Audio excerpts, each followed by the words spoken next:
as in desert crumbs flow. I'm gonna turn all of my stones. Rock bottom make a man and some pressure make a gemstone. Trying to put $1 to my name like Creflo. Naja boy, late to the game. It's in the blood flow. When I'm from the south, it's thick skin and tough bone. Big attitude through big lips with gusto. Trust no kings, that's why they tried to crush souls.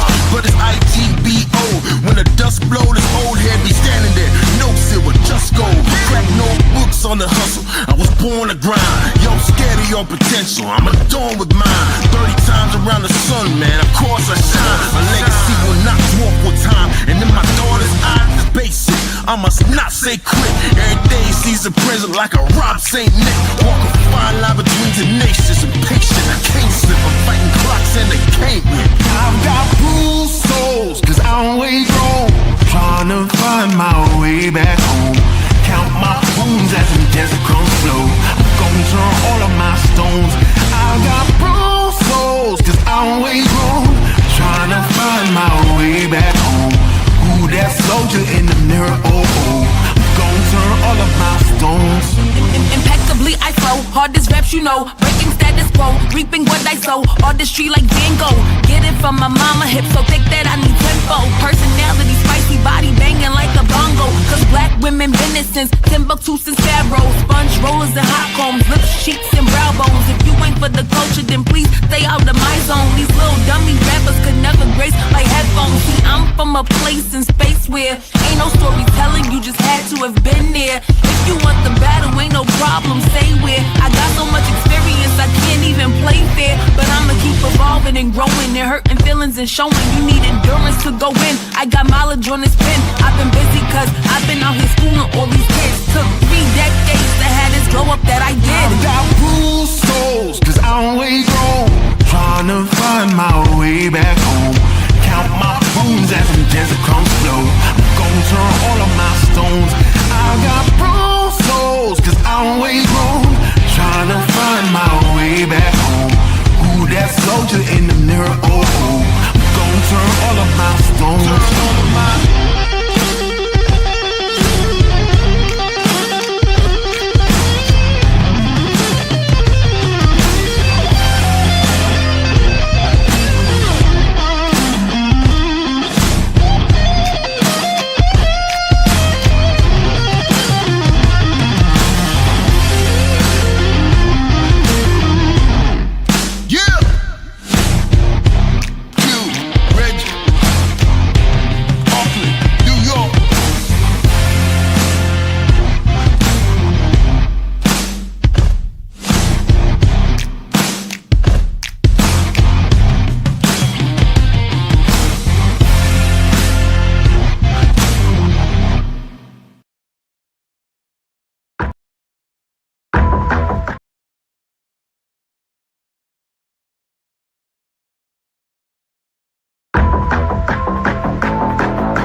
guys were checking shoes last night to see if he was barefoot. Is that still the case? Is he barefoot? Because I know on Facebook somebody posted a picture of these could be his shoes, or is that so he is presumed to be barefoot at this point?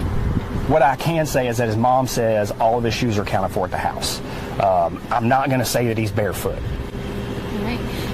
Allegedly! Hello everyone and welcome back to my channel. This is Lady Freedom here coming at you with another raw narrative.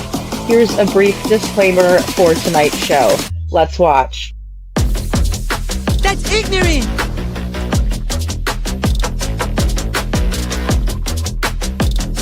Allegedly, that's ignorant! Ignorant.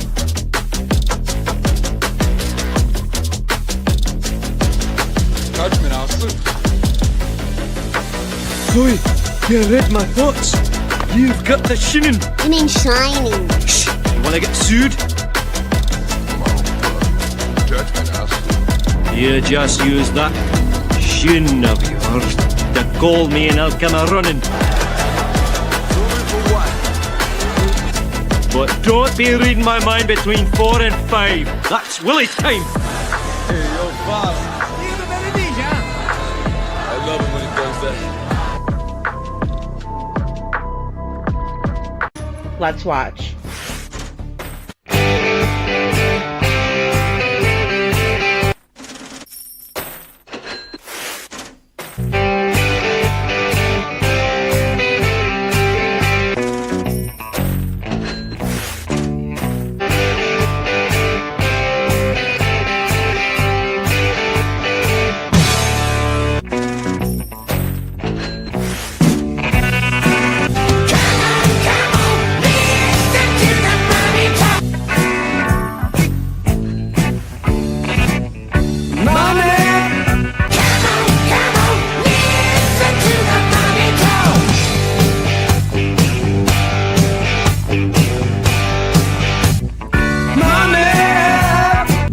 Don't get me back to good bullshit.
Hello everyone and welcome back to my channel. This is Lady Freedom here coming at you with another raw narrative.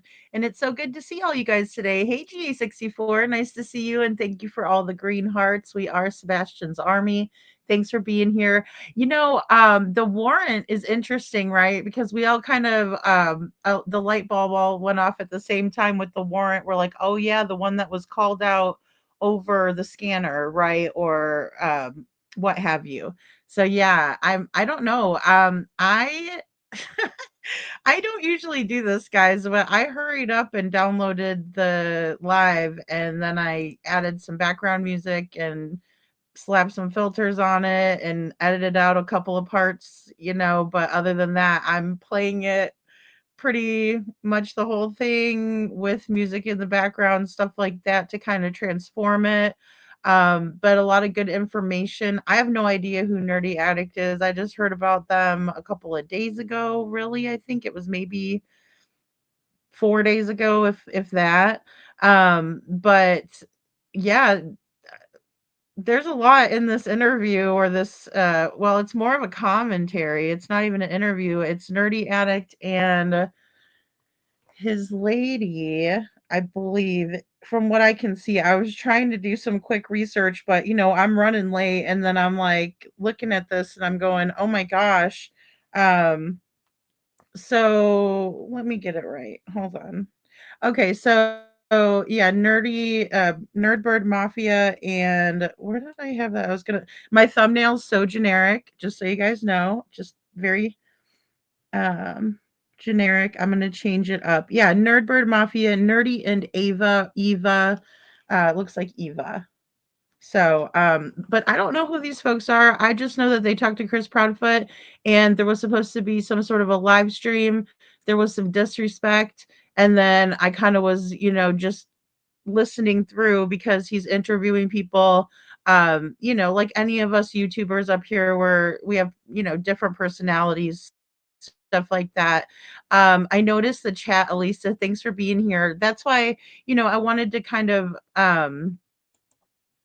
take out some of it and just play it off my channel, if that makes sense. Because I don't know, but I gave full credit. All the drone footage, I slapped a filter on it, but that was all of the Nerdbird Mafia, their hard work on that. So thankful for it, right? Grateful for everything.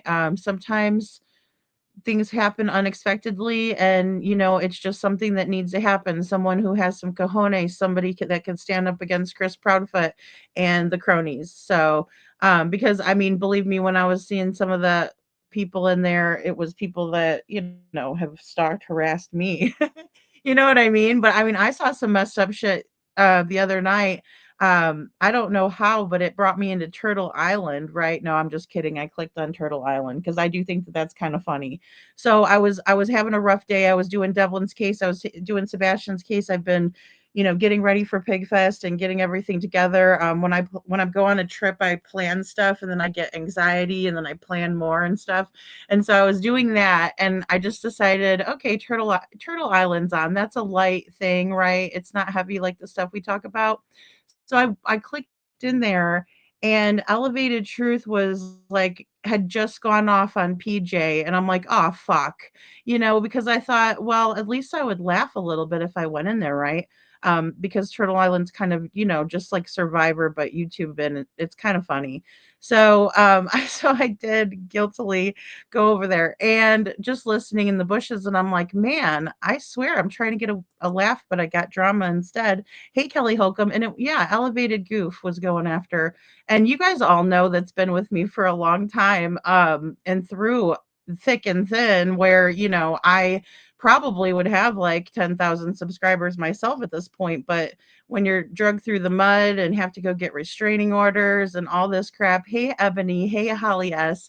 Then, it's just one of those things. Hey, Andrea, good to see you, and Kiki. And so, and then oddly enough, we're also talking about the picture, right, in Mob Crew tonight. So this is how I know about this Nerdy Addict, is from Mob Crew. And he brought up this picture, right? This is totally zoomed in, guys. So this is not like, you know, um the original of what was taken off of Justin's live. But so I was planning on kind of detouring anyway and talking about that and showing you my enhancement video. But then this came up, and the first thing I remember hearing, just when I'm going back in my head through it, was someone saying that Chris Proudfoot had cameras in Faith's room, who is his little daughter.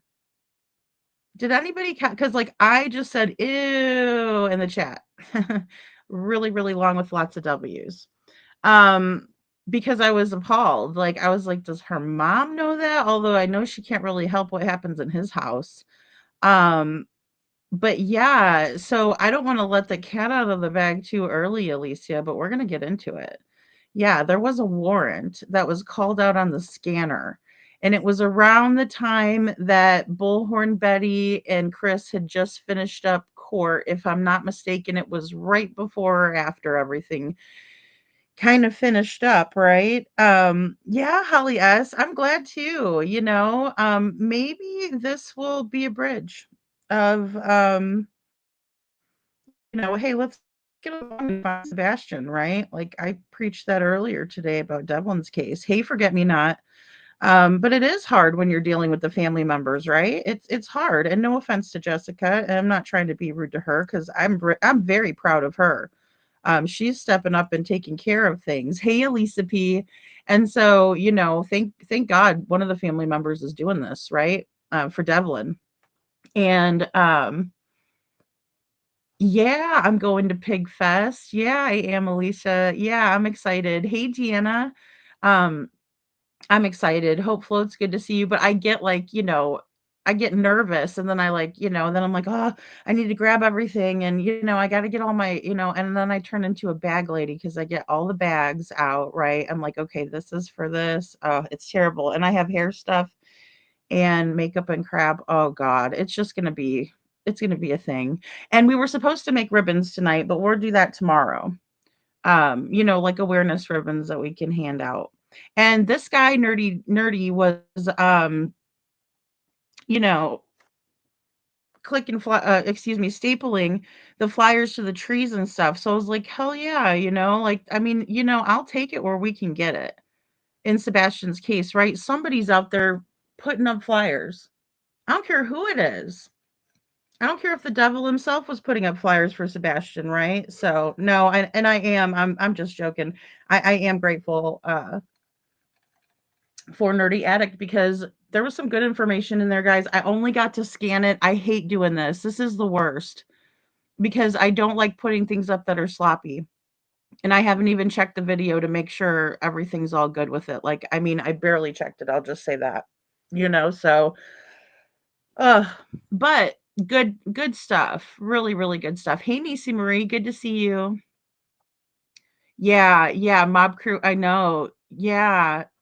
Well, and that's the thing, everything was popping off at the same time, So, it was kinda hard, I was like, "Oh my gosh," and then, I had planned on going over Smiley's interview because 'cause we're kinda doing, like, a rewind throwback, but we've been detoured, and I think it's a good detour because it's fresh, right? Because, I mean, I enjoy going back and looking over the interviews, just because we spot things that we didn't see before, just like when Mob spotted the earbud that Katie put in her ear allegedly, it's perceived that she put the earbud in her ear when she got in the car at the Texas Roadhouse. Or her she drives an Infiniti SUV. I'm sorry, it's not a car. Um, Yes, I remember that warrant being called out, Kelly. I think everybody in the chat, that was like a cool moment. I miss everything cool, because I'm always just working on my own stuff. But then, like today, I was actually in there. And again, it was more or less because I was like, oh, thank God, Chris is on. And I was tired from the day. And then I was like, I'll just listen in on Chris and see what he's talking about. And then, boom, it was like, I'm awake, I'm ready, I'm here. So I'm glad, and I was hurrying just to make it in time for midnight live. So, hey, Detroit Rock City, good to see you. Thanks for hitting the like button, guys, and thanks for hyping the videos too. I think that's what they call it, hype or boost or something like that. But either way, I really appreciate you guys being here all the time. Brenda Smith, good to see you. Yeah, I'm excited to hear it too. And the only reason I'm talking is because it's uploading onto Studio, and let me check the progress. And don't do this to me, YouTube Studio. It said 44 minutes when I clicked it and I refreshed it, it said 46. Oh, goodness sakes. It does that sometimes, guys, but we can chit chat before. Um, so Chris and Katie are on their radar. Maybe Sumner County Sheriff's Office is doing a better job than we thought. Yeah, I don't think that they're as a whole not doing a good job. You know what I mean? Like I can say I'm sure because not everybody's bad and people become officers to help people, right? I mean, it's like people on YouTube. I'm sure all of us thought of if you're going to make a true crime channel, not crama necessarily, but true crime, and you're like, I just want to help, I want to tell people's stories. I want to whatever, uncover corruption, right, is always a good one too, because you kind of feel like you did a good deed. Holly S says Chris gaslit and lied, and people just believed it. I know what I heard over the scanner. I know exactly, Holly S. And I didn't get a chance to check it out, but I saw that Hindsight dropped a video as well. Like, because I remember she had dropped a bunch of good ones around that time, and everybody's like, oh no, the scanner. And even myself, I was like, maybe it was a warrant for like some information pertaining to Betty, right? But of course, in true Chris Proudfoot fashion, he doesn't get his panties in a twist over nothing, does he? Just like with this photo. And I'm telling you guys, if this photo is fake, I'll tell you guys it's fake. But I'm going to tell you right now, I got this from Justin's Live and nobody told me anything about it. I mean, I didn't even pull it off of Justin's Live. It was Chroma Chronicles and Chroma Reels that pulled this off of here and sent it to me.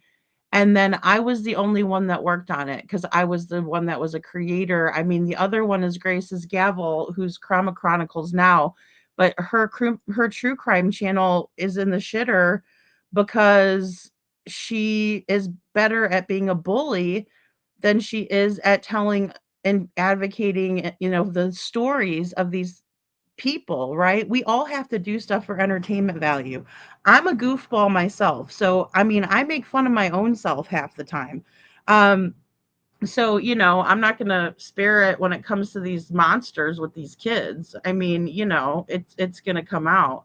But it's the way I deal with it so I don't get pissed. Hey, Joe Neal, I thought you were part of the Dragon Tribe already. So welcome to the Dragon Tribe. Thank you. That's awesome. Thanks, Joe Neal. I'm glad to have you. I saw you were getting sprayed in in Justin's live the other night. I was cracking up so hard. I'm like, Joe's not even here, and I'm laughing. While you were there, you were in Justin's live. Deanna says Crispy said the search warrant was related to BHB. Bullshit. I know. I know that. I mean, it's just so nice to have the validation, in my opinion, because a lot of us thought, and I'll be honest with you, I didn't know what to think. I wasn't really even calling bullshit. So good for you. But I was just kind of like, well, I wonder if they really are trying to. And I think we did talk about it briefly here. It wasn't like a big to do, but I figured, if there's a warrant and stuff, then we're going to hear more about it soon enough. So I'm like, you know, let's go ahead and see where the chips fall, so to speak. Yeah, lying is CP's forte. Well, and you could just tell because he gets really upset about stuff when he's lying and he's not telling the truth, and then people don't believe him, and then he's like, "Oh, nobody believes me," because it's a blow to his ego. He's very fragile, guys. Chris Proudfoot is fragile, right? We need to get him in the lamp box that says fragile. That would be a good thumbnail or background because he is. He's very fragile. That's the ego, the narcissist ego. You got sprayed. Yeah, that's hilarious. That's too funny. I love that. Hey, little Miss Sharon. We got to have fun with stuff every now and then. Got to laugh. Hope Float says, if I'm not mistaken, warrants was the same time as court fight or whatever outside. Well, it was. It was right around that time. And see, I was dealing, with some crap, but I was also like listening into what was going on at court.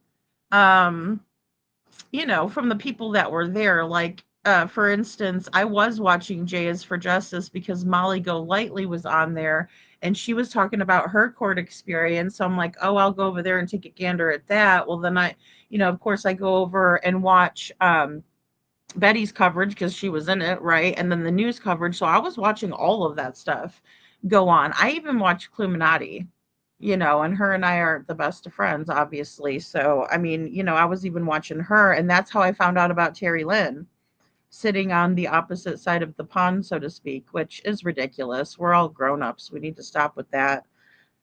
But I was like, what? Because, when you're sitting on one side of the courtroom and hey, look, it's not our fault the courtroom has two sides, obviously that's how it goes. That's just the reality of the situation. Elisa P says, Gracie got in with all the CPKP defenders like TL did. Oh, definitely. Yeah. And she's the one that sent me the picture. Right? And then backtracked and went on Queen Bee and told Queen Bee, like, Queen Bee's like, I'm like, what?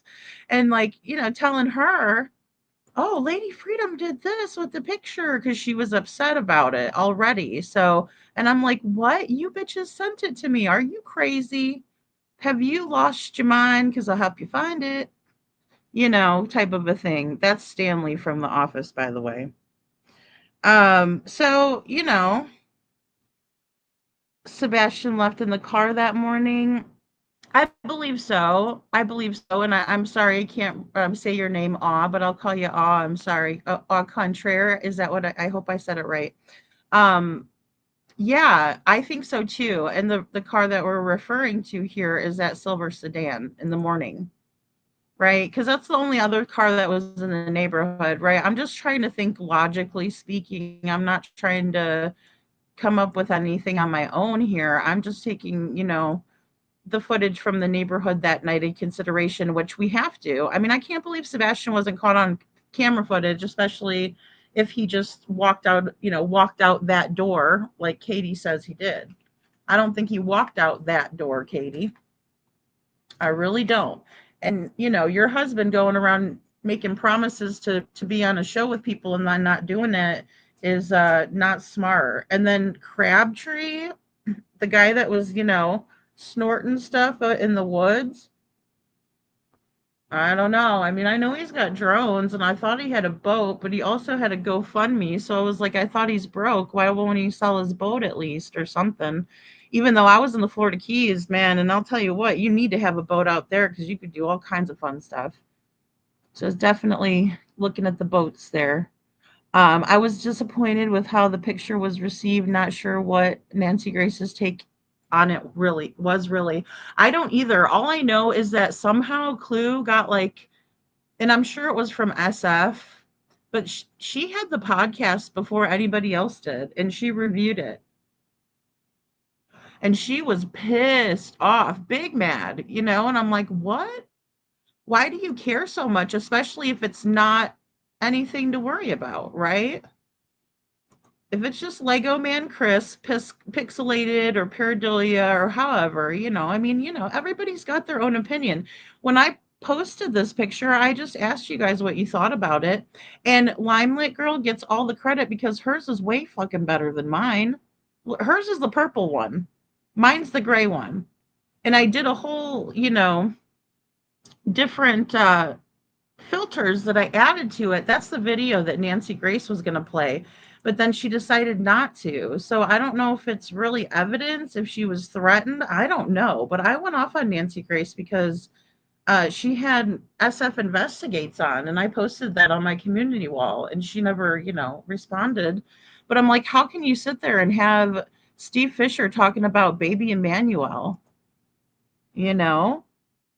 Like, and asking about no body cases when Sebastian Rogers is missing and he was paid 15 grand to never talk about him again, right? To go on all of these different shows and talk about baby Emmanuel and offer up his, 10 minutes of drone footage.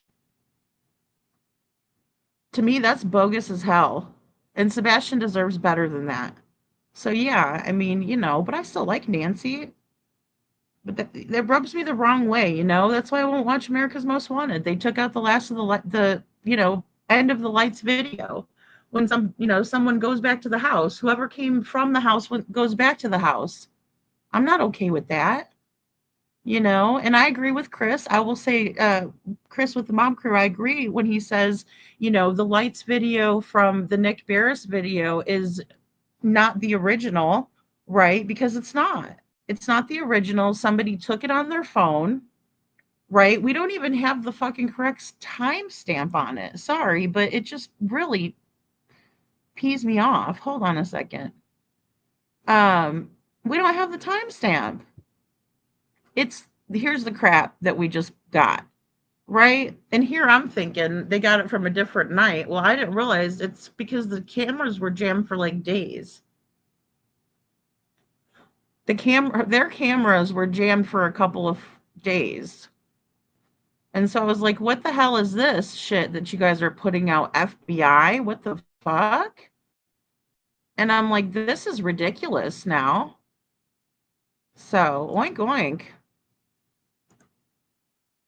Hey, Blessed, good to see you. Hashtag Huckleberry. I gotta say it before she does. Talks to Angels, good to see you. I was watching that replay and I couldn't finish watching it. I was getting aggravated with some of the misinformation. Yeah, I mean, hey, I can understand that part, right? Because we all think, certain ways about this case and we're all passionate about it, and I didn't really take a lot out because I wanted to leave it in his context. I added music and stuff to the background filtered things so that way it's transforming it and stuff like that before I post it. I don't know how else to do that unless I post it to YouTube and then play it off of YouTube. Um, so, you know, and I think in the beginning, I don't know, he's got like, okay, you know how us girls, when we come out of the shower, we have the little thing on our head. I don't know, the towel, but I mean, we do up our thing on our head. And he had one of those. I think he was making fun of BJ. I just left that in. So don't be mad at me, guys, just so you know. I was just trying to get it up. But I think that's who he was talking about. But he's a guy, so I thought Nerdy Addict was a girl. My bad. He's not he's obviously like got a deep ass voice, and I'm like, oh, okay. I thought this was a girl we were talking about the other day, but no, it's not. And so that was funny, I guess. I mean, I don't know. It's a parody. In my opinion, I guess it's not trying to be malicious. I just don't know how far it's gone. I know that Brittany gets a lot of shit. I don't watch her personally. I don't get to watch a lot of people though, but I'm not, subscribed or anything like that. I watched Brittany whenever she had Seth on, back in the day, but it's been a while since she's had interviewers like that. Um, or interviewees, I guess it would be. Elisa P says police may have been playing buddy with CP and pretending this whole time in order to figure this out. CP is definitely someone you would handle a special way, right? With the kid gloves, the kid gloves, Elisa, because he's so manipulative. Yeah, I agree. And underhanded. Chris is very, very manipulative because people will say, damn, I don't know how he's been married so many times. And I'm like, well, he was probably very nice, in the beginning to all of those ladies. Nina, I was like, wow, okay, Chris, he pulled in a very good looking woman on that. And I'll just say that. And I was surprised. I really was. I was like, that is his ex-wife. Okay. And that's just my reaction. That's my opinion. I'm not trying to be a jerk. That's what I thought to myself, like, wow, really? So he had to have been nice to her, but they had a very back and forth relationship, right? So that's what you get when you get with a Latina. We're fiery, right? We don't, you know. And I don't know, my mom's white, but she's fiery as hell. I don't know, maybe European ladies are that way too. I have no idea, but I'm pretty fiery myself and, just don't put up with that crap, especially when he's beating on her kids. That's another reason I can't stand Chris. I don't know how anybody can stand with him or anything. I would have been like, "Fuck, I'll go to a Staples, man. I'll go to UPS store and buy some flyers." But, I mean, that's the story. So I did hear that a little bit in the beginning. Barbecue lady linked up Nerdy Addict with Chris to get flyers, right? But I mean, it's tough for me. Like when I heard that, I can't help it. I did roll my eyes. I'm like, oh God, here we go. Because like, obviously, oh, go to Chris. He's got all the flyers. Yeah, he's got a shit ton of flyers because he never passed one out himself, in my opinion. Right? In my opinion. So, because I was the one that showed everybody that they didn't put a damn yard sign up, but three in the whole neighborhood, and that's from the Texas Roadhouse back, and that's the last time anybody ever saw Sebastian, right? So you would think, that they would have made good on what they were saying, but they didn't, you know? No, I don't trust Sumner County, Niecy. I saw the one thing I would have felt better about Sumner County, I will say this, if they would have brought Seth out at like a water at least, just bring the guy a water. Could you just at least? But no.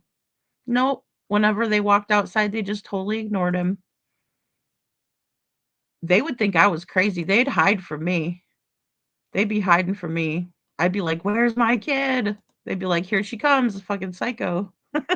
I wouldn't care either, but I mean, I don't recommend that, obviously, and our friend Jessica here, we're helping with her son Devlin's case, you know, and I'm trying to talk her off the ledge because it's tough, right? It's tough when you're dealing with a bully of a family when your kid was abused, right? One of the 3 subjects that was off limits, by the way, was Sebastian's mental health stuff. But who do you think was probably causing him the most mental health woes? Guys, narcissistic abuse is a horrible, manipulating siege on one's life. It really is. If you've ever been in a narcissistic relationship before, I pity you, right? I was married to someone who was a narcissist. I got together when we were 16, we got together. And we divorced when I was 20, when we were both 28. We're the same age. We're like 3 months apart in age. So I was in that for years and years. I had no idea what it even was until there was a diagnosis through family court. Then I was like, "Oh," and I start reading, "Oh, whoa." Textbook. Hey, Joe. Joe says the morons would be much more in the clear if they never gave a single interview. And that's it, Joe, because that's like what we've been reviewing lately, right? Like what he said to Smiley, holy cow, like I still get, and I don't even know if it's really a trigger. It's just more or less like I still get just as mad as I did, right? Or some of the things he says is like, oh man, and some of our new viewers that are coming in from Devlin's case are like, wow, this is nuts.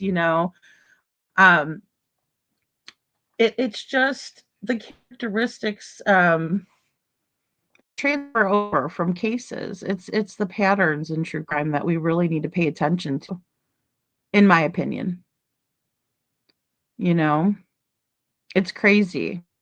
And I don't understand why, unless they have things to hide. That's the thing.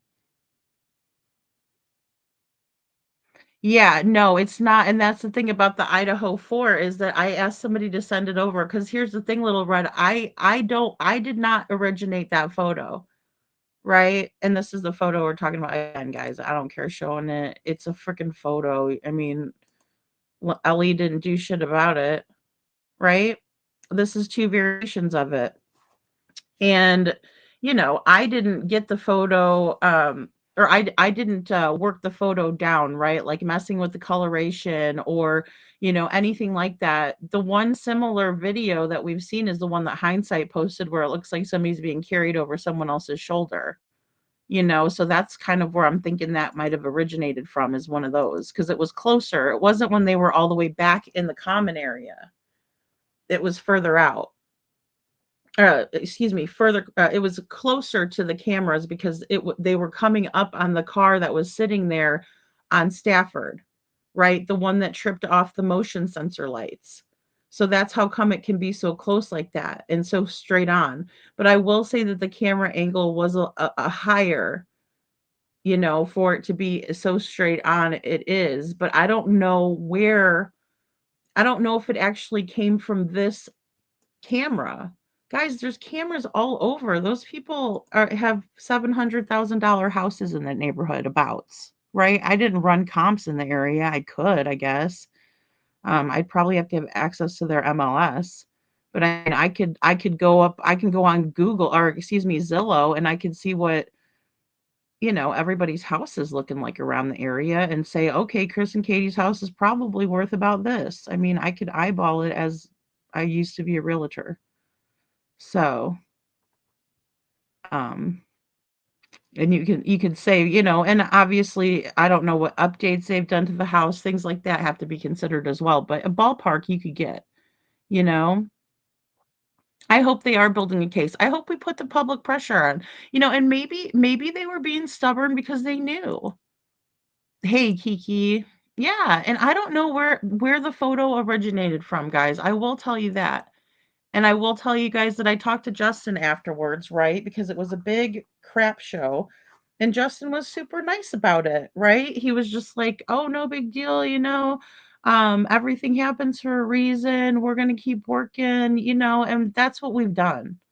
That's what's important, right? Is just to keep going forward.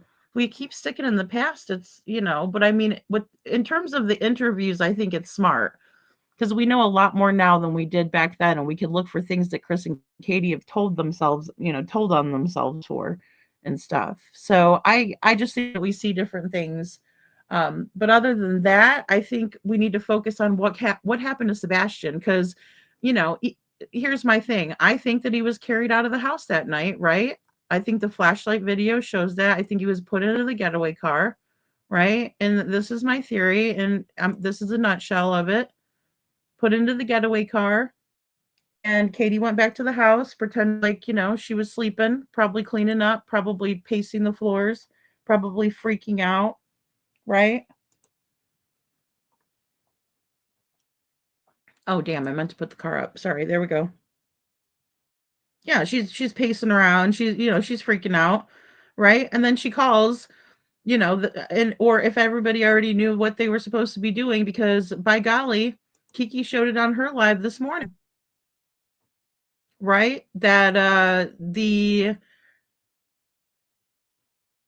Foot Clan, as we like to call them here, Melissa, part of the Foot, went on there and typed it into Facebook that they were looking since 6:30 in the morning, right? Kathy Bowersox, for the longest time, people were thinking she was at Worsham's at like 5 in the morning, 5:30, whatever it was, right? She was out and about and up in the area. What about Katie's friend, right? The one that drives that Tiguan? Yeah, the one from Illinois, the one that's never spoken. What about Chris Carr and all of his crap? You know, because it was said that he had a relationship with Katie. I don't know if they did or not. I don't know if they were shacking up, right? That's none of my business. I've always said I don't care who's banging who. But for all intents and purposes, it's brought up a good point tonight. And I was like, you know what? Maybe I should have been worried about that. Right? But I know for sure, because I have text messages of it, that when I went to Chris Carr's Facebook page, he was friends with Katie and he was friends with Lego My Diego dog handler. And all of you that know this case very well, or you followed Terry Lynn, you know that she found a pair of pants with Lego My Diego the dog handler. But the weird thing is all of a sudden Lego My Diego the dog handler doesn't want to be asked any questions about her affiliation with Chris Carr. Yeah, but she's okay to go in Jen Coffindaffer's chat, who's a 25-year FBI vet, and just talk away until I ask her, "Hey, what about the footage that wasn't released from Chris Carr's house?" Right? Because she knows that she's affiliated, she left the chat or she didn't talk anymore after that. And I just asked her, I said, "Hey, aren't you the one that found the pants with Terry Lynn?" And she said, "Yes, I am." And I said, "Do you have any idea why your friend Chris Carr won't give over his camera footage?" And she didn't say another word. That speaks volumes to me. And I have the screenshots to prove it. Right? So it's crazy. And then people want to lie their butts off, but they're okay to be in there talking about Sebastian, but not trying to help find him. What, you're bored? Is this all you're doing just because you're bored in here? Or are you really trying to find this kid? You're really trying to help him out, right? But you were okay getting all the glory for searching for him. You know, that makes me sick. And it's ridiculous. We need to start getting down to the meat and potatoes of it because honestly, fighting isn't going to do it, right? But if you can't answer a question when asked and you're okay to be in there talking about Sebastian, I think that's pretty crappy. And I think that's Duper's delight to be in there doing that in an FBI's chat, no less, right? That's pretty ballsy. Kiki says, "Oh, one thing I forgot to mention, lady, in my video today of them searching, did it look like CP? I need to look at that, in my opinion." Which part, Kiki?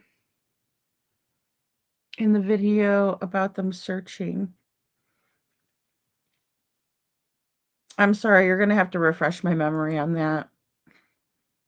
It's been a long ass day, folks. It has been a long ass. It's been, you know, it's not a bad day. Every day's a good day, right? That you're here, but that we're all here together. So, but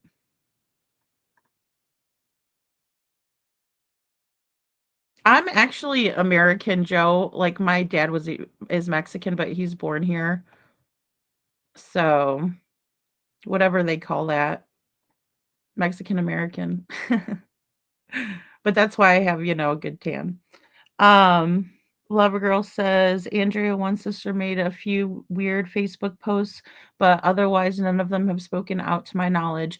Yeah, they really haven't. I mean, we got a couple of mean posts, you know, like one of the ones from Cruella was like, you know, I'll see I got a spot in hell or something. Like I don't even know. I forgot what she said. I shouldn't even try to quote it if I don't know for sure, but I mean it was eye-opening. I was like, "Damn, she knows she going to hell." That was crazy. And then after that, everybody was doing all that satanic crap on their channels and saying, "We're going to hell too, yay." And I'm like, "Ew." You know? There we go. Mexicana or Chicana. Thank you, Joe. Yeah, and I'm so American that I didn't learn Spanish, but I took 3 years of it in high school. I just didn't I've never, like, learned the fluent version. Yeah, that is very true. That is very true. Contraire says, facts. Please start with the facts. How did he leave undetected is fact one. And that's very important to me because, you know, I'm not 100% that Sebastian made it home. And, you know, you guys might be like, well, what are you talking about then? But no, I'm really not sure. Um, because I don't know that I believe Katie. I think Katie set it up in the Reels interview. Let me pull the Reels interview in because Katie first went on the Reels interview by herself without Chris. So we don't have any crispy commentary, you know, mucking up the works here because that's what he loves to do. Excuse me. Sorry, I usually mute when I cough, so I don't mean to cough in your guys' ear. Um, Here we go. Rare video of Sebastian because we never got to really see him until the green tea video. Remember that, you guys? Oh my gosh, she's just so cute. Hold on, here's the reels. And she did give that to Reels. So bear with me. Am I on mute here? Yeah. Okay.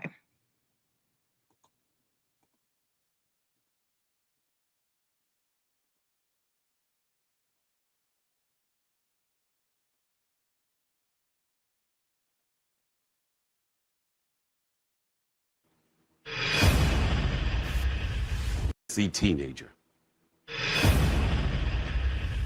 During the early morning hours of February 26, 2024, 15-year-old Sebastian Wayne Drake Rogers disappeared from his home in Hendersonville, Tennessee. That's about 20 miles north of Nashville. He's not been seen or heard from since. And Sebastian is now the subject of an Amber Alert. Joining us now is Sebastian's mom, Katie Proudfoot. Katie, thanks for being with us under what must be very difficult circumstances. First of all, how are you and your family holding up? I would say that this isn't a tragedy that we would wish anyone to ever experience. We're keeping our faith, and we're praying every day that we're going to find Sebastian. What's the latest on the search? So law enforcement is exploring any and all possibilities. They're communicating daily with us about updates and the statuses. We have faith that all the law enforcement agencies involved are doing everything that they can, and we're going to find Sebastian and bring him home. We know the most important thing right now is to get the word out about Sebastian. What would you like our viewers to know about your son? Sebastian, he is high functioning autistic. He loves animals. He loves video games. He loves fishing. Green tea.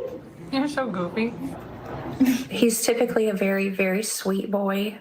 He can be quite temperamental, though, if he's overstimulated or if he's stressed out. He has a unique run. He runs like the Naruto anime character. Okay, guys, and like luckily I could find a meme of Naruto. So that's Naruto, and that is how Katie suggested that Sebastian ran back to the house after he took the trash to the end of the driveway, because we know their driveway's, kind of long, and took it to the end of the driveway and then ran back like Naruto. And just to kind of give you guys a good idea of when this was, let me double check here, because I think I put it out right about the time that it was posted. So April 14th is when I posted this video. So I'll try to find a good date for this. I usually put the dates in. I'm surprised I didn't here. When he's excited, he likes to dab, and he loves music. He loves to dance. That's all very helpful information. Now, if Sebastian is out there watching, what would you like to say to your son? I would say, Bubba, we love you. We all love you so much. Wherever you are, just know that we are not going to stop. We're going to keep searching. We're going to find you. We're going to bring you home. And if you ever get an opportunity, find a phone, find a safe adult, call 911. But I'd also like to ask our community to please keep searching your properties. Keep sharing his flyer. If you know something or you see something, please say something. Call the law enforcement immediately. We're going to do everything we can to help find him. Thank you. Call the law enforcement immediately. Now, let's take a good look at Sebastian. He's 15 years old, 5'5", 120 pounds, with light brown hair and brown eyes, and wears glasses. If you've seen Sebastian or know anything about his disappearance, please call the National Center for Missing and Exploited Children at 1-800-THE-LOST. That's 1-800-843-5678.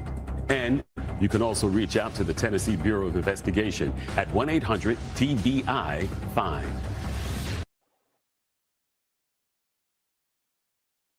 Alrighty, so that's Katie saying that Sebastian ran like Naruto. I can't believe I didn't put a date in for that. That's crazy. This was right when I started my channel too, so maybe that's it. But there's Sebastian with green tea. Aw, look at him. He's so cute. My gosh, and we just need to find him. That's all. Like, I'm so tired of this crap. Like, when I go back to these old videos, it even gets me mad because it's like I really thought they'd find him by now. I really didn't think it was that hard, especially with idiot Chris going off and doing his stupid shit all the time. Like, where are you guys at? Seriously, because something's messed up. Where's Naruto again? Oh, that was after Naruto, I think. Or after green tea was Naruto. Hold on. Yeah, there we go.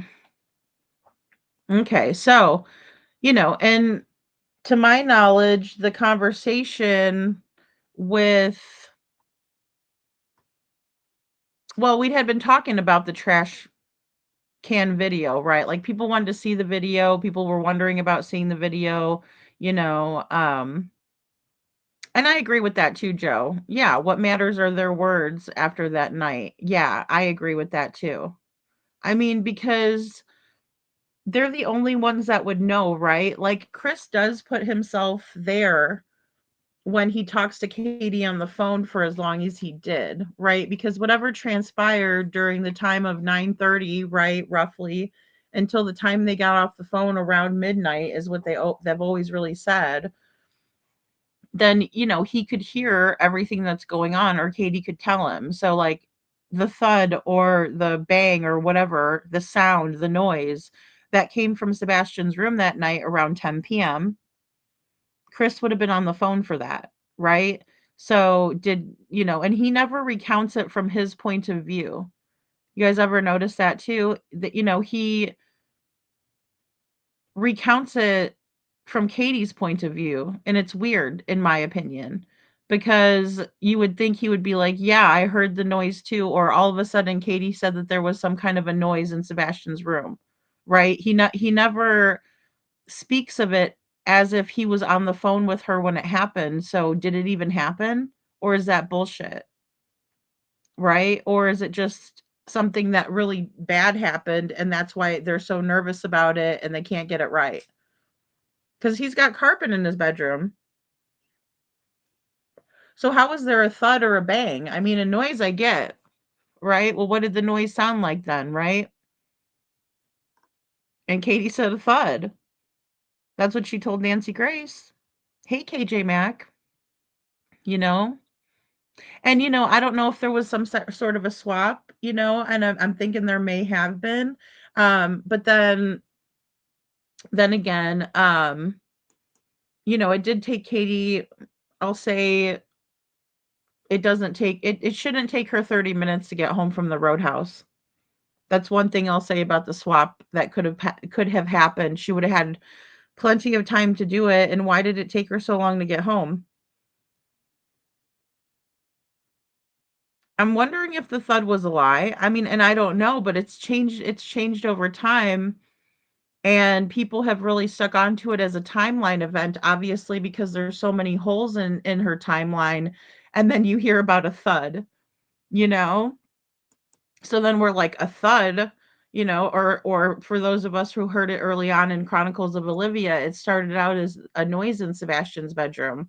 And then when we listened to her talk about it on Smiley yesterday, it was like, there was a noise in Sebastian's room, but that wasn't uncommon. And as a mother of a teenage boy, you can understand why I wouldn't want to go in his room. So she's saying that that's what usually Sebastian does in his room. And so she didn't think anything of it. But then when she's in front of Nancy Grace, no, Bubba, did you fall out of the bed? Oh, no, ma'am. Come on, Bubba, did you fall out of the bed? I just want to scream when she says it. Scream or laugh my head off. I don't know which one because it's ridiculous. And it's frustrating. At this point in the game, I'm sure they do feel Duper's delight. I'm sure they do feel like they can just, fuck off on an interview when somebody wants to have them on a show, right? Because I'm here to tell you, I'm working with Devlin's mom, and anytime I ask her to come on the panel, she makes it happen. Right? Because Tina could come up today and she had an appointment, but she still was on here talking about Devlin all the way up until she had to leave for her appointment. Jessica doesn't have a car, guys. She walks to her place wherever she goes. You get it? And you got hoity-toity Chris and Katie. Oh, we got to go to Pigfest and oh, I have time to troll the internet. Bunch of jerks. But that's what happened today with this whole interview, in my opinion, from what I've heard so far. I might change it a little bit because I haven't heard the whole thing, which I don't like doing that, just so you guys know. I like to be prepared, but this is interesting, and it's something new and fresh. And by the way, I got like 12 more minutes, I think, to they're checking it. So I hope it goes well. Hey, Jackie T. Hey, lady. KP told Nancy Grace it was just a thud. So minimizing it, in my opinion. Absolutely. She did. She said, well, yeah, Nancy Grace said, well, what kind of noise was it? And she goes, just a thud. Like, oh, no big deal. It's just a thud. It's like, well, it sounds like a big deal if Sebastian's in a carpeted room. Now, if he had hardwood floor or something like that in his room, or like the laminate stuff or whatever you call it, I don't know. That kind of, even the fake wood flooring, you could hear something knock on the ground or something like that. Heaven forbid somebody fell. But remember, she says, Bubba, did you fall out of the bed? Because that's the only logical thing that could have happened to create a thud. Because Nancy Grace also is the one that asked, is Sebastian's room carpeted or not? And they said, yeah, it's carpeted, which we already knew that because we saw the layout of their home. It was on Redfin, and it was also, that's a real estate website that people were pulling the pictures off of. And I believe there was some photos on Zillow, if I'm not mistaken, but definitely Redfin. And, we were like, oh, okay, well, this is where Faith's room is. This is where Chris and Katie's room is. This, because everybody knew Sebastian's room was right up front by the front door, and then Katie's room being all the way on the other side, right by the garage. And then they have the bonus room upstairs, which is non-conforming. So it's not a bedroom, it's a bonus room. So, and that up there has like a strange little door that leads into like an attic, right? I mean, it just looks strange because of the circumstances of Sebastian, going poof from their house. So, of course, everything about their house, in my opinion, is creepy, especially when there's no footage of this kid. It's super creepy to think about that. Katie's okay with it though. She doesn't shed a tear in this interview, if you guys noticed. Not one tear. She tries to get one. She tries to, squeeze a tear. Hold on, let's watch Katie squeeze a tear. Because she's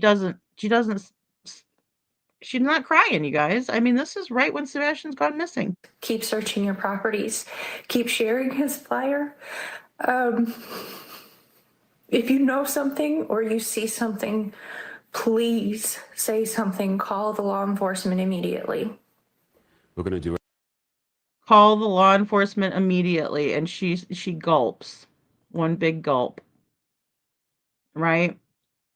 So, Nisi Marie says, in my opinion, 2 hours to get home, 6:30 p.m. to 9 p.m. She said she got home at 7:30, 9 p.m. Take half off of 2 hours missing. Well, and I thought Bobby, the neighbor, said that they saw her car pull in on camera at 7.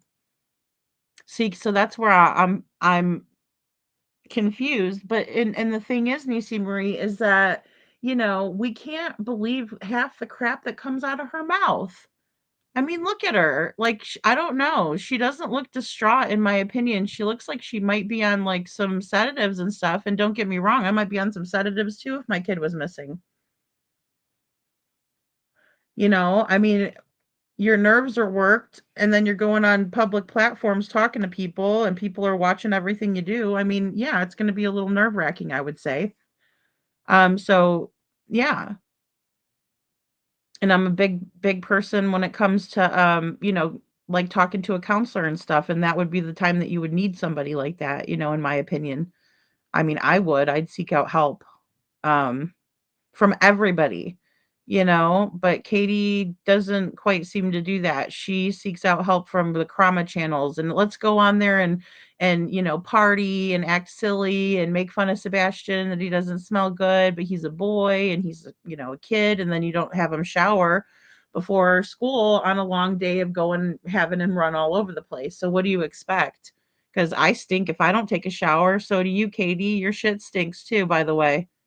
So does everybody else's. So I don't know why you're talking about him stinking for. That's another thing that really ticks me off, if you guys can't tell. And like I said, again, it's just frustrating at this point because, I mean, this lady looks guilty as sin.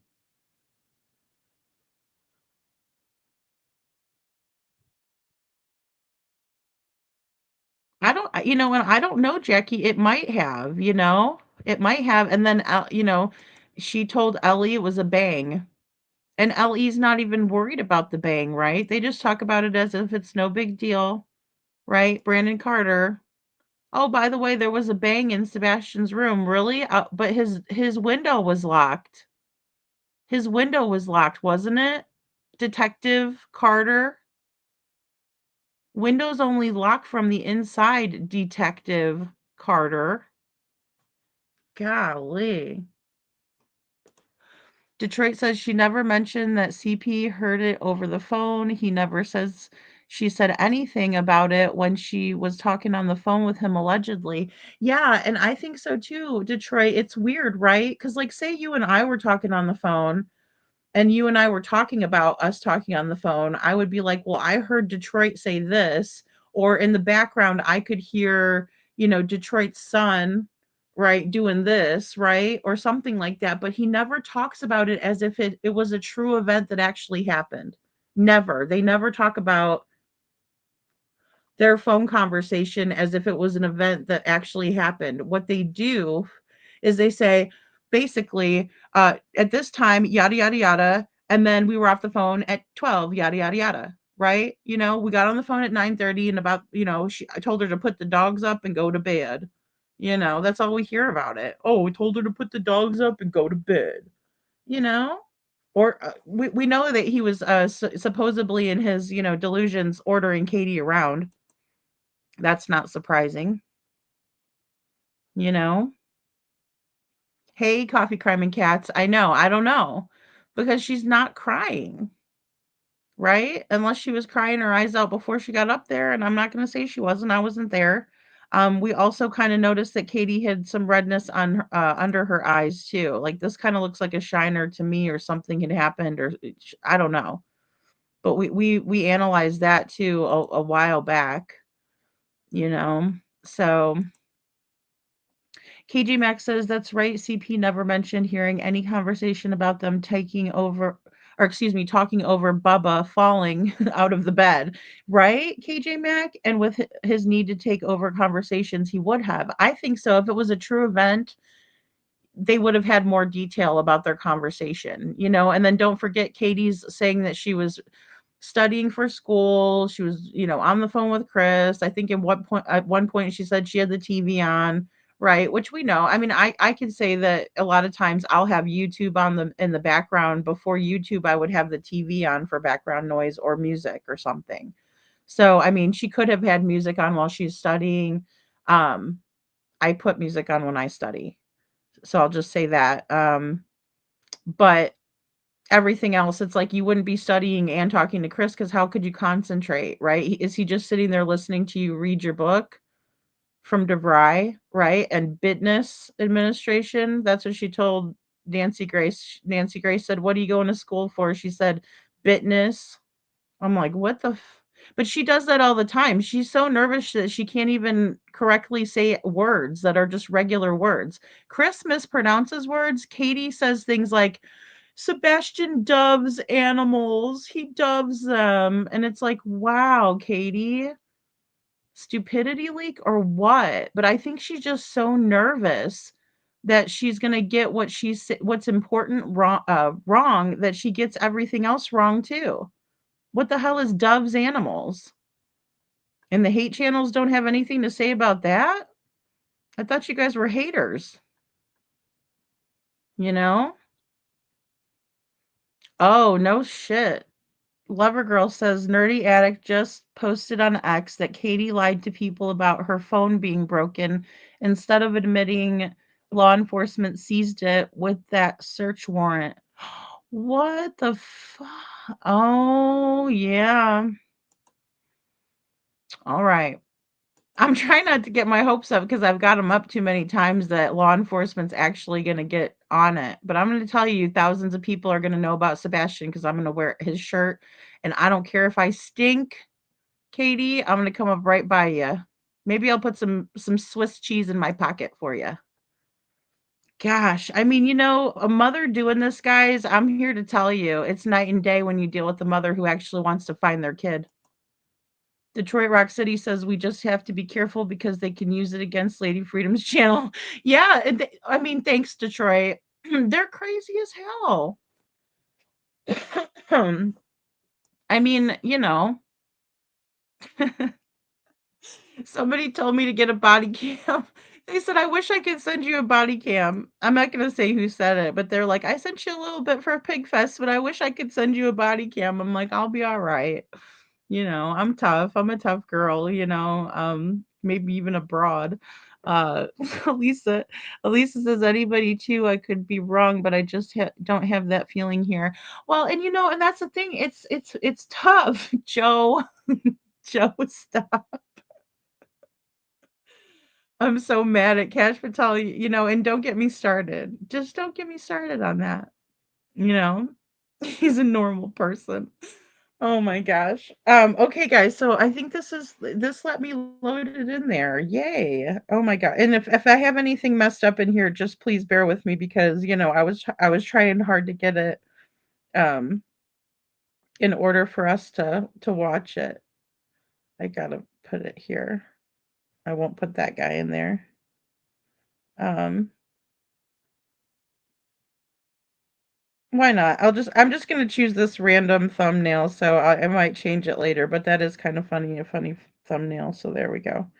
Um, and hey, like I said, I am grateful. You know, I don't know. Maybe Nerdy Addict doesn't like me. I don't know because I don't know this person. But you know, there I think I'm thankful for the information. And I'm thankful for somebody putting up the flyers. You know, that because that's very important. Wow, big head, Lady Freedom. All right, so let me go ahead and let me share this out here. Share screen. Oh, I just did extra steps for no reason. Sorry, guys.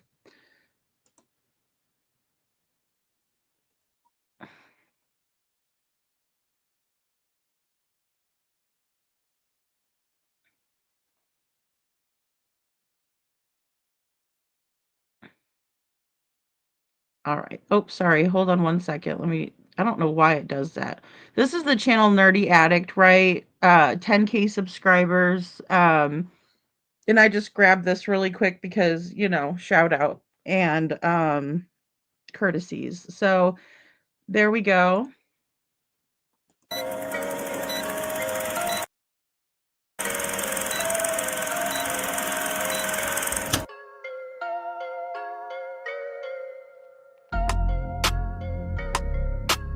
That was fucking messy. Let's see if we have audio this time, guys. Allegedly with Tiffany. What I've done, as opposed to stressing out StreamYard because Lady Justice was supposed to join us, I've opened up the phone line and I will provide a Zoom link once my heart rate goes back down. Tell me if you guys can hear this. Hey, y'all. You reached allegedly with Tiffany. What's that smell? It smells like B.O. Well, that's me. That's me for sure. Anyways, I wanted to talk about this judge because we should not have these type of judges up on the bench. He seems to be racist because if he's just dismissing stuff with prejudice, that ain't right, y'all. That ain't right.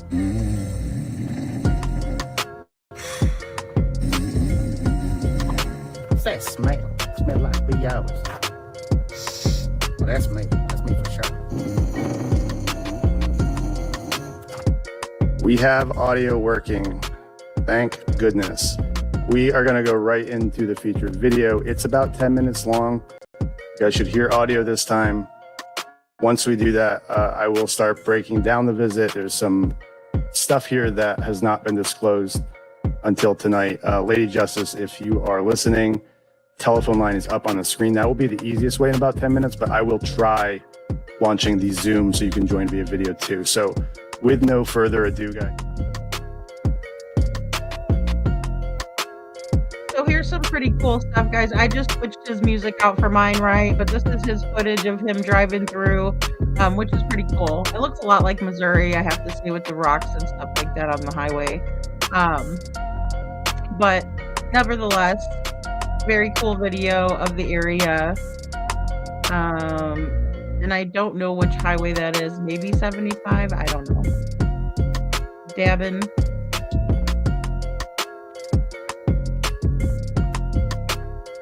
Aw, welcome back, Alias. Sorry. taking forever to load. I was like trying to like entertain you guys. But now here it is. Here's Beach High School, right? That's Sebastian's high school, Buccaneers.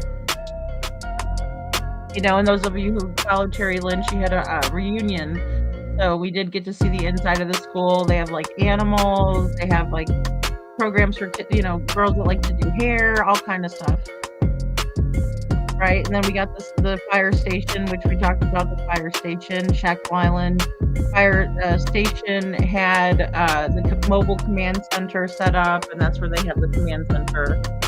And then here's the creepy building, guys. Here's that Shackle Island. Welcome to Shackle Island, and you know, it's the high school that has it. I don't think he got the mannequin. Maybe he did on a different one. Now here's Victoria Place. This is Sebastian's neighborhood. And he's driving through, right? And I sped the video up a little bit just to kind of shorten it up, you know, and transform it. And then this is Stafford Court he's pulling onto. I wish he would have drove up and flipped the bitch and then turned around onto Stafford, but he didn't. Again, full credit to Nerdy Addict, we'll appreciate it. But now he's going up the street, right?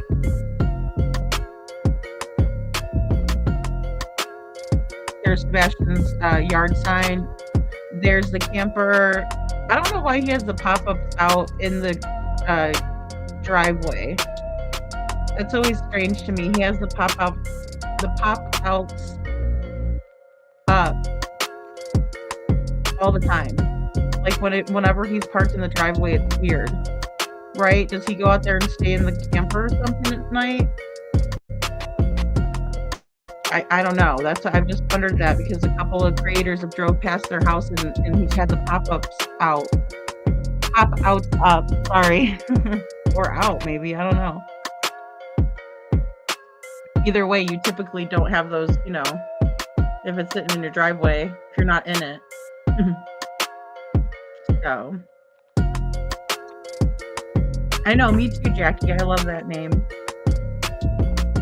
So yeah, now we're at Drake's Creek Park, right? One of many locations searched, and that is true in my opinion, you know, to the best of my knowledge. I know Carrie Lynn was up there a bunch.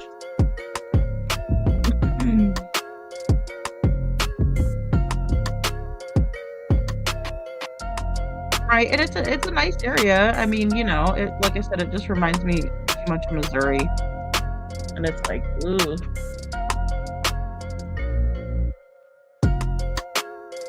There's the river. And then we got Old Hickory.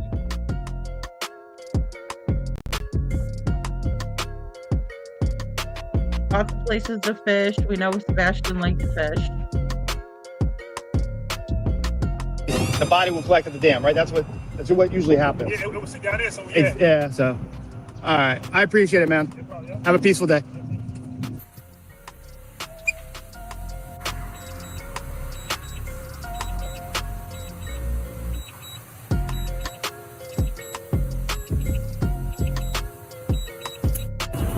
You know where I could find my staples for this guy? I'm sorry, guys. I meant to take this part out. See, I knew I was going to mess something up. You know if there's a dam anywhere along here? Is there a dam? How far? I'm on he's autistic and he's inclined to go near water.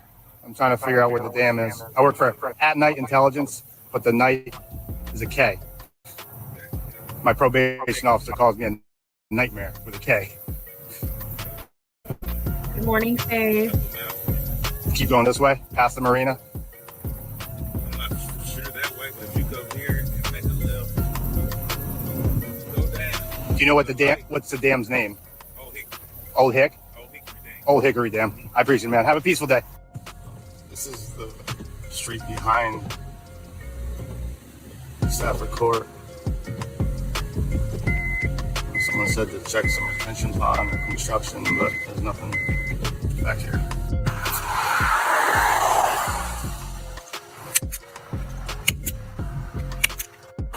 No, he doesn't really work for At Night, guys. I think he's kind of just he's being silly about At Night. I don't think he's like, he you doesn't guys actually be able to hang this up here at your window?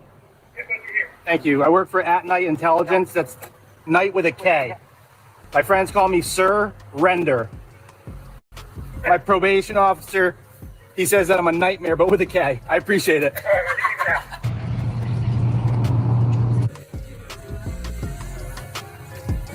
This is Boot Barn, guys, where Sebastian, had last taken that photo at Boot Barn. Whoa, hey.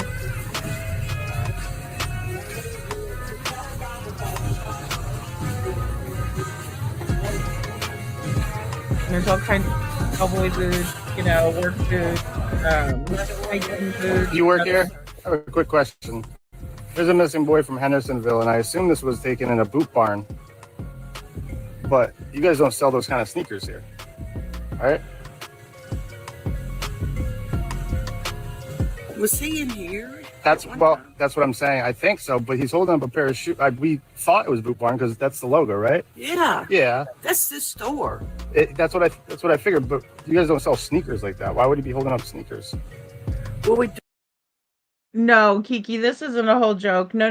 No, he's being kind of silly, right? He's like, hey, do you guys have shoes like this? And then he was just telling people that he was at night with a K, like, like night, like a night with a K. But he was saying, I'm with At Night with a K. I don't know. He's just making a joke. I'm not familiar with his like sense of humor, but this is him actually in Tennessee. And he's at the Boot Barn where Seth bought Sebastian his latest pair of shoes. Because you know how Katie said his feet grew up 2 sizes and she had to go buy him a new pair. And then she called Seth and Seth said that Sebastian decided he wanted a pair of boots. So he took him to the Boot Barn. Gay cowboys shop at the Boot Barn, Joe. Lord help us. Oh my goodness. Hey, Swan. Good to see you, hon. So this is like a lady, and what she says here is interesting too, guys, because she knows about Sebastian. She's like, whoa, he was in here. So I guess she didn't realize that he had been in there before, before he went missing, and not recently. Do sell a hiking shoe. Do you? How old is that picture? About a year ago, a year and a half. He's been missing from Hendersonville for over a year. Oh, I know. Yeah. Everybody knows Sebastian. Oh, you know Sebastian. I mean, he's being plastered everywhere. Yeah. But we do carry some like hiking boots. You can go back there and look. You think that's what he was holding? Yeah. Now, would your management be willing to look at? Do you guys have surveillance video from that? I ask you one more question. We'll get out of your hair. Did police ever pull the surveillance video from here? Then I would have no idea. That's been a year ago. Yeah. But you don't know how long back surveillance video is kept from y'all? Is that like a corporate thing, or? You know how long? I'm sorry, ma'am. Corporate keeps the surveillance pictures up in here.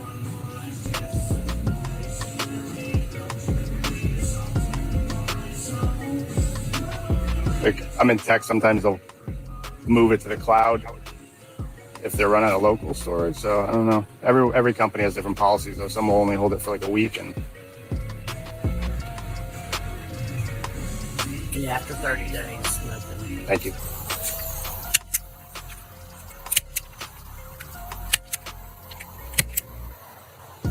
Order in the chat. Order in the chat. No, I'm just kidding. Be nice to each other, you guys. I know it's tough watching people that are, look, we all have different opinions. It's interesting. It's something fresh, it's something new. So it's just. Hey, good morning. Just wondering if there's anywhere you could hang this at the front so people could see it. He's been missing for over a year still, and trying to make sure there's still awareness around here. I appreciate it, man. Thank you. Sorry to bother you. And look, he's putting up flyers, so that's nice. No. You go to the high school here? No. I'm actually a teacher at Ellis Middle School. I just moved here like a year. Facts are I important. went missing like over a year ago from Hendersonville. I'm from Florida. There's a high school called Beach High School. Is that closed? So right now we're actually on fall break. So this whole week we're out of school right now. Okay. But there's a high school near here too, right? Henderson High School. Hendersonville High School is just across the street, yeah. Okay. I appreciate it, man. Have a good day. Do you need me to staple anything? I'm all set now.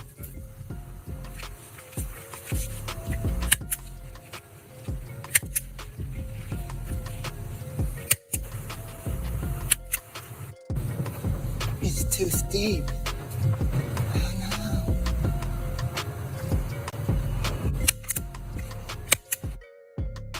Okay, guys, we are finally working. So I wanted to break this down on how I met Chris Proudfoot, how that interaction went, and how we ended up here. Barbecue Lady put me in touch. I had put out on X, formerly Twitter, that I had run out of flyers, and apparently Sebastian's stepfather had some ready to go. So I agreed to meet him and expected it just to be an exchange of flyers. And we ended up talking for about an hour outside, and then it started raining, and we went inside his truck and started talking. It was a good conversation. Some of the details have been disclosed out on X. We can review them all, but there were 3 areas specifically that he asked me not to broach in the truck. And then in text, fast forward to the past couple of days, I've been trying to coordinate a live stream with Stephen Crabtree and Sebastian's stepfather. Last night, put it out on Twitter that I was sort of waiting. I'm a perfectionist, if you will. If I schedule someone to come on, I will schedule it the night before and then confirm a couple hours in advance. And hour went by, and then it was getting close to the live stream, and I started feeling disrespected. I put it out on X that I was sitting there waiting for confirmation, didn't get nothing, and then finally had enough and said, I'm tired of being disrespected, and I'm willing to disclose the 3 things that they didn't want disclosed. I was already struggling with it because people in Nerdbird Mafia know that we crowdsource information. This is all about Sebastian. It's about no one else. I don't give a shit. I'm never going to interact with these people in the future. And I don't mean to be crude, but that's where we've landed. We've worked a lot of cases, and working with caregivers is really problematic. Wow. And I just have to say that I needed somebody else to say that today. Okay. So, we're going to, there's a lot of things that we're going to disagree on, but there's tons of things that we could agree on. And we could also probably have a lot in common if we just tried to get along. Right. So right here, shout out to Nerdy Addict, because I do agree with that. It can be very problematic working with the caregivers. There's a lot of emotions. Emotions are running high. Sometimes you could ask a question, they'll be offended. Sometimes you could say something a little bit wrong and they're offended, right? And it's like you're not trying to, right? But I mean, we're just running our mouths up here too, so it does get tough. But the Navy's lame. Oh my goodness. But I love the United Cajun Navy, and yeah, I have a lot of Navy folks in my family.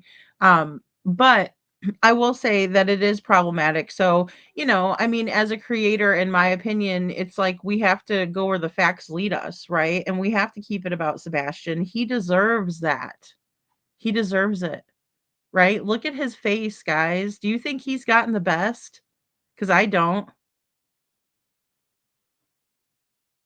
I don't think he's gotten the best. Far from it. So we will start from the beginning. I'm going to go to my Discord notes. I think the first thing we spoke about was the polygraph. And sort of, I'm going to put up aerial footage so it gives folks an idea of This is Drake's Creek Park, where police searched. It's near creeks. And the 3 subjects that he didn't want broached were the dogs, Sebastian's behavioral health, and an incident with police. And we're not going to really talk about Sebastian's behavioral health. Okay, guys, so those are the 3 big ones I want everyone to pay attention to, right? So just so you guys know, I'm going to rewind it back a little bit because I want you guys to hear this part. It was getting close to the live stream, and I started feeling disrespected. I put it out on X that I was sitting there waiting for confirmation, didn't get nothing, and then finally had enough and said, I'm tired of being disrespected, and I'm willing to disclose the 3 things that they didn't want disclosed. I was already struggling with it because people in Nerdbird Mafia know that we crowdsource information. This is all about Sebastian. It's about no one else. I don't give a shit. I'm never going to interact with these people in the future. And I don't mean to be crude, but that's where we've landed. We've worked a lot of cases, and working with caregivers is really problematic. So We will start from the beginning. I'm going to go to my Discord notes. I think the first thing we spoke about was the polygraph. And sort of, I'm going to put up aerial footage so it gives folks an idea of, and this is Drake's Creek Park, where police searched. It's near creeks. And the three subjects that he didn't want broached were the dogs, Sebastian's behavioral health, and an incident with police. And we're not going to really talk about Sebastian's behavioral health. We know that he's autistic. We know that there are behavioral issues with autistic children, teens, adults. They behave differently. And this stream is not to go over that. We will talk about vaguely, because I think it does connect how some of those behavioral health issues tied into people he knew, meaning connections from school to the neighbors. I don't know where you guys want to start. I don't know if you want to call in or if you want to come in on Zoom, Lady Justice, but that's up to you. The Zoom is open, the telephone line is open, either or works. I'll start with the polygraph. He said that during the investigation, they were going down to the fire station, which was the command post for the search and rescue, which is right down the street, and you'll see it. And I think I showed it on the ground there too, and pointed out. But when Katie got there, law enforcement surprised her and said, "Look, we're gonna take you for a ride." Right? She had no idea what was happening. They put her in the car. They took her to the station, to an interview room, and asked for a polygraph. She took the polygraph, and then it was asked the same for Sebastian's stepfather and Seth Rogers. It's my understanding Seth Rogers has taken a polygraph on the Nancy Grace show, but there were some issues with it. He had to retake it. Sebastian's stepfather took the polygraph. However, there was one question that he got hung up on, in which he himself disclosed to law enforcement and said, "Look, I don't know how to answer this." And the question was related to, have you ever lied to authorities or police in the past? And he sort of got caught up with that and explained to them that perhaps he did. Maybe it was when he was younger, but there was an anomaly there, I believe, in which he had to explain to law enforcement why that question was problematic. Fast forward, and this is the most significant piece of information. I'm going to disclose it, and I'm going to put it out on Twitter now. Roughly 1 year after Sebastian Rogers went missing, law enforcement descended on his residence and executed a search warrant. They seized multiple electronic devices, and this is the interesting part to me. So they confiscated laptops, and it's interesting because, again, this is hearsay. This is someone telling me that they had already given over these devices willingly. Okay, so this is the information where I've been saying on X where it's problematic, because you can look at it either way. Those who work true crime have to think about a judge signing off on a search warrant, right? There needs to be probable cause. And I asked to see that search warrant, or what the probable cause was. And the response was that it's sealed. Police confiscated 3 cameras in addition to all the other electronic devices, okay? And those 3 cameras were added after Sebastian went missing. One of those cameras was from Chris Proudfoot's daughter's room. Apparently they installed a camera in her room after Sebastian went missing. Okay, guys, they installed a camera in Faith's room because Sebastian went missing. So this child, wait, whoa. Okay, because we're gonna rewind it. And guys, don't distract in the chat. I want people to listen to this man when he's talking, please. Okay, so if you're gonna distract, you get a timeout, a juice box, a crayon, a coloring book for a minute. But then if you're gonna keep distracting in the chat, then you're taken away from what we're listening to. This guy drove out there and he's giving us information, right? So please just behave. And here's the deal. As if this child isn't scared enough to go back to the house where her stepbrother went missing from, this man installs a camera in this baby's room. And she is a baby. Faith's like 7. Or maybe she's 8. Right? Help me out if you guys know for sure. Correct me if I'm wrong. Please always feel like you guys can do that, because I'm not always right. you know. Much love, Detroit. You guys are doing great. You know, and new people in the chat, guys, we don't have drama here. We get along with each other. If we disagree, we'll debate it, you know, and you guys get into some good debates, but don't be rude to each other, please. You know? So, okay, is that his mic and not mine? Thank you. Or my because sometimes when I use StreamYard, it'll switch over. Thanks, Michelle. And thanks for being here. But yeah, so so just listen to this. This is crazy. I'm gonna rewind it back because I know there was some commotion in the chat. And just be nice to each other, guys. I don't know where you guys want to start. I don't know if you want to call in or if you want to come in on Zoom, Lady Justice, but that's up to you. Zoom is open, telephone line is open, either or works. I'll start with the polygraph. He said that during the investigation, they were going down to the fire station, which was the command post for the search and rescue, which is right down the street, and you'll see it. And I think I showed it on the ground there too, and pointed it out. But when Katie got there, law enforcement surprised her and said, "Look, we're gonna take you for a ride." Right? She had no idea what was happening. They put her in the car. They took her to the station, to an interview room, and asked for a polygraph. She took the polygraph, and then it was asked the same for Sebastian's stepfather and Seth Rogers. It's my understanding Seth Rogers has taken a polygraph on the Nancy Grace show, but there were some issues with it. He had to retake it. Sebastian's stepfather took the polygraph. However, there was one question that he got hung up on, in which he himself disclosed to law enforcement and said, "Look, I don't know how to answer this." And the question was related to, have you ever lied to authorities or police in the past?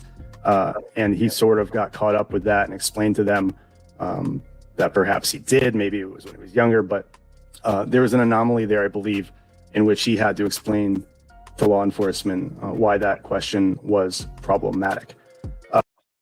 Okay, guys, and I just want to stop right there. So I'm guessing this is coming from Chris and their conversation that they're having, right? So we'll just you know, say that as a disclaimer. But what he's saying here kind of rings true in my opinion, because when we watched Brittany Gosney, right, and those of you guys who were with me watching that, we watched her get the polygraph test, and we watched the polygraphist hooking her up. But before that, he asked her the baseline questions.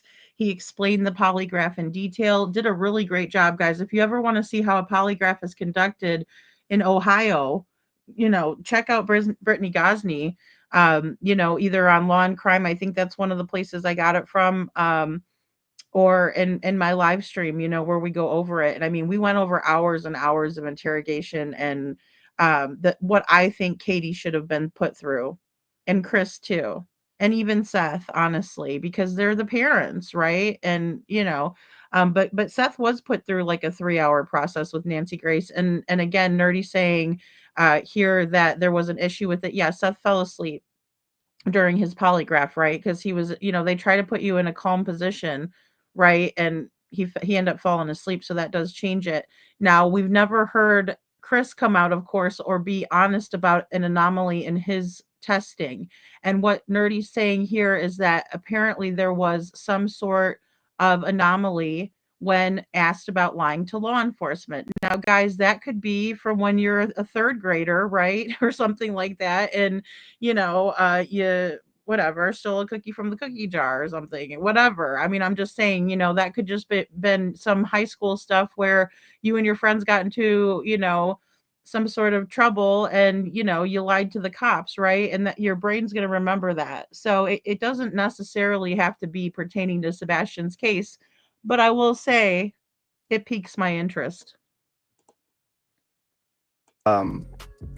Fast forward, and this is the most significant piece of information, and I'm going to disclose it, and I'm going to put it out on Twitter now. Roughly 1 year after Sebastian Rogers went missing, law enforcement descended on his residence and executed a search warrant. They seized multiple electronic devices, and this is the interesting part to me. So they confiscated laptops and more. And it's interesting because, again, this is hearsay. This is someone telling me that they had already given over these devices willingly, okay? So this is the information where I've been saying on X where it's problematic, because you can look at it either way. Those who work true crime have to think about a judge signing off on a search warrant, right? There needs to be probable cause. And I asked to see that search warrant or what the probable cause was. And the response was that it's sealed. Police confiscated 3 cameras in addition to all the other electronic devices, okay? And those 3 cameras were added after Sebastian went missing.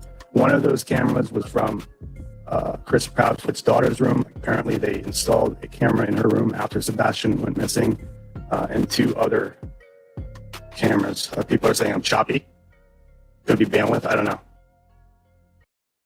Okay, guys. So again, there were 3 cameras allegedly that were seized after Sebastian went missing. This is what's bringing in the warrant talk, right? Because we're talking about how there was a warrant sometime around this time, could have been because it was after Sebastian went missing that these 3 cameras were taken. The one that was installed in poor little Faith's room. Oh, that I just, ugh. All right, we'll talk about it later. But then there's more here, right?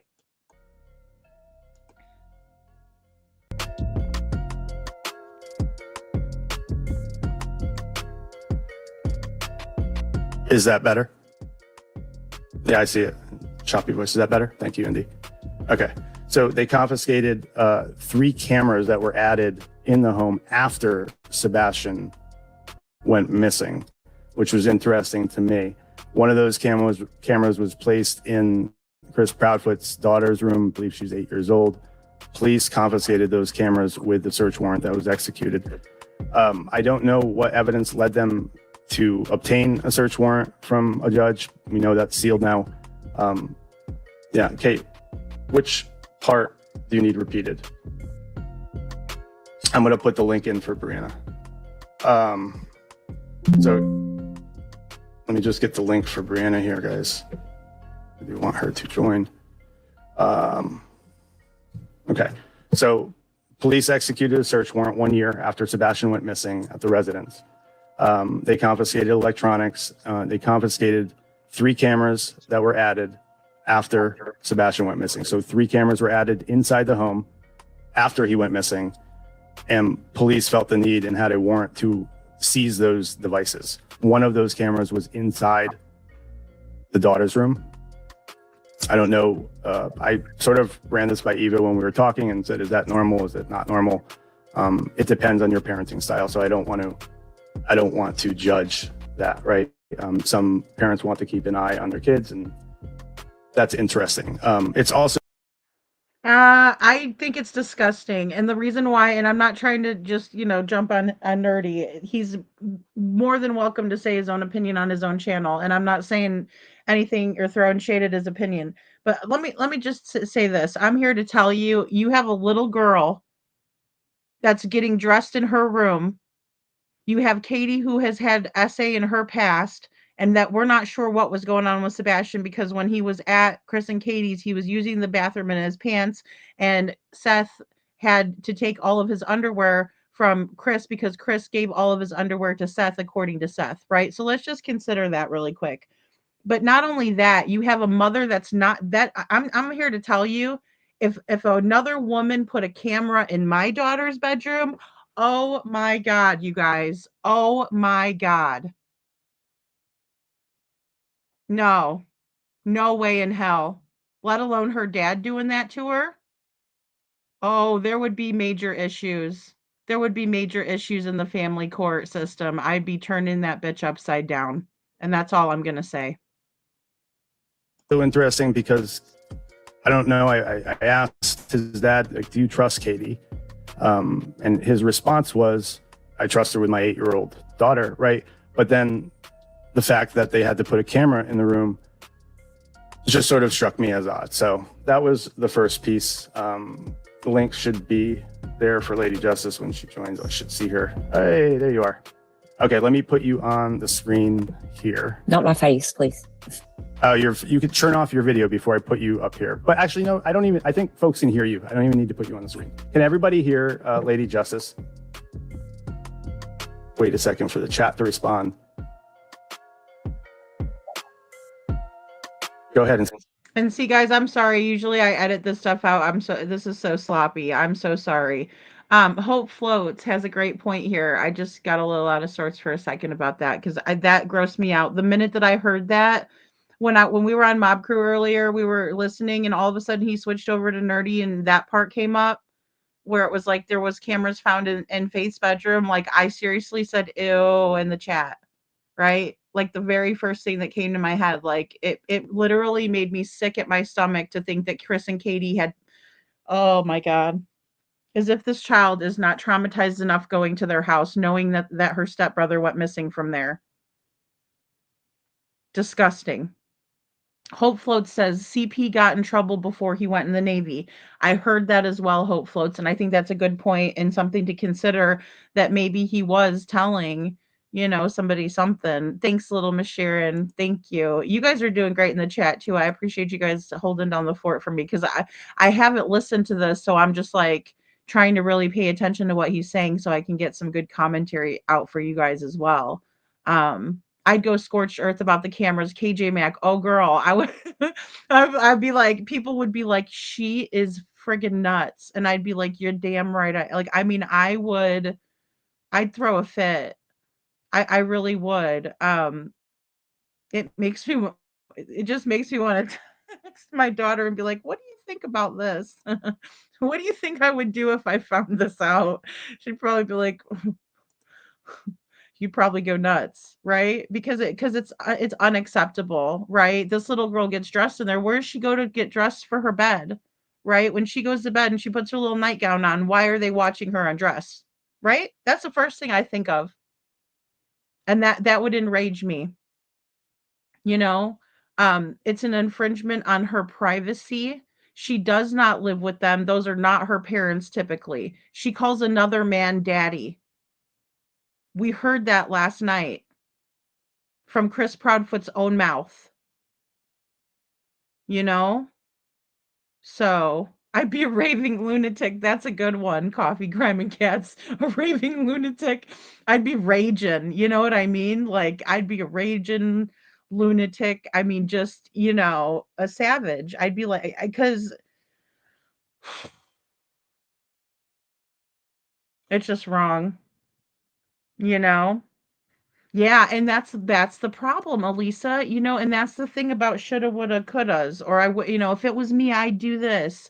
You're right, unless it's court order, right? Because the court says that that's okay for this little girl to go stay over there with these people who are clearly not right in the head. Because I'm here to tell you, as a stepmom, I would never allow for that either. My husband says, let's put a camera in my daughter's room. I'd say, go screw yourself. Straight up. I'd be like, I ain't, no way. You ain't putting me in that kind of shit. No, sir. Not happening.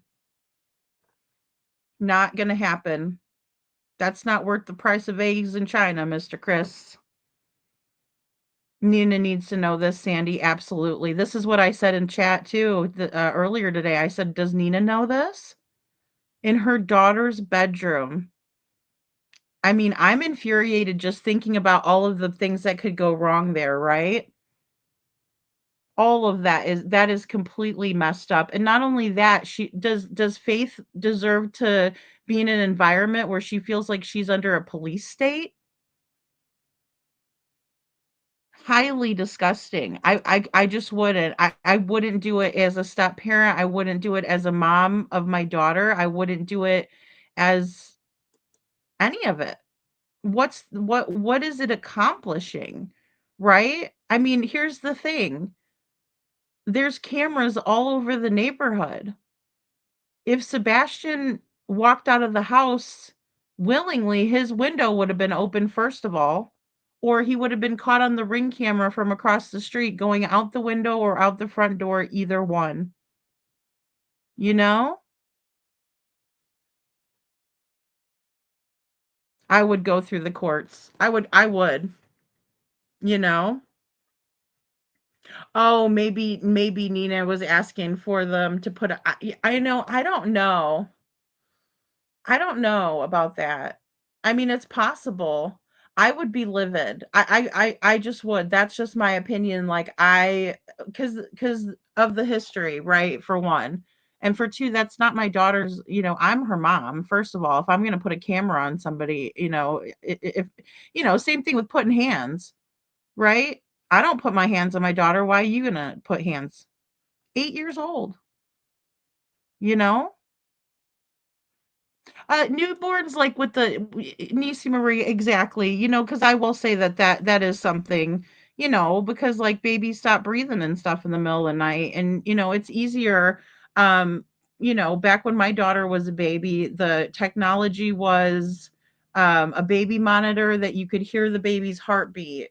So it came with like while the baby was still in utero, you could put the headphones there and listen to their heartbeat through the baby monitor, and then when they're born it's used as a baby monitor. I don't know, it was weird. Anyway, that was the technology. I had a diaper genie, boppy, all that stuff. So that's my era of parenting. I have no idea. I have one daughter, and she's in her 20s. So um you know there's that. Right? So, I get it because, yeah, if I had the capability when she was a baby to have a camera on her, well, all I had to do is look over at the baby monitor and see her sleeping just great and fine, I would invest in that. I know I would. Um, but 8 years old and it's not your kid, I would feel like that's a liability. If I was Katie as a stepmom, I would never allow for that. I'd be like, not in my house. Nope. Not gonna get me on some nasty shit like that, Chris. We're not pulling that, and besides that, you have to let these children breathe. You gonna give her a little bit of privacy, please? Because when she's trying to get dressed, I don't want anybody filming my child, especially not people like them who have that kind of history. Hey, Tracy, gross. I mean, I'm like completely blown away. This is why I don't give you guys my initial reactions because I go nuts. It's gross and creepy, you know? Yeah. Well, because, and I will say, Elisa, too, like, I remember whenever, well, I can't say the exact, Nina's interview is hard for me, really hard for me to listen to.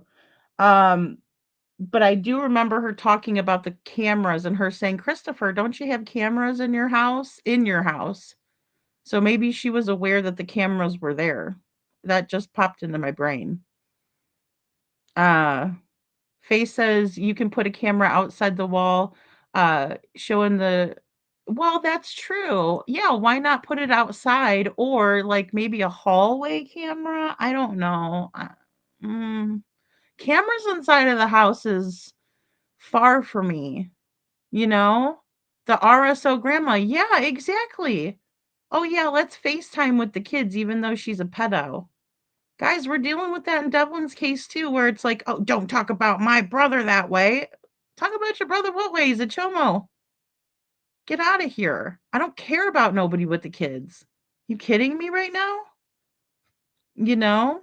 Maybe it was something so Nina I see that too, Joe. Yeah. Where Nina has access to the camera too. Oh God, I hope so.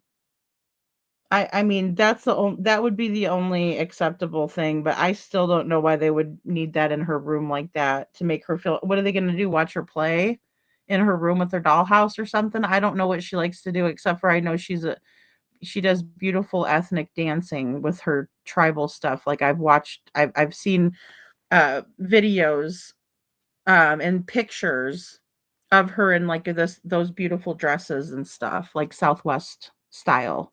I mean, that's where my family's from too, is Albuquerque, that's where I was born.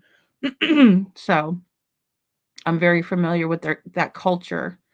Um, so, oh, I hope so, Cinderella, guys. I hope so, I hope so, and I'll be the first one to be like, "Hey, I overreacted, initial reaction. I'm cool now." But to me, oh, Jesus. God help them if it was me. I'm just gonna say that I would never allow for it. I wouldn't want a camera in my kid's room. I don't know. I would rather do that with her phone or something like that. Have a safe, like a hidden app or something that they didn't know about in case she needed my help. I mean, I would be considering all of those options, but not the cameras. Because like I said, that little girl deserves to be, when she's in private, in her private, private moments, as an 8-year-old or as any little, I don't know. Like I said, the babies is different. Little Miss Sharon says, and Nina, if Nina asked for the cameras, what would be the point? CP can jam or turn them off anyway, right, Little Miss Sharon? Good point. That is a good point. And Mr. Chris has all the controls over that kind of stuff, you know? KJ Max says, if Nina did ask for the cameras, can you really see CP saying, yes, sure, Nina, whatever you want? No, no. I doubt it, but he is oppositional. I can't see it at all, in my opinion. I don't think they work together at all, KJ Mac. I don't think they co-parent, right? They kind of, it's like at your house it's this way, at my house it's this way. And really, I think that, in my opinion, being divorced and stuff, that is the best way unless somebody's being hurt, right? You can't dictate what happens in someone else's house, even, no matter what Chris Broadfoot tells you. You don't have control over that anymore. That's what happens when you divorce. That's why some people stay married till the kids turn 18, so nobody's exposing the kids to other toxicity. I mean, they figure it out being the lesser of two evils, right? Because you don't know who these people are. you know um I wouldn't like it, Joseph. No way. No, and just think about it, pick a wedge and everybody sees it. I mean, come on, give the kids some privacy for crying out loud, you know? So Nina has her involved in NA culture. Very cool. Yeah, beautiful, Joe. Beautiful. I actually went on her Facebook page and like all her kids they're very, nice looking kids, but they're all involved in it. And the girls look beautiful in their dresses. They really do. Um, Nina's a good mother. She never deserved anything that happened to her. Holly S says never heard such a thing. I've never even considered it unless it was the babies, like Nisi was saying, you know. Um, you can't FOIA a warrant. I mean, it was right on the scanner. We'll have to go back and find it, guys, because I was just waiting. Like I figured, you know what? I'm not going to debate whether there was a warrant or not. Let's just see what happens, right? So yeah, she's not a toddler. Toddlers might even be too, right, Carla? Because sometimes they like to climb out of the bed and stuff. So I mean, if you could catch them before they fall or something like that, that might be useful for the camera being in there. Um, but no, with a mixed family like that, or what do they call it? Blended family? No, hell no. I wouldn't want it as a step parent. I think that's a lie. I would be like, no way, that's a liability issue right there, because you have to let the kids have some sort of privacy. I mean, I get that her bathroom time would be private, but still, I mean, look, what is she gonna do? Go get dressed in the bathroom? I guess they could do that. I don't know. I just think it's gross. Detroit. I need a glass of wine too myself. Good Lord, after this. Oh, Say something. Yeah, they're saying yes, so they can hear you. How are you, Lady Justice? What do you want me to call you? Lady Justice, Brianna, what do you want me to call you? Brianna works because I was getting some really ugly comments about Lady Justice, so I'm assuming there's another one running around. Okay. So, Brianna, is this new information to you? Did you know this? Rude. It actually went choppy. I missed it, and I was trying to figure out how to get on here. Okay, I'm tweeting it now. I tweeted it now too. So, hey guys, and I just want to point that out too. Like that is so rude. Just because her name is Lady for Justice, and there's another Lady for Justice, so everybody was trashing her and throwing tomatoes in the chat. Sounds like, wow, that just shows how rude that people could be. I will read you the tweet. Hopefully, if it gets choppy again, let me know. This is a new setup. But roughly 1 year after Sebastian Rogers went missing, law enforcement descended on his residence and executed a search warrant. This is 1 year after he went missing, seizing multiple electronic devices, including 3 cameras that had been installed after his disappearance. That was the information that he was guarding and did not want disclosed, one of three. But I want to take a moment for everyone to process that, think about it, and let you comment on it. That's crazy. The fact that they took footage after the fact of him going missing makes me wonder what they wanted to know that was going on in that house afterwards. Yeah, sure. Well, the cameras imply that, right? Because those cameras pick up everything. So confiscating the cameras, they obviously took more than that, right? But he seemed to mention those cameras at least 2 or 3 times while we were in the truck. And it seems important, right? When someone is telling you that they trust their partner, and maybe it could be for other reasons. I don't know. I've never put cameras in my children's room growing up. Baby monitors ended when they were babies, right? So I don't know. It's up to the parent, I guess. Right. That meant you did say they collected ones they installed after he went missing, correct? After. These 3 cameras were added after Sebastian went missing. And then when police hit the house with a search warrant, and again, let's think about the search warrant, right? A judge needs to sign off with probable cause. That probable cause document is sealed, as I know it. I reached out to him, said, can you pull the probable cause document? And they said it's sealed. Their attorney tried grabbing it. So I don't know what it means. I don't know what it means, but I felt like it was important. And obviously they do too if they didn't disclose it. I reached out to TBI. TBI pointed me to Sumner. I reached out to Sumner County. Last night they have not responded, but I know it's true because the neighbor that I spoke to originally, before I met Chris Proudfoot, she didn't know it was a search warrant, but she said, yeah, roughly maybe it was a year after Sebastian went missing. I saw a whole lot of cops parked out front. I don't know what they were doing, but that led me to obviously the information about the warrant. So I'll let you take the mic. Sorry. I do remember that, but I never did hear what they obtained. And definitely not that they obtained footage from after. That's going to take me a little bit to process. Yeah. Well, I'll go on. We'll talk about the dogs. I presume, first of all, people joining, I like to do my own independent thing on the ground. So if the information was already out there, fine. If not, really? Sorry. The dog thing is interesting. I'm going to stop on the aerial footage so we can see it from the air. And here's how it was described to me. Search dogs. So first, dogs were used to pick up the scent of Sebastian, meaning we all know that they'll give him clothes, socks, right, to pick up the scent. The scent, he said, led across the street to the neighbor's house, and specifically to the playscape that they had. I guess they had a playground or like a little playscape swing set slide. I don't know. But the sniff dogs went to that area first. The canines went to that area first. If I remember correctly, he said this was in between the house of Bobby and their teens and in between 3 Muslim women who lived in the house next to them. So the canines pick up the scent, they go into the playscape, and then they take it from there. They go across the street to the creek. In the first video on the ground, you see that sort of shack there, the barn there, where it says Shackle Island. That behind there is the creek.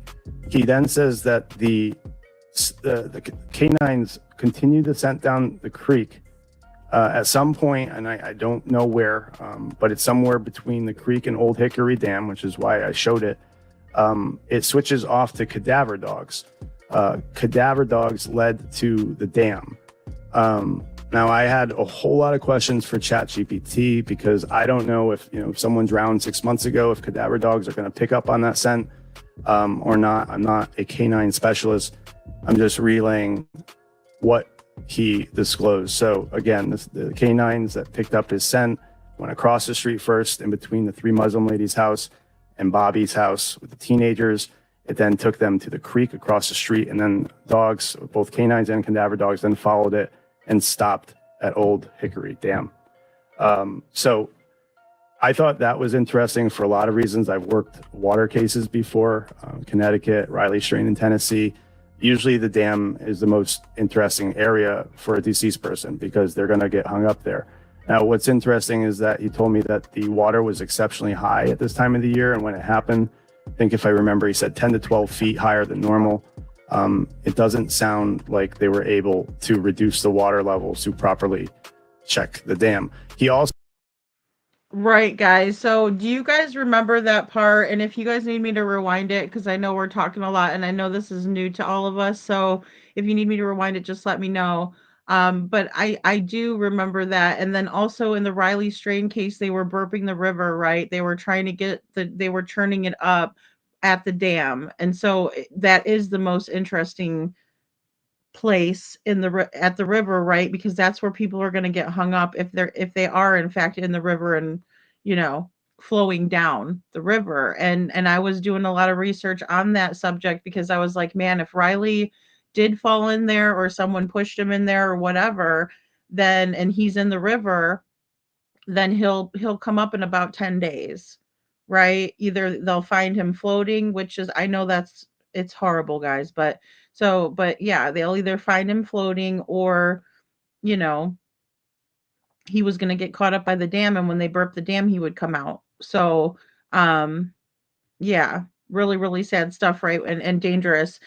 So but I remember them talking about river conditions, right? Because even if Sebastian wouldn't have went to the river by himself, and no, I don't think that Sebastian left in the middle of the night and walked his barefoot, self to a river. No, he wouldn't have done that ever. So somebody would have put him there, in my opinion, if he did end up in the river. But it was higher at that point too. And we saw the rivers. He was showing them earlier too.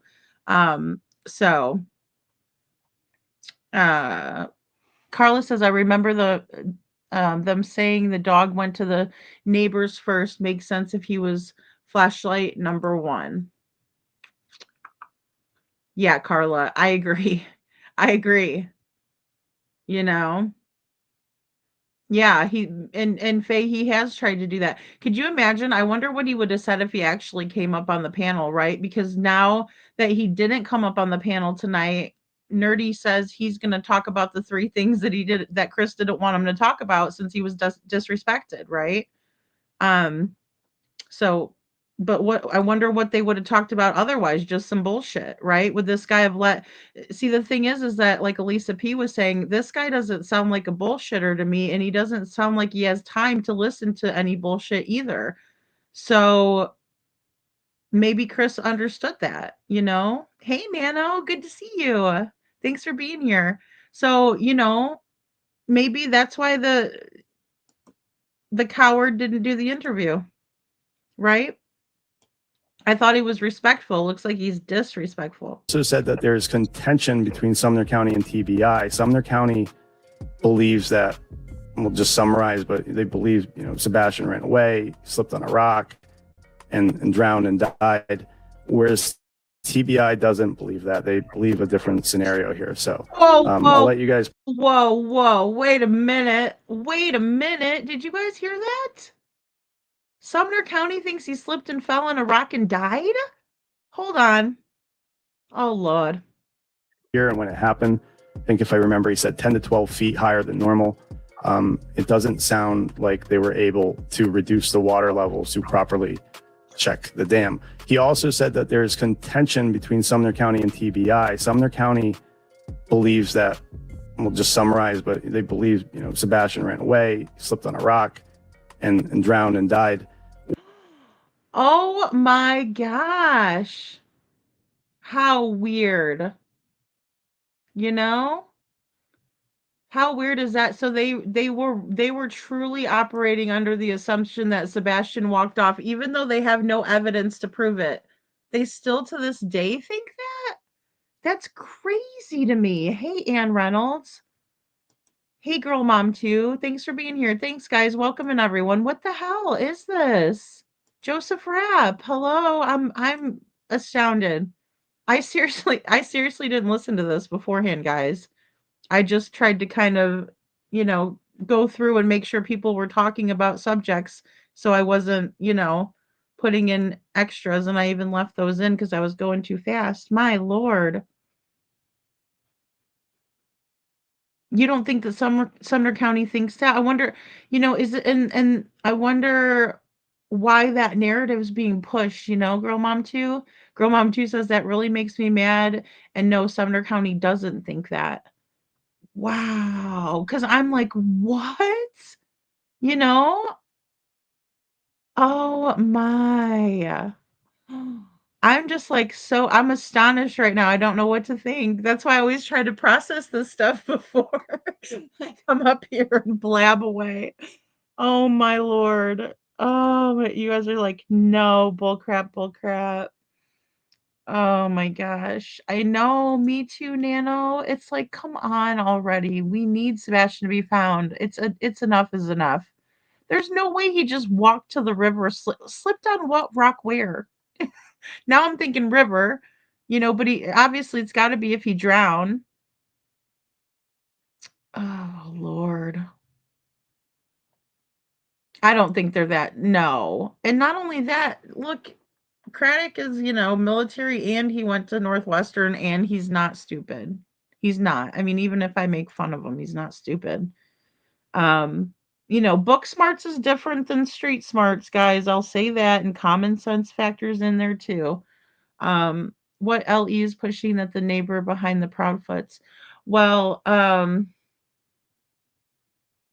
where's his footage and why'd he blur his house on the, and everything? I mean, he's it's odd behavior, right? If you have nothing to do with it, you're not guilty. Why are you blurring your house out? If you have nothing to do with it, you're just a neighbor, you know. So even if you were just, banging your neighbor, wouldn't you just be like, whatever, it's a soap opera or whatever, Real Housewives or however or what is that show, Desperate Housewives, okay, so fine. But blur your house out, that's weird. If you had nothing to do with it, it's just weird. Girl Mom 2 says, I hope they come out with a statement because I will be calling and telling them what CP said they think, right? Well, and he was so adamant, Girl Mom, and thank you too, because that's crazy. That's crazy to me, right? I mean, Chris wants to push his own narrative. Like the cops aren't looking at me, right? In that regard, it seems that way anyway. But he was always like, "Oh, we're buddy buddy," and I'll get Bobby and Carter on the phone and have a powwow and da da da. Yeah, the first canines are looking for a live scent. Any live scent, they didn't smell any of Sebastian's stuff. That's not what they do. The cadaver canines officers are looking for decomposition, in my opinion. That's exactly it. Yeah, I mean, cadaver dogs are not looking for a live person. They're looking for a cadaver, right? That's um a dead person, you know. Camera in the bathroom would be the real outrage, right, Joe? I am outraged though still. Oh, it's a source. It's even worse than Cash Patel situation.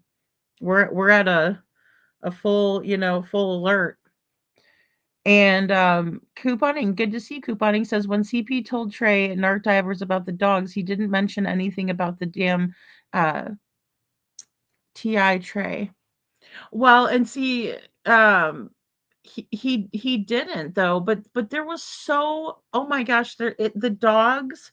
If I was to go back and pick through all of the interviews and only pick out the dogs when the dogs were talked about, it would take me 2 weeks, I'm sure. Right? Because there's just so many times where they're talking about it, and all the interviews are like 7 hours long a piece. I'm exaggerating, but I mean, it would take forever. The first dogs were just police dogs. Yeah, yeah, they had the bloodhound, right? They had the bloodhound, they had that little blue tick, little healer guy, right? I don't know, I'm not the best with dog breeds, but so yeah, didn't mention anything to Trey. Yeah. Don't forget the Amber Alert suggests abduction. Yeah, take that as a hint. Well, I mean, if there's a car in the neighborhood that pulls up and Sebastian's no longer in the neighborhood and he was supposedly drove in and, parked in the garage with his mom, I mean, then and he didn't leave on his own because you don't see him walking around in the street. He didn't levitate and fly out of the neighborhood, right? So he had to have been caught on camera. He would have been caught any which direction he went, and that at least I can say pretty confidently that I don't think he could have skated every single camera. There's no way. What did he do? Army crawl through the neighborhood?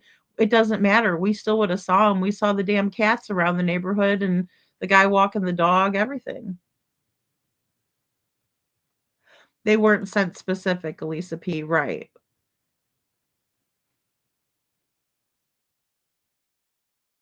I don't know. Girl Mom 2 says, remember Tony said that they have a mountain of evidence. Yeah. I don't know. It's just almost like they're just waiting to find Sebastian, but where could he be? But Girl Mom 2 says, yeah, remember Tony has a mountain of evidence stuff against KP and CP. They wouldn't obtain a search warrant if they think he slipped and fell. Well, and that's the thing. There has to be probable cause, right? Probable cause affidavit is put in, the judge signs off on it. There has to be enough, there has to be sufficient evidence in order to get that. That's so right, Girl Mom too. Thank you. And it makes me wonder, but my thing too is if it was a sealed warrant, wouldn't it still come up on the scanner? I think people just, but say somebody, so I want to say it was Hindsight that has it. And she just dropped a video tonight. I haven't had a chance to go look at it.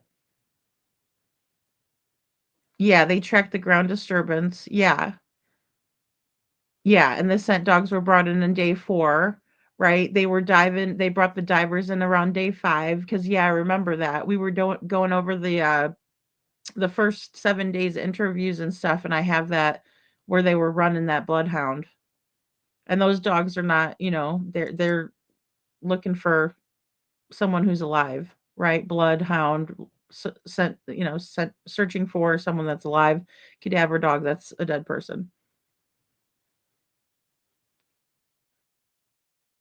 Well, and that Craddock was, yeah, AF intel, I think, not quite military.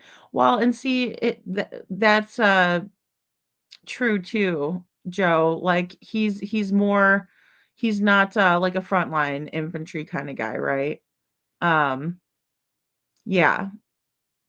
Well, and look, Chris Proudfoot was on with, I think it was, oh shoot, not Barbecue Lady. It was another lady. Well, it was two of them. Was it Barbecue Lady? I don't remember, but it was two ladies, and he was talking about search efforts during the tsunami. And, I mean, we're all thinking to ourselves, and even I know Betty had said something about it too. And she's like, these people are in the military, they're trained in search and rescue, and they're not searching for their kid, right? We all thought about that in the beginning. And I was also thinking, like, isn't Seth an officer of the law? Like, don't they like go like back the blue and all that, like for each other, right? I mean, we all like to think that we're all equal and there's no special treatment, but if one of theirs goes missing, come on. Kiki says, I feel like we're honestly in an episode of Punked. Yeah, exactly. Exactly. Yay, Northwestern went there too. Tough college. Yeah, my cousin went to Northwestern too, Joseph Rapp. It's not easy. Like, he's not dumb. He's a good public speaker too. Don't let him fool you with the lack of with the silence. He's a politician. He was over at Northwestern not long ago and I covered it, talking about public safety to all the people, to the students, you know. KJ Max says, yes, CP tells a lot of tales and they all seem related to his reputation. Right. Oh, yeah, because he's a black and white kind of guy, KJ Mac, you know. And Ken Widener said on the news that 500, or excuse me, 50K is for someone to talk. Yeah, well, and that's that's the thing, I mean, somebody again, and we said it earlier, somebody knows something, So he's a narco slash ground disturbance dog. Interesting. All three were the police dogs were. See, and that's probably what they were talking about in terms of it being nonsense specific. I wish they would have labeled their map like the SAR map like they labeled the one that I have for Devlin. Because you can see where every dog did everything. If you can really decipher through all of it. So it is sick, Nano, and it's like it's ridiculous. It's to the point of being ridiculous. Detroit Rock City says the dogs hid on the pond, which was dug out there for the construction site. What river? Right? That's what I'm thinking too, Detroit. That's a good point because I was thinking what rivers are close to there even. Like, I mean, I get the ones that he was showing us in the beginning, but like in the immediate area. Because again, guys, I just want to say it. Wear socks, go barefoot, try it both ways. See how far you get. Start over at the Proud Feets and walk any direction, right? Because you're going to hit woods, you're going to hit a busy street, your feet are going to be torn up, you're going to have holes in your socks, and you're not going to make it very far with nothing. Take nothing. Don't take your phone, right? Be Sebastian. Literally put yourself in his no shoes and you walk any direction from the Proud Feet's house and tell me how far you get, right? I'll call you an Uber. It's ridiculous. I believe he puts out misinformation all the time in hopes that it confuses timelines and creates infighting. Yeah, I agree with that too. He's been rather successful with it. KJ Mack, and she says, in my opinion, that's it. Everybody wants to say that this person started the circus, that person's doing it. These damn YouTubers, I can't believe these people. Really? What about Chris and Katie who have done this from the very beginning? They're the ones that have made a joke out of Sebastian's case. We just keep the joke going because it's hard not to, right? Because what am I supposed to do on every video? Say, F you, Katie, I hate you. Where's your son? No, no, no. No, I'm not going to do that. I'm going to get up here and talk about the subjects, talk about topics and entertain you guys as much as I possibly can, you know, because it is ridiculous and there is enough shit to keep us busy for quite a while. And now look at this. Boy, oh boy. I really didn't see this coming. Girl Mom 2 says, I don't think Craddock can stay, I don't really think Craddock can stand CP. If you think about it, CP said we're all cleared. And then Craddock went on the news and he said, we haven't cleared anyone. He was talking directly to CP. That's a good point, Girl Mom 2. And it took me putting Craddock in my intro. One night it just hit me. I was listening to him for like, the 50th time and I heard him, go, I'm not going to say he's barefoot. His mom says that. And I'm like, I guess Craddock might not have believed her in the beginning. Because, I mean, that was on the 27th. That clip was where he was being interviewed. I think it was Caitlin Quisenberry. And he says, like, she goes, we heard that he was barefoot. Is that true? And he's like, I'm not going to say that he's barefoot. And I'm like, it kind of clicked with me. I'm like, maybe he didn't believe her. So, yeah, the river is down Drake's Creek. Nano, how far would it be away from there? Like mile? Like how far would it? If Sebastian did leave out the neighborhood barefoot, how long do you? I mean, because I just don't think he'd get far. I really don't. Girl, mom says I don't think so. CP and Craddock are buddies, but buddies. Carla, that's funny. No, and I mean, but I did get that epiphany one night. I'm like, wow, I don't know that he really even believes Katie at all. Hey, Debbie Clark, good to see you. Thanks for being here. Won't Sebastian be 17 on the 7th of this year? Yes, Debbie, he will. He will. In my opinion, if they thought that Seth would be one of the first people to know, then Seth could sue them for wrongful death. I call BS. Oh, that's a good point, Detroit. Yeah, we're dealing with that in the Harmony Montgomery case. Crystal Sorey lost that wrongful death suit against Adam, and now he's on a roll in the appeals up in New Hampshire. I won't get started on that one. I was already riled up about that earlier today. Lisa P says the live scent trails are sent specific police dogs track ground disturbance and narcotics. Yeah, I gotcha because they use them in the prisons and stuff. That makes sense. You know. Oh, Crime Time Buzz has it? Cool, Holly S. Thank you. I'll go look too. Good night. Good night, Kiki. Thanks for being here. I need a Snickers. I know, right? I'm about to make a cup of coffee while I play a little bit more of this, but oh Lord, I need peanut butter cups. That sounds good too. Peanut butter cups are the bomb. Nutrageous are good too. Those candy bars. Now you guys got me one candy. Girl Mom 2 says there was a dispatch months ago and said serving a warrant, yes, yes, to 1008 Stafford, and everyone was like, "What's going on?" And CP told people it was because of Betty's case. Yes, girl, mom too, and we were all saying that too earlier, right? Thank you too for the reminder because it was right around that time, right? And I really, I swear it was hindsight that had it on her channel, and I was like, "Oh, what's about to happen?" And then I just completely, like, spaced it out or forgot about it, right? I was like, "Okay, well, we'll figure it out," because people were going back and forth, but I was like, you know, "We're gonna figure if something big is gonna happen, it's gonna happen." But then also, it got me thinking today about the sealed indictment and about what you were saying too, months ago, because I remember seeing you in chats and that sort of thing. So I was like, maybe they're just keeping it like completely close to the vest. It's a high profile. I mean, and guys, I think it's got to be the highest profile case, missing child's case in Tennessee, other than Summer Wells, right? I mean, Holly Snap 2 was a big, big case, but very high profile for a smaller area too. And Hendersonville is kind of like a big little city, it seems like. I don't know. I'll find out soon. I'm gonna find out, but um snacking. You guys just snacking. I know we need snacks for this one to keep our strength up. Lord, give us some sugar. Or wine. Wine does sound good. Elisa P says, I think they served warrants for their tech devices.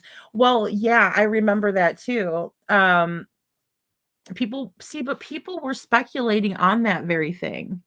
And they're, "No, no, no, it's Betty. It was all about Betty," right? But what were they trying to, and people were like, "But what were they trying to get? Like, what kind of, paperwork?" And Girl Mom 2 says, "Oh, he 1000% lied." Oh my gosh. I can't believe he only failed on one of the I can't believe there was only one anomaly. But, I guess that's why he was asked 13 effing questions. Oh gosh.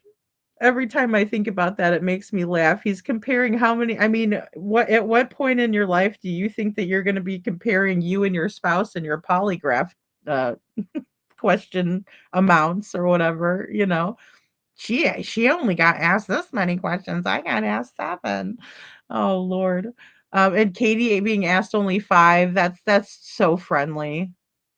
I mean, we sat there and watched that little Brittany Gosney and Buddy they gave her. I mean, she had already confessed though. And I really think Katie would have too if they would have brought her in and interviewed her and started talking with her. The story doesn't add up. It's like, you know, hola, punch in the face, and oh, next thing I know, my baby's gone. I mean, that's ridiculous. Um, and Sebastian didn't have uh an escort between classes. That's BS. Yeah, that's the thing too. They really tried to hit home early on that Sebastian,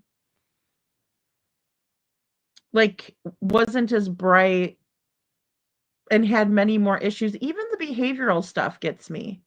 Right? Because we saw his behavior at the Texas Roadhouse. Some kids are bouncing off the walls, like literally bouncing off the walls and hanging off the chandeliers. And Sebastian just walks in there really nice with his mom, sits down, asks if he can play the game. He doesn't touch the game. If you guys noticed in the Texas Roadhouse footage, he won't do anything without Katie's approval. That's not a behavioral issue right there. That's a kid that's like, you know, a very well-behaved child. I don't even know. Like, I was blown away. Oh, and he also uses the bathroom too by himself. Perfectly fine too. He walked back to the bathroom like anybody else would, you know? But if he would have given us his thoughts or opinions, then in court defense attorney would say the sheriff was swaying the public. Oh, that's a really, really good point, girl mom. Really, really great point.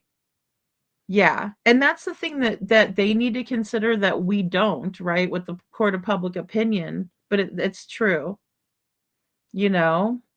He was the oh, girl mom, good point. He was the only Amber Alert in 2024 that wasn't solved. Ooh, and I really thought it would be solved so quickly, you know? Yeah, no, I know. We have like a gym right down the street from my house, and I was like, that looks like a good place to go when I'm having a bad day, right? There's like punching bags, there's the speed bags, everything. Listen to Eye of the Tiger, right? And unleash it. Unleash the fury. Um, yeah, yeah. The footlings, yeah, bad behavior. Yeah, it all aligns. I agree, KJ Mac. 7 months ago. Oh my gosh. And this year's flown by, I think, because we're almost right at Thanksgiving now and Halloween, and oh my gosh. All right, here we go, guys. Whereas TBI doesn't believe that. They believe a different scenario here. So I'll let you guys process that, and I'm going to let you take the mic for a second. Wow, that's crazy. I've thought about that as well. Which it's always been a running theory, and it always will be I always have thought Sebastian is alive, and I do think he is coming home. But I mean, you have to think about the alternative, and slipping on a rock, and the theme that they didn't drain that dam. I didn't know that either. Actually, that bothers me too. I think it was technically impossible to lower it to a level.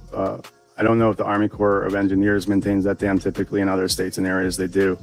But it sounds like the water levels were too high for them to properly check that. That would make sense because we had some really heavy rainfall, if I remember correctly, right before Sebastian went missing in those areas like Black Mountains and, even Rogersville back this way towards Memphis. Like some very, very heavy flooding. Also, one of the interesting things when driving the area, I was actually on the GoPro and I'm like talking to myself, trying to narrate to you guys, but I didn't put that up here. But that creek was so shallow. I was like, there's no freaking way he drowned in here. But apparently, the way Chris described it was when the water was this high, or when it gets high at this creek, it's not just inches deep. He said it's deep enough to cover a pickup truck and make it float away. So that was interesting to me, and it sounds like the water was that high when Sebastian went missing. And I just worry, and I said this last night on Spaces, I worry. We worked, the Kylie Rodney case, and FBI experts and dive teams went out there, and they missed an entire fucking vehicle. A nonprofit came in and found the vehicle in the very reservoir that they said she was not. I worry that perhaps Sumner County maybe is right, and Sebastian, his own mother has disclosed that he loved water, he loved swimming. And then coupled with not taking shoes, was it his intent to walk out without shoes and go swimming quickly in the creek and come back? I don't know, but Well, but the thing is that he didn't like to be dirty is the key. But I don't know if Nerdy had heard, like the first, because a lot of people don't really know about that. The first interview that Chris and Katie did. Well, I mean, they do say it in the second too. And the way that Chris says dirty, oh God, ugh, I just heard it in my head. That's gross. I don't know what the answer is. And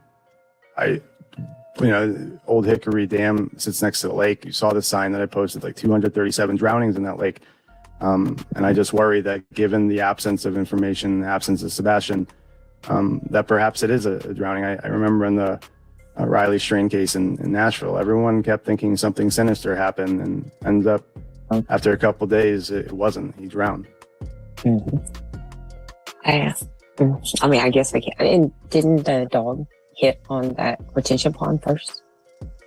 Didn't he supposedly dive straight into that retention pond or whatever it was? That's not what I was. That's not the way Chris explained it. And again, take it for a grain of salt. But I don't know where that information. It's the first time I'm hearing that. I do have people were telling me to check the retention pond, but a retention pond, searching that versus a lake are two different animals, two different beasts.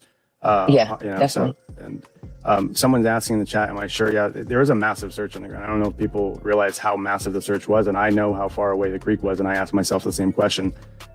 Still, I am relaying the information that Chris gave. So he said that the canine dogs were actually on top of the dam. Like there's a walkway on the dams, and that's where they stop. So again, he could be misleading me. I I am not the type, if anyone in here knows me, I don't mislead people purposely. I am relaying the information that was given to me. I was wrong on the cell phone. I'll say that. I deleted the tweet.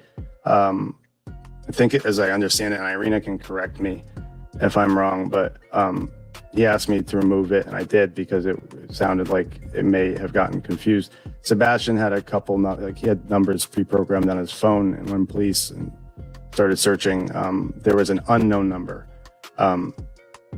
It was eventually found that it was Seth's grandma, I believe. Is that accurate, Irina? I'll wait for Irina to answer, but they ID'd the number as his grandmother. He did mention that the triangulation went to Clarksville, Tennessee. Again, mother. So, mother of whom? Mother, whose mother? Actually, I'm going to go back to his text just to make sure I have accuracy. I'll let you take the mic for a second. I'm going to go. Okay. I was trying to see where I found that about a dog hitting on water, and I know I've seen that a bazillion times, and I even have it somewhere shuffled away in my notes. But I can't find it right now. And also those video clips I sent you last night, I can't find that either. Sebastian's phone had a number that wasn't identified in his phone. We found out the number belonged to his grandmother. The burn cell phone that I told you about was a phone that called one of the three parents. It called Seth's phone. It doesn't need to sound like Sebastian had a burner phone either, because there is no proof Sebastian had one. That was his response when I tweeted out what I tweeted. You guys need me to read that one more time? Sebastian's phone had a number that wasn't identified in his phone. We found out that number belongs to his grandmother. The burn cell phone that I told you about was a phone that called one of the three parents. It called Seth's phone. It doesn't need to sound like Sebastian had a burner phone either, because there's no proof Sebastian had one. Okay, guys, that's interesting right there. And I'm just going to rewind it back really quick, but I want to say that's very interesting because I was kind of thinking the same thing myself, right? I mean, nobody knows for sure, but I'm just saying, like the first person that I thought of that Sebastian might have called was his grandma, Robin, right? And then, I think Seth would have just told us if Sebastian called him that night, right? Something was said at the Texas Roadhouse that Sebastian didn't like, right? Let me pull it up, right? Because we got the TBI's narrative versus reality, right? Reality check for the TBI, right? Let's see. Hold on. Let me get my big head down here. Right? Smiling faces, but the reality was this. Katie saying why with her hand, palm in the air, right? Looking around like a creep. Pointing at him, right? In two different pictures. The middle one, he's looking down with his little head down and his he picking his nails. He ends up biting his nails, right? And looking defeated. He sinks down into the corner of the booth. Ugh, poor Sebastian. I don't know. It just breaks my heart. But either way, let's just listen to that again. And mother. So, mother of whom? Mother, whose mother? Actually, I'm going to go back to his text just to make sure I have accuracy. I'll let you take the mic for a second. I'm going to go. Okay.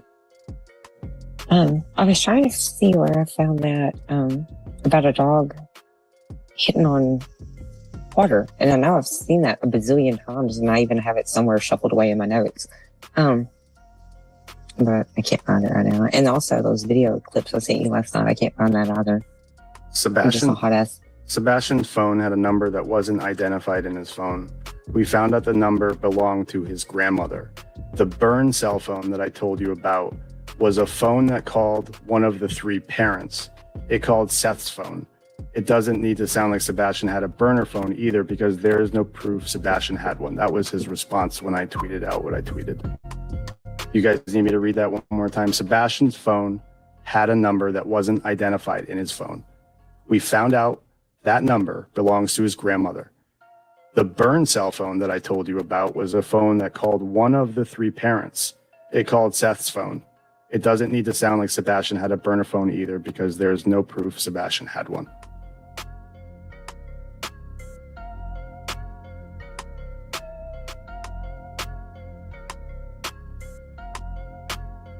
The piece that ties in that's interesting to me for, I don't know if we lost Lady Justice or Brianna. No, I'm here. Sorry. The part that is interesting, and I don't want to talk too much about behavioral health issues. I'll just say there were some, okay?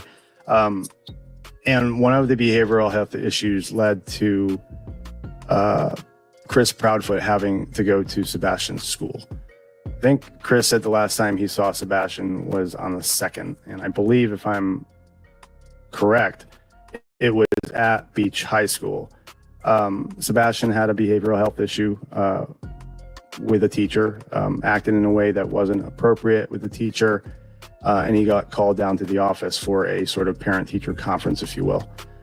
This is the interesting part. So Sebastian, because of his autism, when he traveled throughout the high school, there were only designated people that were allowed to travel with him.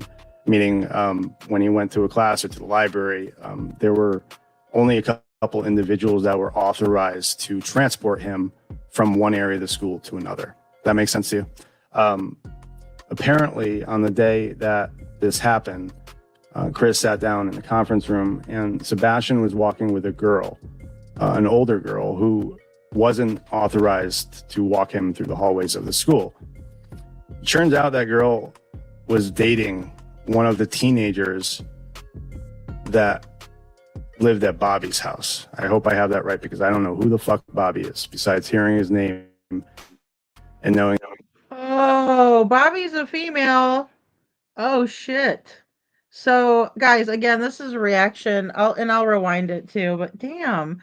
So that's the girl that, and we just watched that clip the other day, actually, where, Chris was threatening Bobby's, and I know Girl Mom too was saying, hey, Sebastian didn't get walked anywhere to school. He wasn't getting walked, he wasn't getting walked to class.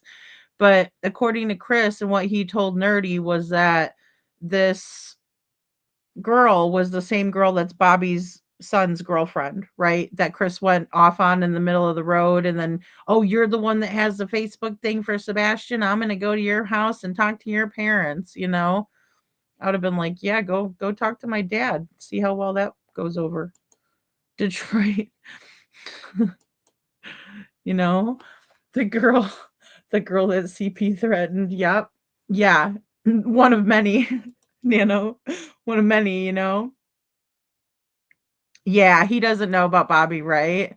And because Bobby was the one that was talking about all of that stuff, that was extra in the neighborhood, right? Because she's like the OG neighbor, right? And then in the beginning, she was like, okay, I'm just gonna go ahead and tell, this, but then she also was recorded by UA and Crabtree too. And Crabtree was supposed to be on Nerdy Show tonight, and then him and CP, they like bounced and didn't, say anything. Didn't reply or whatever. According to what he said, I don't know. I wasn't there. But I agree. I don't like that, like just for an example, guys, when I had my panel with Town Chat and Panda Bear's mom, like I worked with them for 2 days, right? Because they had never been on a panel before. So I was, making sure that it wasn't going to be a disaster, no offense, right? Because and that's what you do when you're professional, and for them to do that to this guy, that was pretty shitty. On the day that this happened, Chris sat down in the conference room, and Sebastian was walking with a girl, an older girl who wasn't authorized to walk him through the hallways of the school. It turns out that girl was dating one of the teenagers that lived at Bobby's house. I hope I have that right, because I don't know who the fuck Bobby is, besides hearing his name and knowing that it is teenage sons. But one of the teenage sons was apparently dating the girl that was walking Sebastian. It stood out as significant to Chris because she shouldn't have been, right? That's his words. There were only designated, I don't know if they're teachers, probably teachers or adults. Only adults were allowed to transport him or walk him, guide him, whatever you want to call it.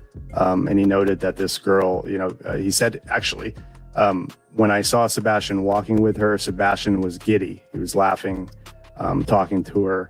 Obviously, when Sebastian saw Chris sitting down in the parent-teacher conference room, his whole demeanor changed. He knew that he was in trouble. They addressed the behavior issues. That was the last time Chris saw him. Fast forward to the night of the 25th, morning of the 26th, and Sebastian has vanished. Now, it's also noted, it's weird because people are saying this correctly. I was told that Sebastian just couldn't make friends, but then I'm also told by Chris that he was playing flashlight tag with the neighbors. I don't know if, for a kid or a teenager, if playing with other teenagers makes them or classifies them as a friend. But again, I'm just relaying the information that was given. And the fact that the dogs then went to that playscape, if they were playing flashlight tag and then the dogs go over there, that's interesting, right? And what's also interesting is that I guess a couple times Katie or Chris found Sebastian hiding under the neighbor's vehicle. So in that driveway, I guess he wasn't supposed to do that, but it was noted that he hid under that car. So the two, my thought.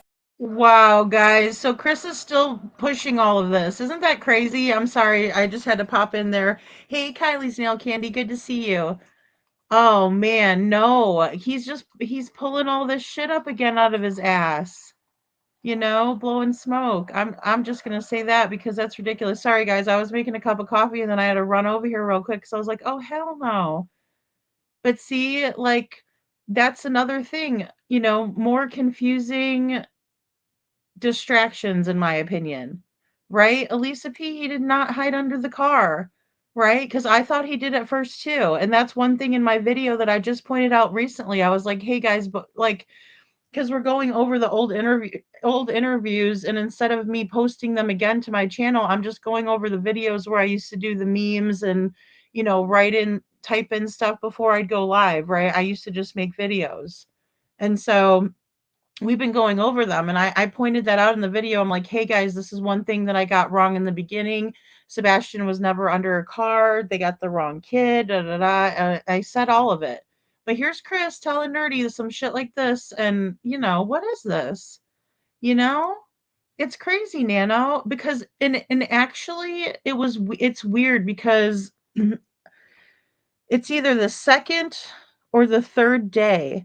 There's a news clip. I'll have to find it and show you guys. But the news reporter almost said it too, and then she stopped herself. Right? And I'll have to find it while we're listening to some of this. But no, it's just a load of crap, Yeah, exactly. Elisa P says Justin confirmed that wasn't Sebastian ages ago. I know. I'm over here making a shot of espresso, and I'm like, oh hell no! I'm running over to my computer and unmute it. So if you guys heard that, that wasn't me peeing. It sounds like the Keurig, when I'm making coffee, but no, that was me hurrying up over here, like no. Yeah, Sebastian's 15, not 3. Oh man, oh my goodness. Yeah, just to throw shade at Seth, Jackie T. Yeah, exactly, just to throw shade. Oh, he wouldn't fit under a car. He's 5'5". Oh, Lord help us. I know, and that's another thing too. And I mean, think about that. If you know that your kid feels comfortable under a car on the concrete in the driveway, I mean, for one, that's crazy, but then two, it's just like, wouldn't you be scared to death that somebody would run him over on accident if that's where he, in fact, liked to hang out? Hey, Pam Roberts, my Lord, I will rewind it to try. I ran over here so quick. Okay, I'll rewind it now. Having a little latte. Ooh, Kylie, yes. I know that's what I need to do. I need to make a latte. I just do it straight with 3 shots of espresso. It's terrible. All right, hold on one second.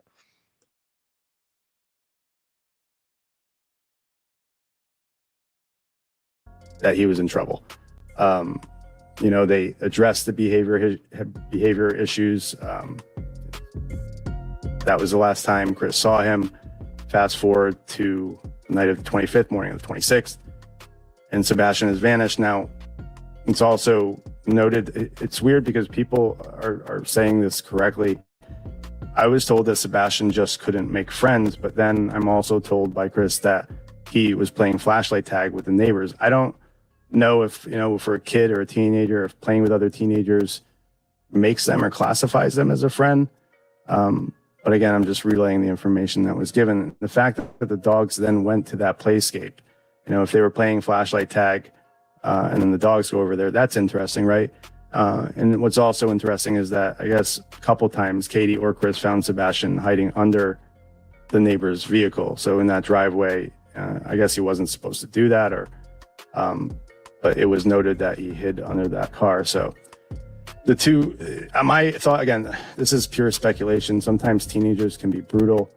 I immediately thought was one of these teenagers jealous of Sebastian? Was he, perhaps talking to this girl, this older girl that was guiding him down the hall when she wasn't supposed to?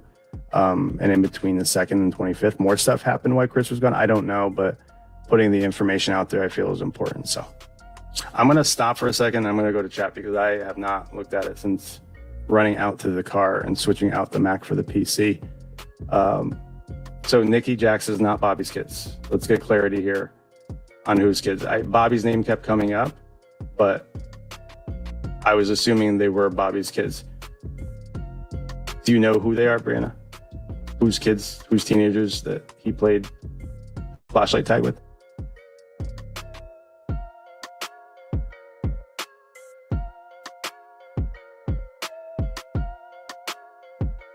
I think she disappeared from the Zoom.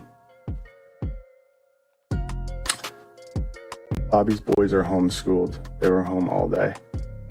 I don't know that matters if he was playing flashlight tag. He didn't play flashlight.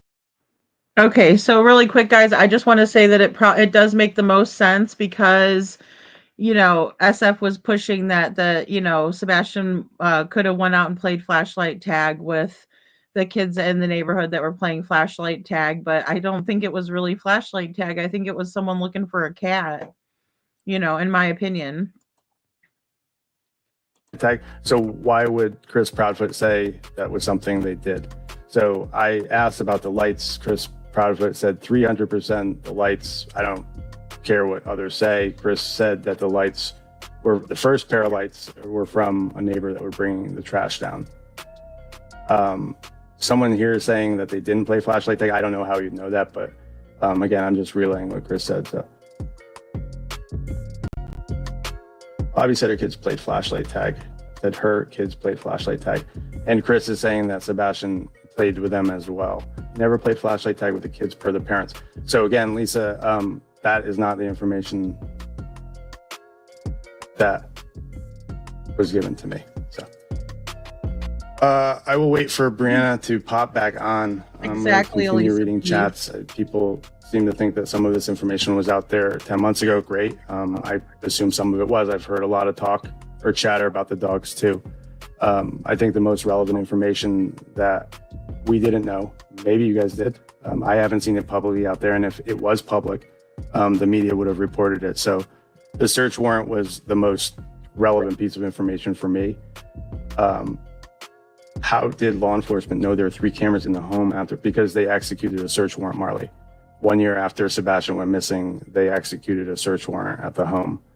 And we don't know what the judge authorized them to take, but we know that Chris said that 3 cameras were taken, 3 cameras that were added after Sebastian went missing. So, hey guys, I think that's kind of like a weird thing though. Like, why do you guys think that they seized 3 cameras after Sebastian went missing? What could those 3 cameras have on them?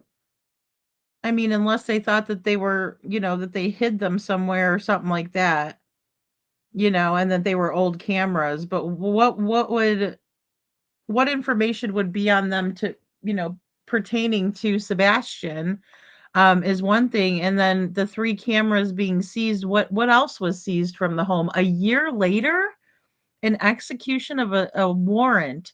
Why wasn't there no... let me back up.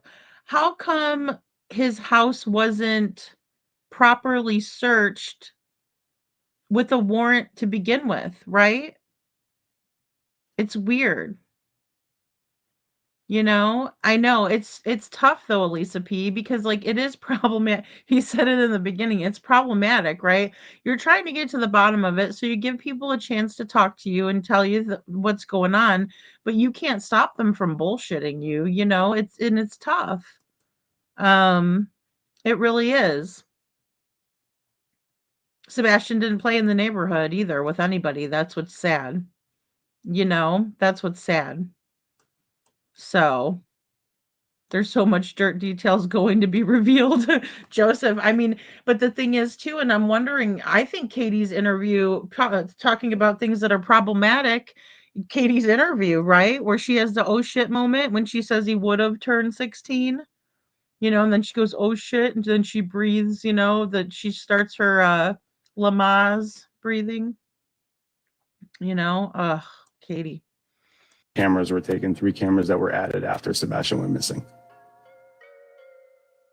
So I don't know about Bobby's kids. I don't know about which teenagers, but again, I said it clearly. It seemed conflicting, right? He said Sebastian couldn't make friends, didn't have friends. And I remember talking about it because I said, hey, Eva's kid is autistic. And I asked him if he's made any friends at school. And he said, no, sort of similar behavioral health issues. So I remember him saying it, but I also remember saying that Sebastian liked to play flashlight tag. I'm assuming Sebastian wasn't playing flashlight tag by himself, right?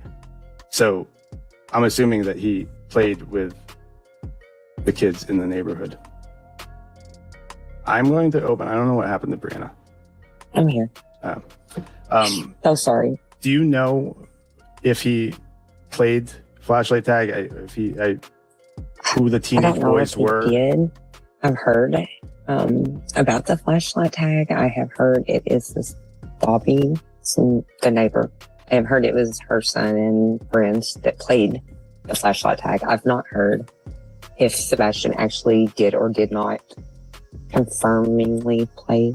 I've not heard one way or the other. So I would hate to say. I don't know. It blew my mind. No, I had to drop down. I was hearing everything that was being said beforehand over it, and then I heard a woman's voice, and I don't know where that was coming from. Probably Irina hacking our shit again. Man, I hope not. I don't know. That blew my mind, though. The older lady. Huh.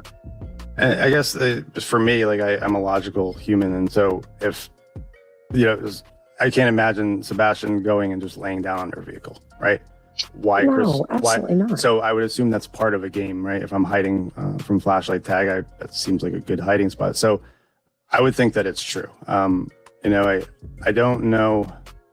I wish I had recorded, but it was the first time I didn't record a conversation. But I have pretty good memory. As I've said, I can relate. I'm so sorry. I didn't mean to cut you off. No. To the actions of a child, in the positions. And my kid's not laying down on the ground for no reason. For one, they don't per se like to get dirty. Does that make sense? It does. Yeah, it does. Dirt. The shoes. That's why I said I think he had a pair of shoes hidden that he pulled out of the trash, or like if my son gets out of his bed, his shoes are on his feet. So I just. Okay, guys, I'm not trying to be rude or anything, but that sounds very like, where's some supporting evidence to back that up? Because, I mean, I get that they're just kind of shooting the shit, speculating, but like, yeah, I won't say anything. It's fine. I just, to me, what pulled the shoes out of what trash? I'm sorry. I don't know. I don't know. I think it made it interesting for me because it's in the same area that Chris, again, and we have to take everything with a grain of salt. I don't have a polygraph hooked up to people I talk to. I kind of talked to them and felt them out, and there is no reason it seemed to lie. I think out of everyone involved in this, his alibi, Chris Proudfoot's alibi, would be the tightest. People I've seen chime in and said, geofencing. I don't know that there's any factual information about that. I tend to believe that he came home on the 26th when this all unfolded. He did say something interesting about, he explained why he called the sheriff. There was some, I guess, social media buzz about why he called why he called the local sheriff, I think, versus Sumner County or vice versa. I don't know. But he said that he just knew the jurisdiction. He had lived here long enough. He knew whose jurisdiction it was. He knew who would be taking it when they called, and that's why he called the sheriff. He did say Katie left the house to go look for Sebastian. So in the drone footage where you see me launching my drone, I guess she went over to that church. There's a cemetery there. Then headed back. The conversation that he said he had was, Katie called him freaking out. Sebastian wasn't there. Chris over the phone verbally said, well, he's under the bed. Is he here? Is he in the garage? Go check here. He gave, and he wasn't he wasn't there. He wasn't in any of those places. They had a three-way call with the sheriff. I don't know if it was while Katie was in transit, if she was already moving towards this parking lot or this church. And that church and cemetery is in between Beach High School. So it's in between where they live and Beach High School. The interesting part is that he said that because the way that he chose the sheriff over the other police department is that he said by the time Katie did get home, the sheriff was already in the driveway. So that was sort of his, I told you, I know the jurisdiction better than anyone. And that's why I called the sheriff. They respond faster. This is their jurisdiction. So his ego is as big as his mouth is.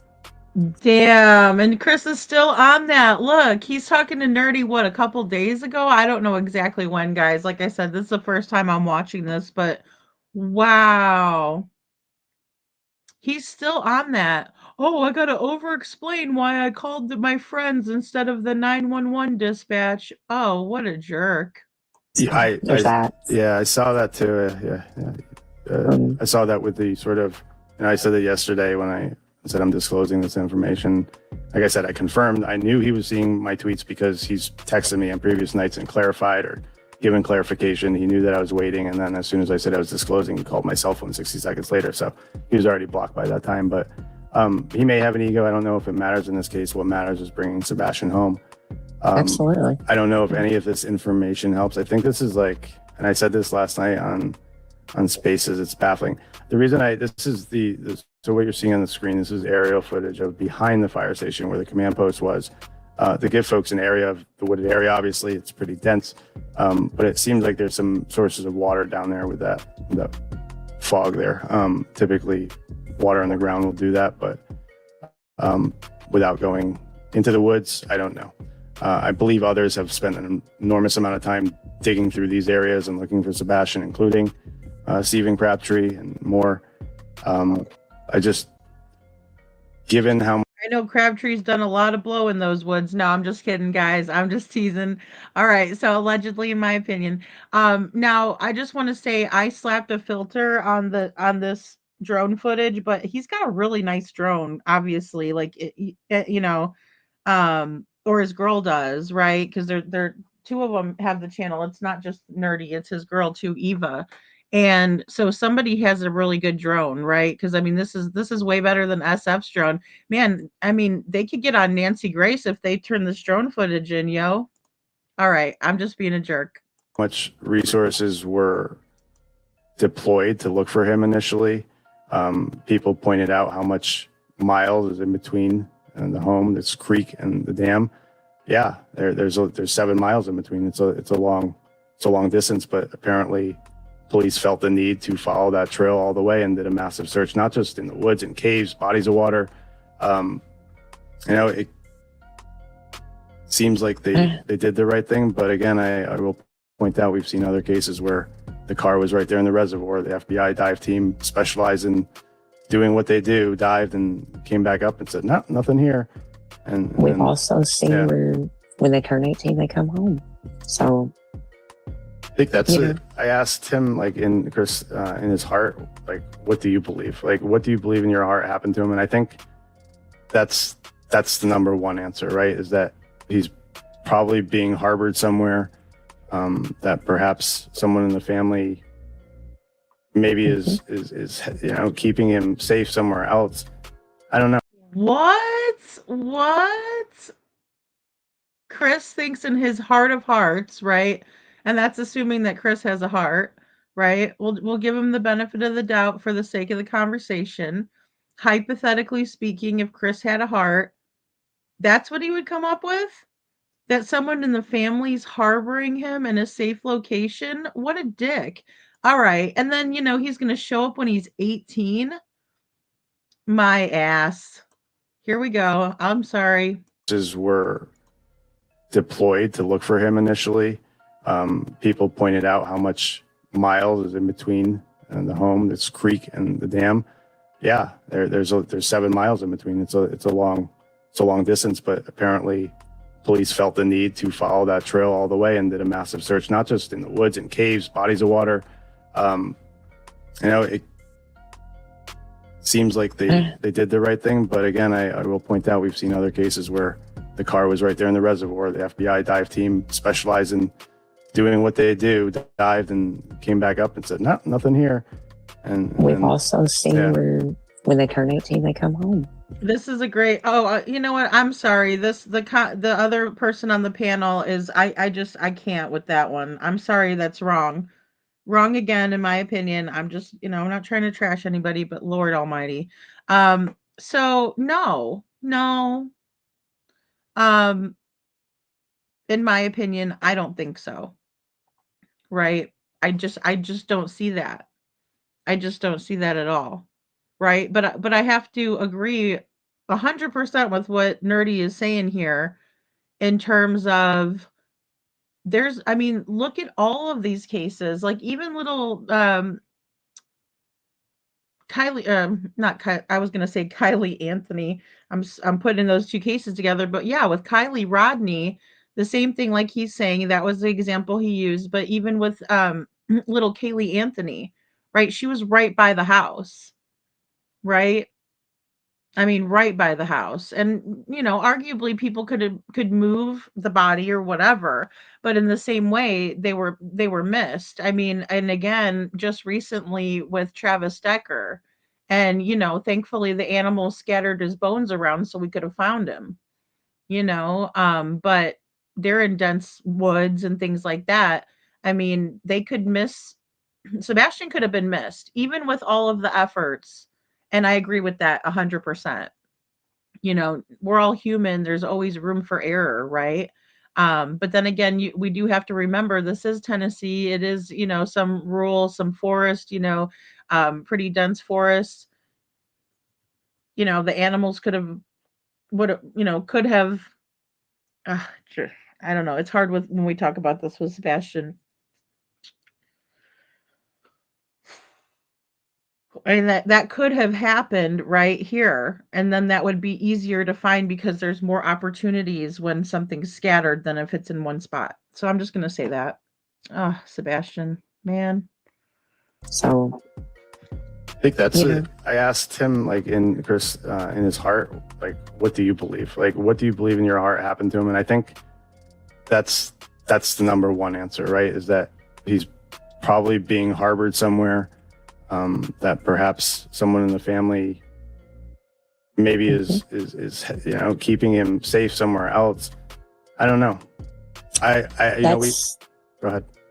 Oh, I'm sorry. That's been one of my main, of course, from the beginning, because I wholeheartedly have always thought Sebastian's coming home. Is why I try so hard to keep negative off my feed. It's why I've never, given an opinion.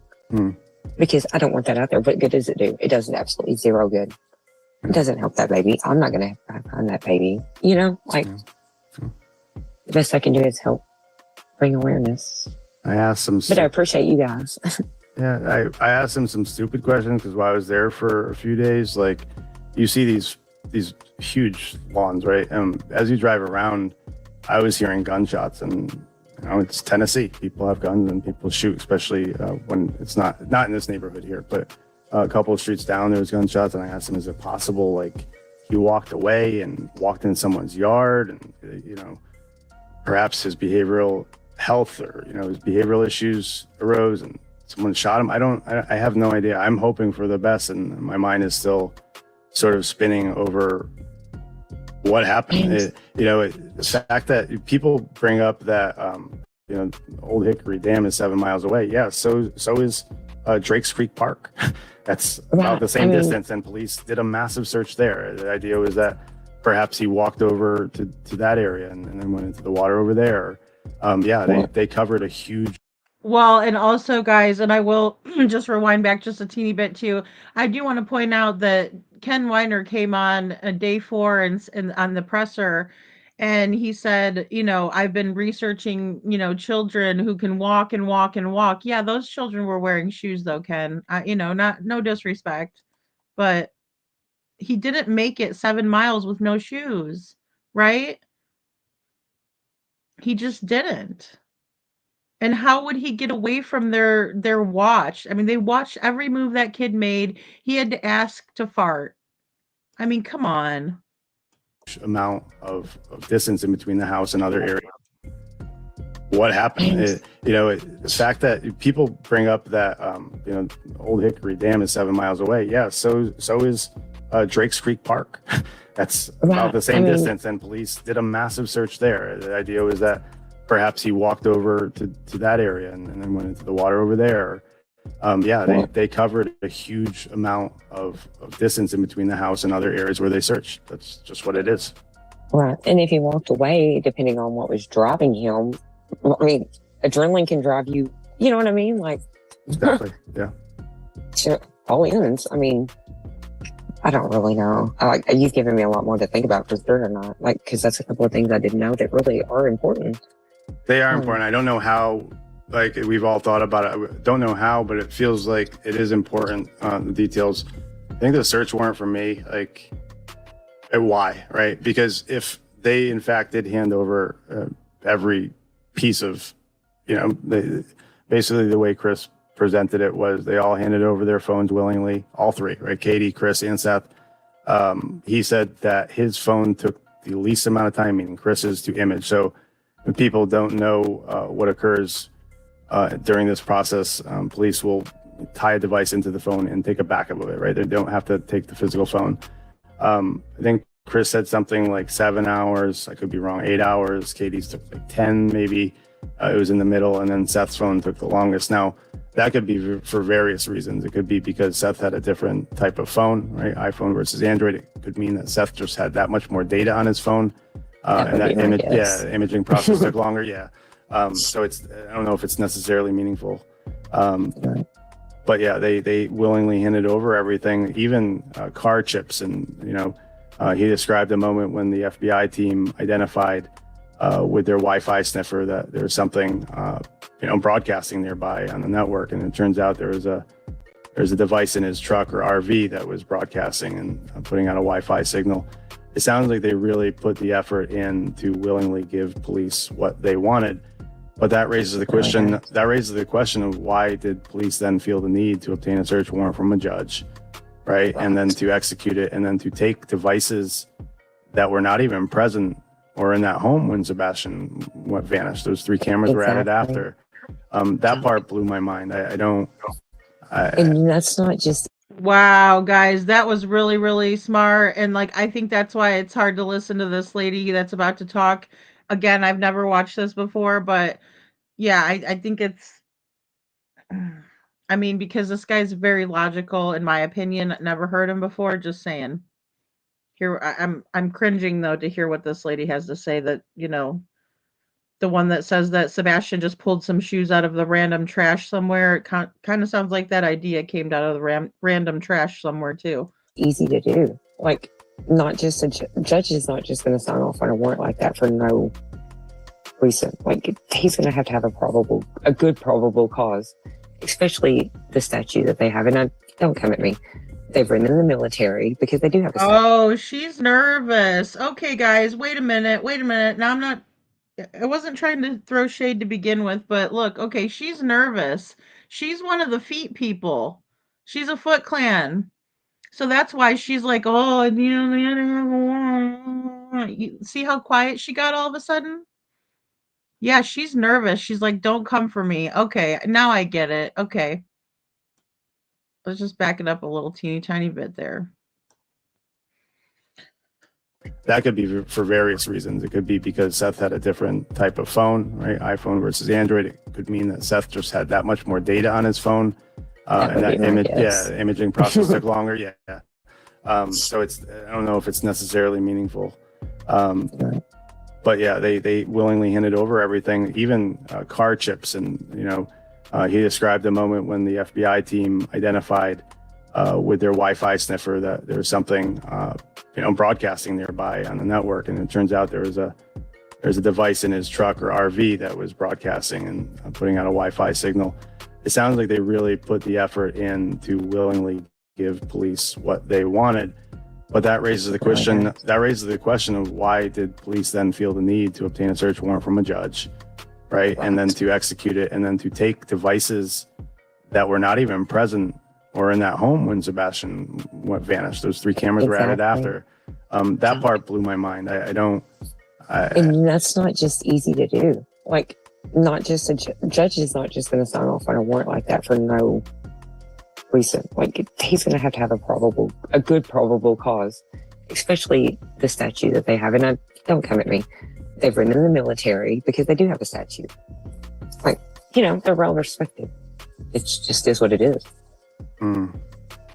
If you are not side-eyeing Katie, then you are not thinking for yourself, right? Because anybody that I just walked up to on the street and just told them a little bit about the case, I've done this while I was passing out flyers, as a matter of fact, people are going to look at Katie because she was the last one with him. So whether Chris wants to get his little panties in a twist and go on Cluminati and do all of his bullshit and all of his dirt, it doesn't matter. At the end of the day, anybody with a brain cell and some balls is going to tell you to your face, your wife did something.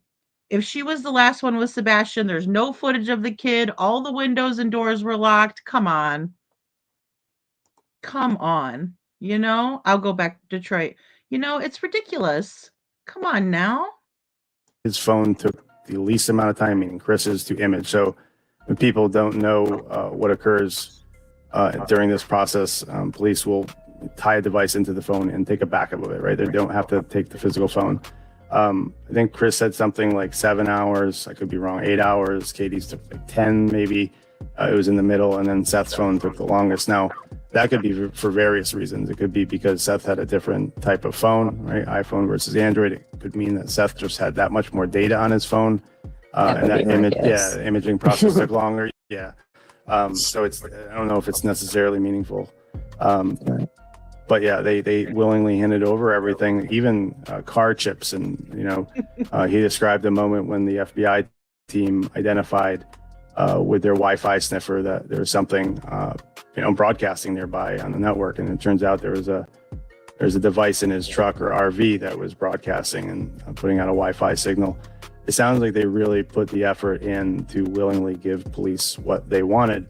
But that raises the question of why did police then feel the need to obtain a search warrant from a judge, right? And then to execute it, and then to take devices that were not even present or in that home when Sebastian vanished. Those 3 cameras were added after.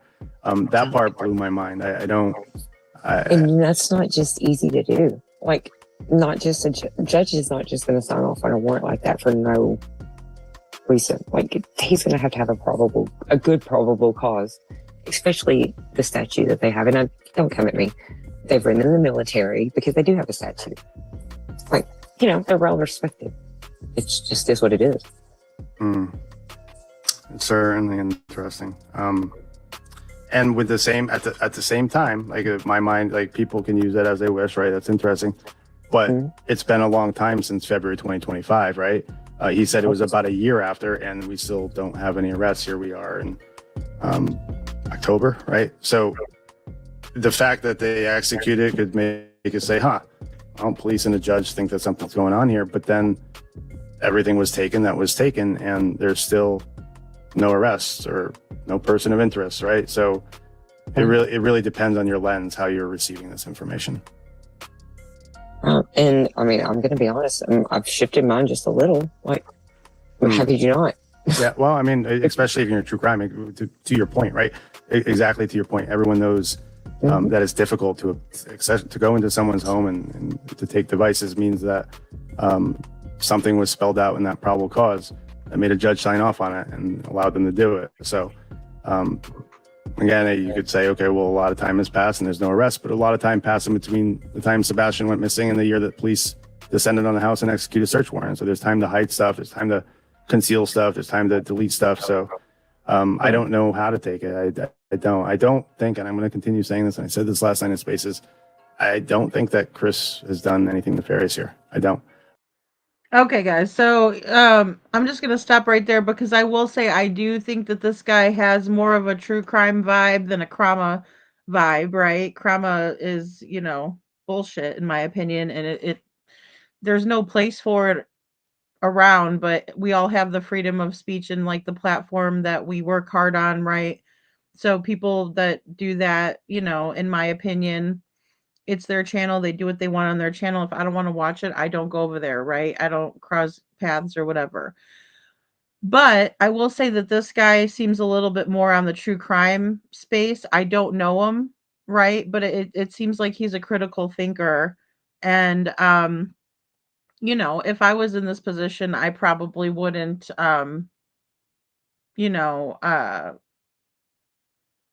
put my true feelings out there either, which I don't know what his true feelings are, but I'm just saying, he doesn't seem like Krama, but yeah, I saw like Krama Chronicles was in there. That's Gracie. All of them were in there. In the very beginning, you could see it. So just at first glance, it was like, and the way that they got linked up, according to him, was that barbecue lady called him, or they were talking and he ran out of flyers when he was posting flyers, and she said, oh, Chris Proudfoot has tons of flyers, and so he met with Chris Proudfoot, and it started to rain, and they talked in his truck for a while, and he gave him 3 subjects that were off limits, right? Because Chris is a narcissist. He can't just go to have a conversation with another human being. He has to put stipulations and have the control over him, right? That's how Chris is. He's not just going to talk to this guy who's out there, boots on the ground, passed out every flyer he had, and he's just coming to collect some more flyers. And instead of Chris just having a conversation with the guy and saying thank you to him, no, he put stipulations on the conversation. What the fuck? So you're going to burden me? You're going to put that on me, Ricky Bobby? What the hell? Really? So you want me to talk to you about your missing son's case, but you want me to keep details out? Because you want to control the situation and that's it? Right? Because that's Chris's MO all the time. He wants to see how much he can control someone and manipulate them. It's classic narcissist behavior, right? That's what they do. They don't look at another human being as another human being like themselves, because they're subhuman, in my opinion. I do think it's interesting that, after our 2-hour conversation, 2-hour plus, he sort of alluded to, well, I'm sorry Katie couldn't be here. She was available, it sounded like, but she didn't wish to speak. I find that interesting. I'm, again, not implying there's any guilt on Katie's part whatsoever. It sounds like she passed the polygraph. It sounds like the only issue on the polygraph was Chris himself, where he told the person running it, hey, he had to clarify, I think is what he said. Like, he wanted to understand if the guy meant if he had lied to authorities presently or any time in his life. And I can relate to that, right? We're all kids, we're all teenagers, and I'm sure I've lied to cops throughout my teenage years and even my young adulthood. So, of course, I think, given the stress of a polygraph, you want a clarification. Doesn't mean that he lied. Doesn't mean that there's an issue with it. It means that he raised the issue himself and needed clarification, and they re-asked the question. So, it sounds like they all passed. Do we know why Seth refuses to take an official polygraph with TBI? No official reasons. That's interesting to me. Isn't it? Well, I mean, to do it on Nancy Grace, and fall asleep. Yeah. Hey guys, I just want to pop in right now because again, I never watched this, so I wasn't prepared for that. Seth never, that is not true. Seth never said he wasn't going to take a polygraph with the TBI. What happened was is the TBI didn't want a polygraph with Seth. That shit costs money, yo. But then don't blame it on Seth. That really pisses me off. And I'm not saying that this nerdy guy is getting this information from these crap heads in there, but it's just like, really? Seth never said he wasn't going to take one. He took one with an FBI expert on Nancy Grace. And yes, he fell asleep. He didn't have to tell us that. We never would have known that if Seth didn't tell us. So come on. What a crock of crap. I'm sorry. No way. And to fall asleep. I mean, and there's only a portion, I guess he said Nancy Grace only asked maybe 6 questions, their polygraph team, whereas law enforcement for Katie and Chris asked, I think if I remember correctly, 13 questions. So. And isn't that episode gone? I haven't been able to find it. I don't know. No, it was 13 fucking questions. Get it right. No, I'm just kidding. No. The Nancy Grace episode was not taken down. As a matter of fact, I have a great comparison video that I'll show up here just in case this guy watches me review him or something like that. He can see it. And no, that was never taken down. And if it was, I have the full episode. I can send it over. I keep all of that shit. There's an issue with it. It means that he raised the issue himself and needed clarification, and they re-asked the question. So it sounds like they all passed. Do we know why Seth refuses to take an official polygraph with TBI? No official reasons. That's interesting to me. Isn't it? Well, I mean, to do it on Nancy Grace, and fall asleep. Yeah, and to fall asleep. I mean, and there's only a portion, I guess he said Nancy Grace only asked maybe 6 questions, their polygraph team, whereas law enforcement for Katie and Chris asked, I think if I remember correctly, 13 questions. So. And isn't that episode gone? I haven't been able to find it. I don't know. I've never even looked for it. Nikki Jack said, do we really know Seth has refused? I don't know. It's again, I'm taking this from Chris. Yeah, that's what I mean. See, and he said he just said that he's taking it from Chris. I'm sorry for the overreaction. That's why I never do this, guys, before I can process it. But okay, so Elisa P. But when they did Brittany Gosney's test, she got asked a series of questions to establish whether she was telling the truth or not. So they asked her way more than 5 questions. And 13 questions, like, how do you sit there in that position and actually count how many questions that you have? So, yeah, I think she's off, Joe, because she's scared, though. These are people, look, this is how this went down, in my opinion, from watching this case like this. This isn't the first time they've tried to take a smart person and turn them over to the dark side, right? To the ignorant side. It's not even dark, it's ignorant. Right? It's like Stupidityville. Like, hey, come over here. The water's great. No, it's not. It's ignorant. So what happened is they have barbecue lady somehow getting the flyers, right? Does this sound familiar to any of you who used to follow Terry Lynn? Bueller? Anyone? Anyone that followed Terry Lynn, doesn't this sound like the park meetup? And wasn't Crabtree also involved in that? And wait a minute, barbecue lady, wasn't she involved in that? Right? So this guy got Terry Lynn by these people. Hello? I mean, it's crazy, right? Holy shit. Miss Ann, I was waiting on you. I'm just teasing. So, Nana, there's Nana. Where was Casey, guys? Sorry. Hey, you know what? That used to be my spot where I'd hang out, so I'm just saying. And then that all went down, right? And when was that? That was last year, like was it July? It was summer because I think everybody was wearing like, everybody was dressed nice. They were all supposed to get together and hand out flyers. And here comes Chris and Katie with all these flyers. Yay, Chris and Katie, you're saving the day. You're giving us all the flyers you never fucking hung up yourselves. Well, gee whiz, Katie and Chris, you think you guys could, hop on in and help us, why don't you grab something to staple them to the tree with, right?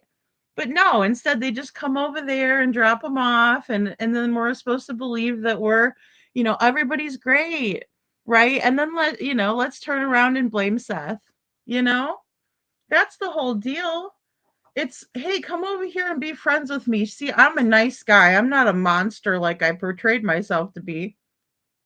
Because no one made him into be nothing. We just listened to him last night, and I had new people in here that are just here for Devlin's case, right? Listening about Sebastian, they're like, "Oh, I hope he's found." And wait, this is the mom. Wait, that's the stepdad. He's saying what?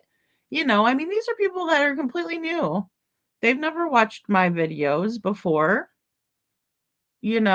So Joseph Rapp says Lore Lodge would do so much better than CP would refuse to talk to them. Right. They refused to talk to Fred and Sheila. He did the same thing, right? Oh, let me get Katie. Let me get Katie. Because they said, we want to talk to you face to face. They were willing to come down there and talk with them face to face. But then again, Katie's not around. Because it's, in my opinion, listening to this guy, he does have a bullshit meter. He just has like a bunch of haters in there saying, Seth, don't look at Katie. Forget everything that you know and your common sense and logic. Take it out of your brain and join us over here. It's like you got to get a fucking lobotomy to hang out with those folks. And I'm sorry, but this is a reaction video for sure. There's a lot of fucks given in this one. Oh, shit. They're so cute, aren't they, Jackie? And you got one guy, you got Fred, he's a law enforcement guy, right? So 40 some odd years, right? Sheila, she's as nice as she can be, And then, but this is what they choose to do with their time is play on the internet. With YouTubers. And this guy doesn't, strike me as somebody that's not a smart guy. I've never reviewed him. I've never listened to his channel at all. This is the very first time I ever heard him. So, well, it's the second time. I heard him earlier on Mob, but that was brief. Yeah, but I think it was all, I think he's logical. I think he might have just been, kind of getting in with the wrong group of people. I mean, I sound like his mom all of a sudden. He just is the wrong crowd. But damn, it's like, oh, I don't know. But I'm glad he was putting out flyers. You know what I'm saying? But there's just something weird about that. And like I said, it just struck me with the tear. I'm like, this is familiar as hell. And deja vu sets in.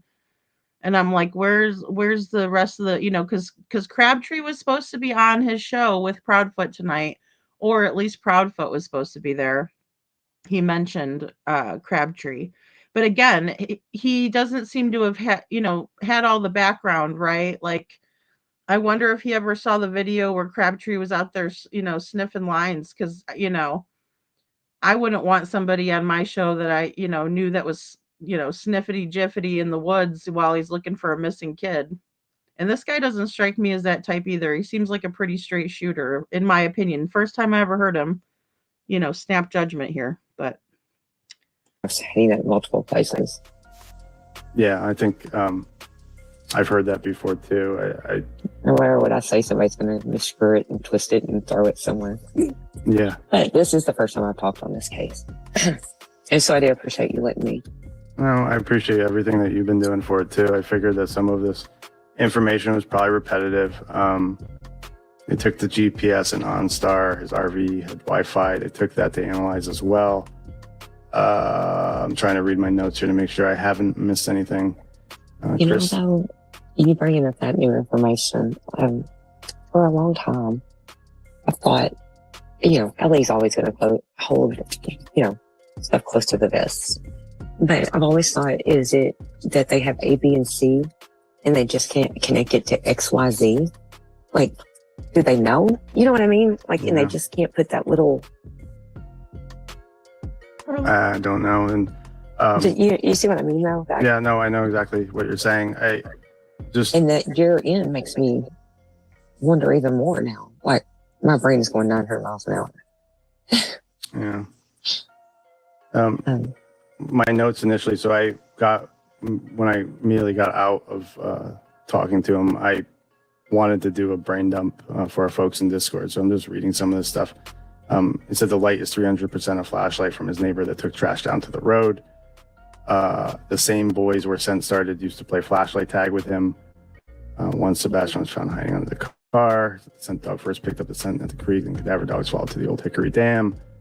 I feel like that connection to the girl and the teenage boys, if the canines went there originally across the street, and we'll get on the next stream, we'll get details, right? If there are 3 Muslim women there, we will be able to pull the property records and see maybe who was living there to get more clarity, right? Exactly. But this is what he said. He said the dogs picked up the scent. They went across the street. They first went into the playscape. Now, that could be just for the simple fact that he played. Like that would confirm that he played with the neighbor's boys, right? At the very least. So I think that was interesting. And then my mind goes to, well, we don't know where Sebastian is, and could these teenage boys have gotten jealous that he was trying to interact with this girl that was walking him down the hallway? Did something happen that night between teenagers? But for a teenager to be able to, teenagers can be mean, but I don't think they're good at concealing murders and bodies, right? So no, but I mean, I've seen some parents do some pretty crazy things for their kids. Yeah, just saying. Well, Brian Laundrie. I mean, nothing surprises me anymore. Exactly. Burn before reading. Like, nothing surprises me anymore. She just got booted. I'm gonna send her a new meeting invite so we can continue the conversation. I don't think it's gonna last much longer, but I will. Guys, really quick, I just want to say this lady on the panel is named Lady for Justice, and I don't know how she spells it or what. I think that is a common name on YouTube. I know a Lady for Justice, and she does 2 E's on the end of it. So yeah, I mean, I'm not criticizing him because I just don't think that he knows Joseph. I really don't. I don't think that he doesn't knows Joseph. I don't think that he really knows the case as well. I think he's reading stuff put in the Discord, and that's what it sounds like anyway. And I don't know that I really would like to see more from him, and I want to see what he thinks logically speaking, because he seems like pretty logical guy to me, so. But you know what though? Not Lady Dee, no, not the EE1 CC. Yeah, no. No, not the one that's in our community. It's a different Lady for Justice. And if you stand for justice, then you're not going to be afraid to call out bullshit, because that's what happens, right? That's what it entails. You have to have the balls, right? You can't be like, well, I think no. If you're on a panel and you're called Lady for Justice, I want to hear you call out the bullshit, right? I want to hear you tell your real feelings, right? Not like, oh my God, I don't want you to come for me. So what? What are they gonna do? I'm not going to be hanging out in Nerdy's chats if all those people are in there. No, because a lot of them, are psychos, that have gone real life on me. No, I'm not going into the chat, but I want to hear what he has to say on it. I'm interested to hear it. And again, I hope Maman doesn't get mad at me for this, but our friend Maman is super smart. She's a good friend of mine. And in the beginning, she was thinking that Seth did something too, because these people were trying to set Seth up from the very beginning, right? And then she realized what was happening, and then she moved to the area, right? And I've had Maman on the show. We've talked about the shit, we talked about, the no drama llamas and all that kind of stuff on the show, right? But you know, she's told me, she's like, I can't believe I ever believed any of that crap. And it's just because it's what you're hearing, right? For the first time. So it's just like Devlin's case. I got things wrong because I had bad sources in the beginning. Now that I have better sources and I'm talking with the family members, that's a little bit, you know, sketchy to say the least. But the good thing is that we have resources for Jessica. She's feeling better about the situation. She's getting things done. We're moving the ball forward. Hopefully more people will be talking about Devlin, as it goes. But yeah, like if he's coming in the case late, I want to see what he has to say, you know. So sure, if I didn't care what he had, if I wasn't interested in hearing what he had to say, I wouldn't even be reviewing him, But I hurried like the Dickens, and I left a lot of the commentary I never would have left in there. I would have taken it all out, So not the commentary parts, but I mean the parts where they're like, hey, Lady for Justice, are you still here? Da da da, that sort of stuff. But yeah, I wanted anything that Chris says in them, I want to hear it so I can pick it apart, because everything that we know in the case, we're going to be able to catch on to things so much faster, we'd be more keen to it. And I think he would be too if he wasn't being fed all this bullshit, right? In the Discord and the, all of that. Maui son, I'm sorry. I typed the comment in and I didn't send it, so I sent you a late thank you. So, but thank you so much for what you said earlier. And no, he just went down there. I guess I'm not sure exactly like why he went to Hendersonville. I guess he just went there to pass out flyers. But then again, I'm wondering if like this was all kind of a setup or something. But it doesn't seem that way. And this girl kind of seems like nervous, right? And everybody was in the chat and couldn't wait to, they want to stir the pot. They're not interested in finding Sebastian. What are they going to do with their Krama channels then? Nobody's going to give a damn. Nobody really gives a damn now, besides their own little group. They're just spinning their wheels. They're never going to be like a reputable channel doing that shit. And neither am I if I keep swearing. All right, here we go, guys. Thank you, Girl Mom. What do the people in the community think happened? We've discussed it with like internally in our own Discord, and Irina seems to think that none of the 3 caregivers are involved. We spoke at the beginning about what Chris said, that there was some, I guess, a difference in opinion from Sumner County. Sumner County said, look, we think Sebastian may have slipped, fell in a rock, and went into the creek. And he said that TBI doesn't think that's the case. So even between, if there's contention between law enforcement, imagine what happens in the public realm, like right here in the chat. So again, all opinions are welcome here. Please state them respectfully. We do the same to y'all. Pate saying no body.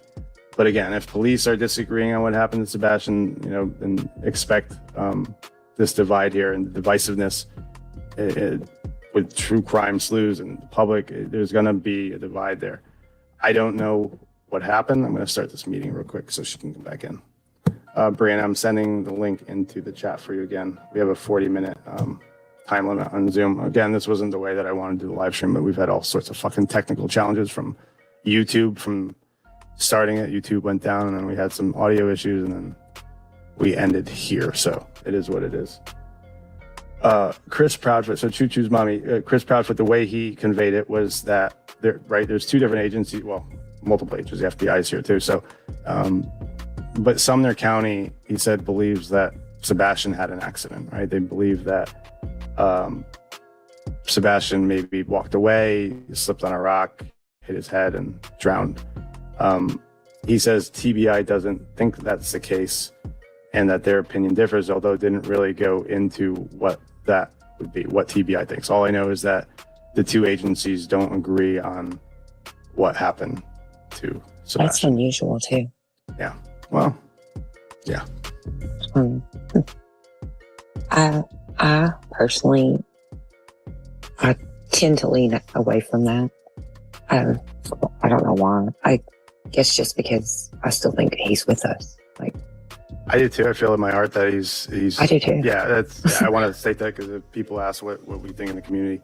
All right, guys, and that's another thing that we know about the hate community is that they're like, oh, I just want to say he's with us. Well, I'm sorry to tell you that there's times that when I hear things or see things or just even if I get too deep into thought, Sebastian's been gone for almost 2 years, guys. It's hard for me to say it myself. It's hard for me to think about it myself, but he may no longer be with us. And I hope Seth isn't in here. Damn it. But I'm sick of that shit too. Be realistic, you guys, and don't just say, oh, those green team people, they just want Sebastian not to be here anymore. Bullshit. There isn't a better thing that could happen in this case than Sebastian comes back, even if something bad did happen to him when he was missing. But, to be realistic, in my opinion, and what Chris has said, Chris literally told this gentleman here, Nerdy Addict, he tells him that Sumner County Sheriff's Office thinks that Sebastian is dead. Come on. I think that's what Irina is alluding to too, right? If she doesn't believe any of the three caregivers did anything, then same, right? I don't think that he's dead. Any of them done anything malicious. I hope I don't that know. he didn't go. It doesn't make a whole lot of sense. Like when you look at that water, it's not like, it doesn't look like water you'd want to jump into. It's dirty water. You can't see through it. It's not clear. And so. No, I don't see that at all. No. That'd be like my kid going out here and getting in the pool before we get it ready for the summer. Are you kidding me? If he can't see his reflection in the bottom of that thing, he is not getting in there. Interesting. And like I said, he's 18 now, and he doesn't leave his bedroom without at least his slides on. Yeah. That was another thing Chris said, is that if you place, like, as an example, if you place Sebastian at Texas Roadhouse by himself, even though he's been there several times or to that area several times, Sebastian had no sense of direction. He wouldn't know how to get from point A to point B, even though areas were familiar to him. So say that too. Say that one more time. I see that as well. Like, yeah. Same. Yeah. Sense of direction isn't great. Dirt. It's not locked. Like the gritty feel, the textures are huge. Excuse me. What about a clean driveway? Would your child have a problem with it? Because those driveways are like pristine, right? And they look pretty clean. It doesn't look to be like oily, dirty, etc. It doesn't matter. My kids aren't getting on the ground. Yeah. And I'm serious, and then it's just being honest. Like, even probably playing a game. Like he's probably gonna just be like, or just look at him. I'm gonna try. I think I struggle with. This ran much later than I anticipated to, but I would like to invite Kaylee Jones on our next live stream. She did agree that she wanted to come on and perhaps talk about it. She's autistic. She went missing from Georgia, and similar circumstances here. If you didn't follow that case, people really were blaming the parents and the caregivers, thought that they harmed her. I think there were some similar discipline issues in that case as well, where her caregivers were disciplining her in a way that maybe not everyone agrees with, but still legal in that state. And Kaylee walked away and kidnapped, I guess is the technical term, but sounds like she was groomed. And she's now an adult. She was found safe. People thought that she was dead. She came home. She came home when she was old enough, and now she's gone. She left, and if you watch her TikTok, I don't think she wants anything to do with her caregivers. But with all that said, I think that she would be a brilliant mind to perhaps discuss this with. I do too. Yeah. I've actually, she reached out to me on TikTok as well. Obviously, around and all that. Don't you remember? I think I've like, been here for since me, the beginning. I think for me, like I want details from because everyone was looking for her. This was, she was on Nancy Grace. Oh, it's crazy. Like, what yes. did you specifically do to stay out of the public's eye, right? What were you thinking at the time? And again, she's autistic too, so I think it would give us some insight. Wasn't she working at the dollar store? She was. I hit that dollar store. She was working there, okay. and her manager said she wasn't happy working there. She had some, I think, behavioral issues too there. But yeah, she probably didn't like mine. She just don't like people. Like it is what it is. It just. Well, I think she was also being forced to work by her. Yeah. Yeah, her caregivers. Yeah, but anyway, I have talked to her as well on. Wow, that's terrible. I think I do remember that case. I have to look it up. Do you guys know, is that little girl, like a tiny little blonde girl is who I'm picturing right now. And I can't remember if that's the case or not, but I do remember a little girl coming back after being abducted, like more like groomed, like she went willingly, but she was groomed. But I don't think that Sebastian's just gonna, poof reappear when he's 18. I mean, I just can't think that at this point with everything that we're considering and everything to consider. Now, when Chris Proudfoot talks about his theory that a family member is, quote, harboring him, my question for him is which family member? Which family member would that be exactly? And why do you think that?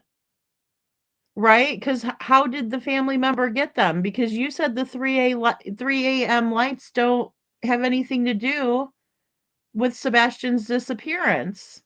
Oh, that's right. You think he's a ninja and he went poof, right? Because that's the $1 million question. I mean, come on. To me, in my opinion, I think without comparing this case, and I will look into it, this case is just like Brittany Gosney and her boyfriend that didn't want her kids. He said, "Get rid of your kids." She said, "Okay." And she went and tried to get rid of the kids, and little James ended up dead. Luckily, the 2 little other girls survived it. Right? I mean, maybe they're harboring Sebastian, but they know what happened to him, in my opinion. And I hope to God that I'm wrong and they are harboring him and he does reappear when he's 18. I hope to God I'm wrong. But realistically, statistically, logically speaking, we're looking at a very grim situation here. And I'm not going to play La La Land like, oh, Sebastian's in Mouseville. No, he's not. And he didn't just poof disappear and God only knows, no. TikTok, she's doing great. I love watching her TikTok.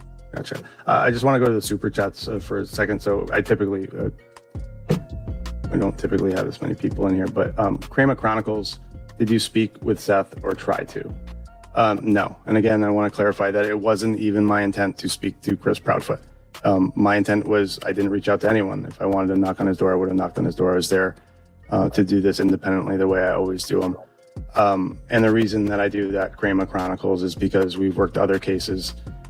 People say they want to find a missing loved one and they want you to dig. And then when you start digging and find stuff that they don't want you to find, they get abrasive, they get confrontational. It messes up the case for the person that you're looking for, right? All of a sudden your focus turns to drama, protecting where your data came from, why your data came, it turns messy. And so my intent was never to speak to Chris Proudfoot at all. I felt like it was, I'd spent a lot of money traveling to Tennessee from Florida. I had already spent my own money printing flyers for Sebastian. I'd spent a lot of time doing it. We spent a lot of money without any donations whatsoever, doing Google ads for him, both on YouTube and then to our website, where you can get a text version or video version. And so really it was like, okay, if you have a whole shitload of flyers, it saves me $100, right? And so I'll pick them up. You're right there. I went to pick up the flyers and the conversation extended 2.5 hours. So to answer your question, I did not try to speak to Seth. I don't know. I'd have to think about if I want to speak to him. Like, I just don't, given a lot of what he's done, seems to be, I don't know, just take the Nancy Grace. Like, just if you do it for Nancy Grace, why don't you do it for the TBI? Right? I have no respect. But see, that's what they're telling this guy, that Seth refused to take a polygraph. That's not true. And the thing is that, you know, the major issue is that TBI didn't try to give anybody a polygraph. Let's just be honest. If we're being honest and we're going back to this polygraph again, right? Again, for a lot of us, right? It's like, oh, here we go again, right? But honestly, it's an important part of the case, in my opinion. So, polygraph tests. Nobody, I mean, it's like they're freaking morons, right? In Sumner County. Sorry, you guys have jurisdiction. You guys didn't give anybody a polygraph test, right? Except for Katie on day 2, according to Chris. And that's according to Chris, right? Because no one, not one single person who was given a polygraph, have we seen their results, but we have seen Seth's, right? But not Chris and Katie. I mean, I don't understand the logic there, and I'm struggling to figure out how someone can look at Seth going on Nancy Grace and doing a polygraph with an FBI polygraphist, right? And that not being good enough when Chris and Katie have shown us nothing. We don't even know if they took one. We just know Chris was bitching that his was 13 and Katie only got 5. You know, what the hell? I'm sorry. I'm gonna be nice. I'm gonna be nicer. For that man. Yeah, it's like, you know, it's almost like it's for the clout. And if the rumors are true, where, you know, he's slept with some of these true crime creators that were working the case, it kind of tells you where his heart is. And I don't want to judge anyone, but Ew, he slept with who? Oh my god. I almost spit my coffee onto my computer, right? Brand new computer. Holy shit. Did I hear that right? Let's revisit that real quick. Wow. Slept with who? And a what? Where? None of my business. or right, all of a sudden your focus turns to drama, protecting where your data came from, why your data came, you know, it turns messy. And so my intent was never to speak to Chris Proudfoot at all. I felt like it was, you know, I'd spent a lot of money traveling to Tennessee from Florida. I had already spent my own money printing flyers for Sebastian. I'd spent a lot of time doing it. We spent a lot of money without any donations whatsoever, doing Google ads for him, both on YouTube and then to our website, where you can get a text version or video version. And so really it was like, okay, if you have a whole shitload of flyers, it saves me $100, right? And so I'll pick them up. You're right there. I went to pick up the flyers and the conversation extended 2.5 hours. So to answer your question, I did not try to speak to Seth. I don't know. I'd have to think about if I want to speak to him. Like, I just don't, given a lot of what he's done, seems to be, I don't know, just take the Nancy Grace. Like, just if you do it for Nancy Grace, why don't you do it for the TBI? Right? I have no respect for that man. Yeah, it's like, you know, it's almost like it's for the clout. And if the rumors are true, where, you know, he's slept with some of these true crime creators that were working the case, it kind of tells you where his heart is. And I don't want to judge anyone. Okay, guys, I did hear that, and he just said I don't want to judge anyone, and that kind of tells where his heart is. Have you guys ever heard of Seth sleeping with a true crime creator? I mean, yeah, he was with Wreck-It Rhonda, but they were like searching for Sebastian, and then she was helping him with Sebastian. He'd been single for like however long, a very long time. All about Sebastian, caring about getting him on the weekends, playing dad, the dad, right? The good dad, the single father role. He wasn't dating women actively, right? But then he meets Wreck-It. Well, she was supposed to be Help Me Rhonda, right? And then it turns out she's Wreck-It Rhonda. We all know her. And she took the CPS records off of Seth's phone and sent him around to the hate channels. And she was also brought in by Terry Lynn. That was one of the people that Terry Lynn brought into the mix. So no, I don't think it says where his heart is. I think that is a very normal human reaction. It's not fair for it to be two against one, in my opinion. And maybe Seth thought to himself, and I'm not Seth, and I'm certainly not a man, so I have no idea what the hell men think. But as a human being, it would be nice to have someone to lean on, right? Otherwise, we don't date people or try to be with people.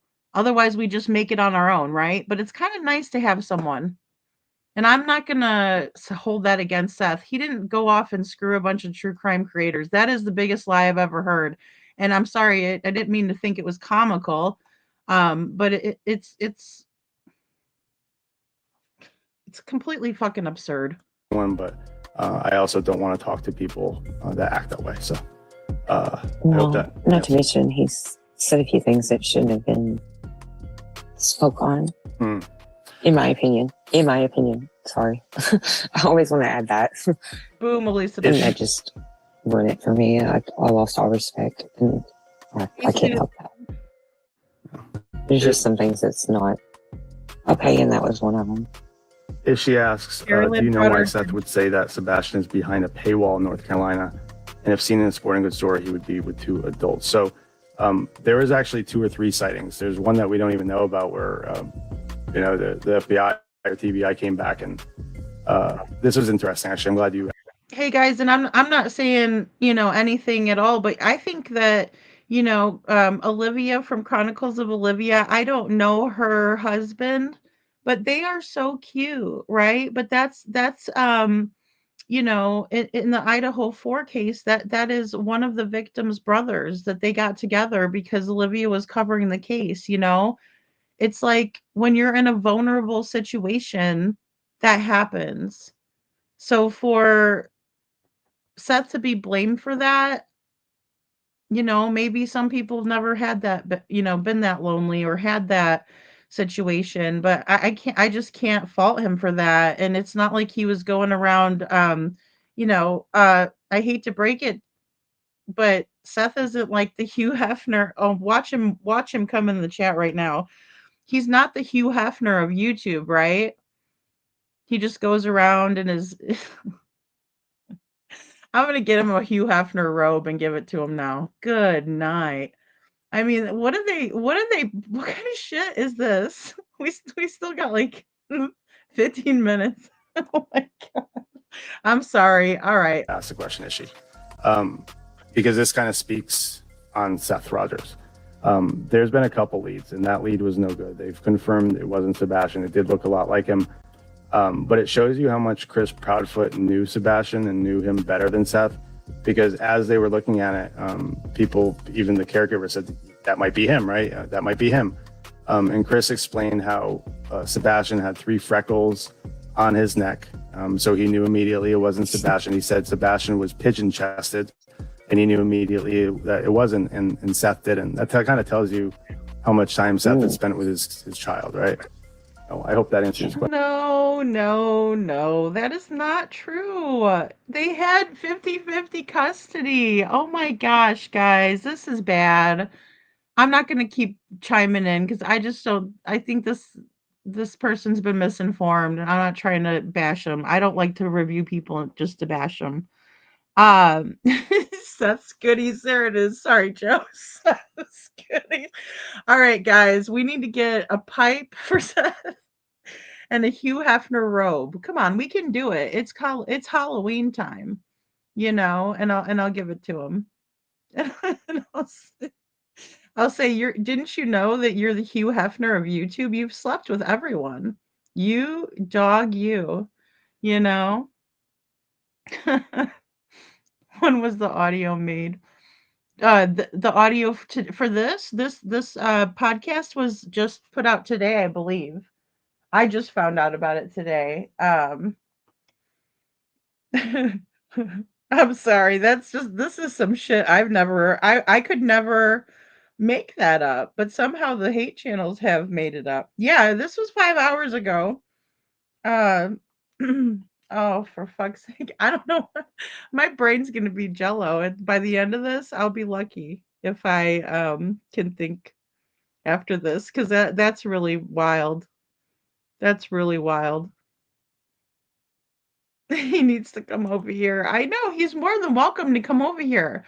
Yeah, he's more than welcome to watch my videos or whatever, needs to happen. I mean, I put the memes in there, to keep it light, and it transforms the videos and stuff like that. Um, but CC, I just don't think he knows. That's what I'm saying. I'm just saying because I can't believe this. Now, you guys were teasing. Where's Scranton? Where is Scranton? Is Scranton on vacation? Where is Scranton at? Scranton, you were teasing me. She'll watch it on the replay, I hope. Look, you were teasing me about if I go to Pig Fest and I fall in love with Chris Proudfoot. Now, Jackie. And now I get to tease Seth about this. This is fantastic. Because when Seth wants to tease me about that night when you guys were razzing me, oh boy, I'm just gonna be like, settle down there, Hef. Jackie. Oh my god, you guys. It's yeah. For those of you who weren't there, it was so bad. Everyone was teasing me. Don't fall in love with Chris, Lady Freedom. You'll be wife number 6. Oh Lord. Person is she? Girl's mom, what did the people in the community think happened? I think we sort of got to that. We don't know, or I'd like to believe that he is safe, and like Kaylee Jones is waiting to return when he's 18. And I think that's interesting because Chris made it a point to say, did you know there's a law in Tennessee where if you're a parent and you take your child and then you bring him back, it's only a misdemeanor. So I think that's where their heart is too. I think that they want to believe, and they think that Sebastian is somewhere else. They mentioned Texas and California as places of interest. Now I will say, like, if the FBI is involved, I'm sure they've staked out multiple locations, right? I don't know.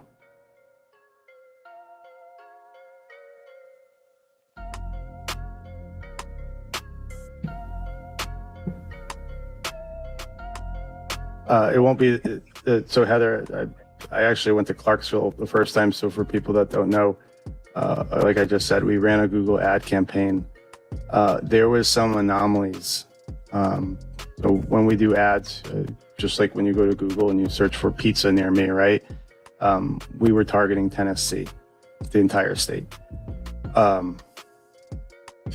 We direct them to my webpage, and we're able to see the analytics of what people are clicking on, where they come from, etc. And what we saw in Clarksville, Tennessee, was a single source clicking on the ad way more than any normal user would click on an ad. That information was given to TBI, submitted as a tip, and showed them the analytics. Even if it meant nothing, I still submitted it. And I've always wanted, I like to work a case and see the ground and see the area around it. And I think at the very least, hang up flyers. I really wanted to hang up flyers and saturate the area of flyers. I wanted to fly the drone to see for myself the area around the home and perhaps get ideas of where it was missing. So I hope that answers your question.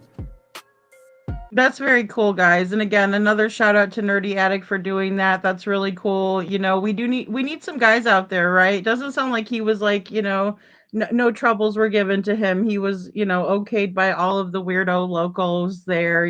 They were all like, yeah, sure, you could do it. They don't let everybody do that, right? Because some people, they get run out of town. I mean, look at JLR, right? there's been several that have been run out, so and no, there's not going to be a kissing booth, Joe. I didn't reach out to Chris again. I've never reached out to Chris. I've never reached out to anyone in the family. They saw that I was hanging up flyers and offered that they had more flyers. So that clarifies that. North Carolina comment was made 3 weeks ago. What do you mean, is she? Sorry. So is she saying the North Carolina comment was made 3 weeks ago? I don't know.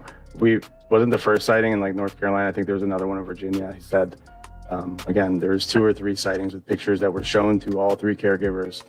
Man, Seth thought that one at the rest stop. that looked like him a lot. Yeah, no, that did look like him. I'll give it. Yeah. But I think they said that when they zoomed in, like there was no freckles and he wasn't pigeon chested. Like Chris stood by that, and he knew Sebastian well. And there's also some conversation about Sebastian moving in. I think people already know this, but Sebastian was going to move in with Seth.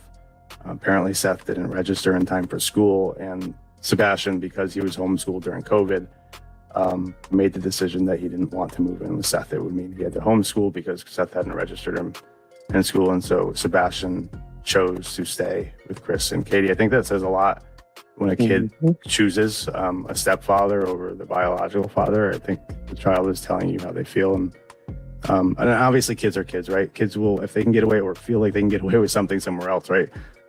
People have to realize that Chris was, he's the one that put the foot down on the behavioral health issues, or when things went down at school, he was the one that had to take away electronics or punish Sebastian. And so, but it still says a lot. Sebastian still wanted to stay there versus Seth.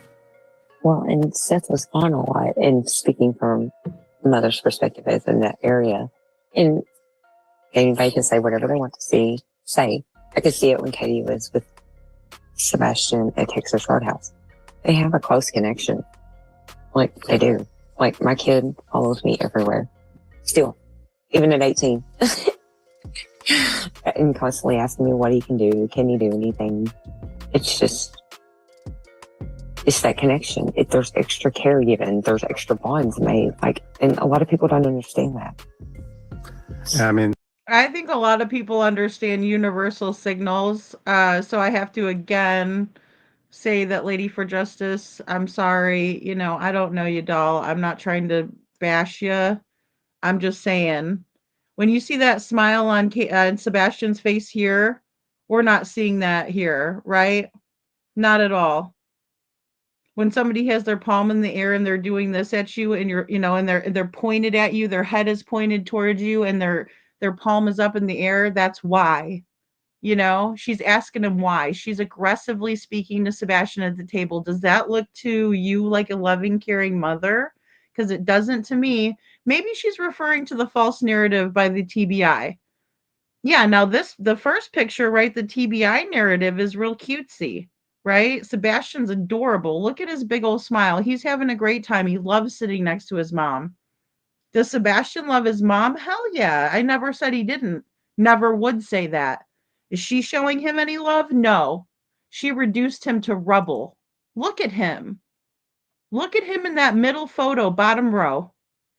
You're telling me that's a kid that's having a loving relationship with his mother? Come on, man. You ain't gaslighting me. She's the kind of girl that'll tell you, never mind. I'm not going to say it. We'll just continue.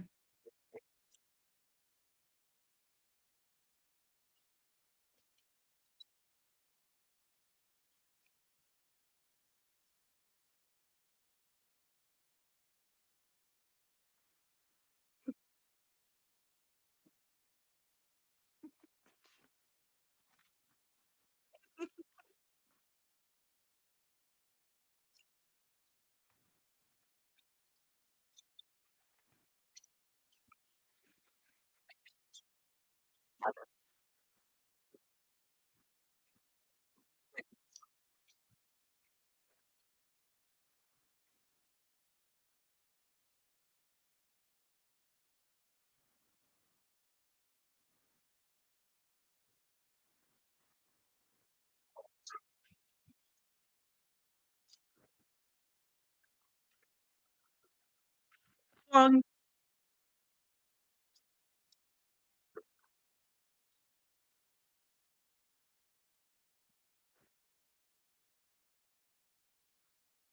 Well, she wouldn't harm him at the Texas Roadhouse. She'll just bitch him out.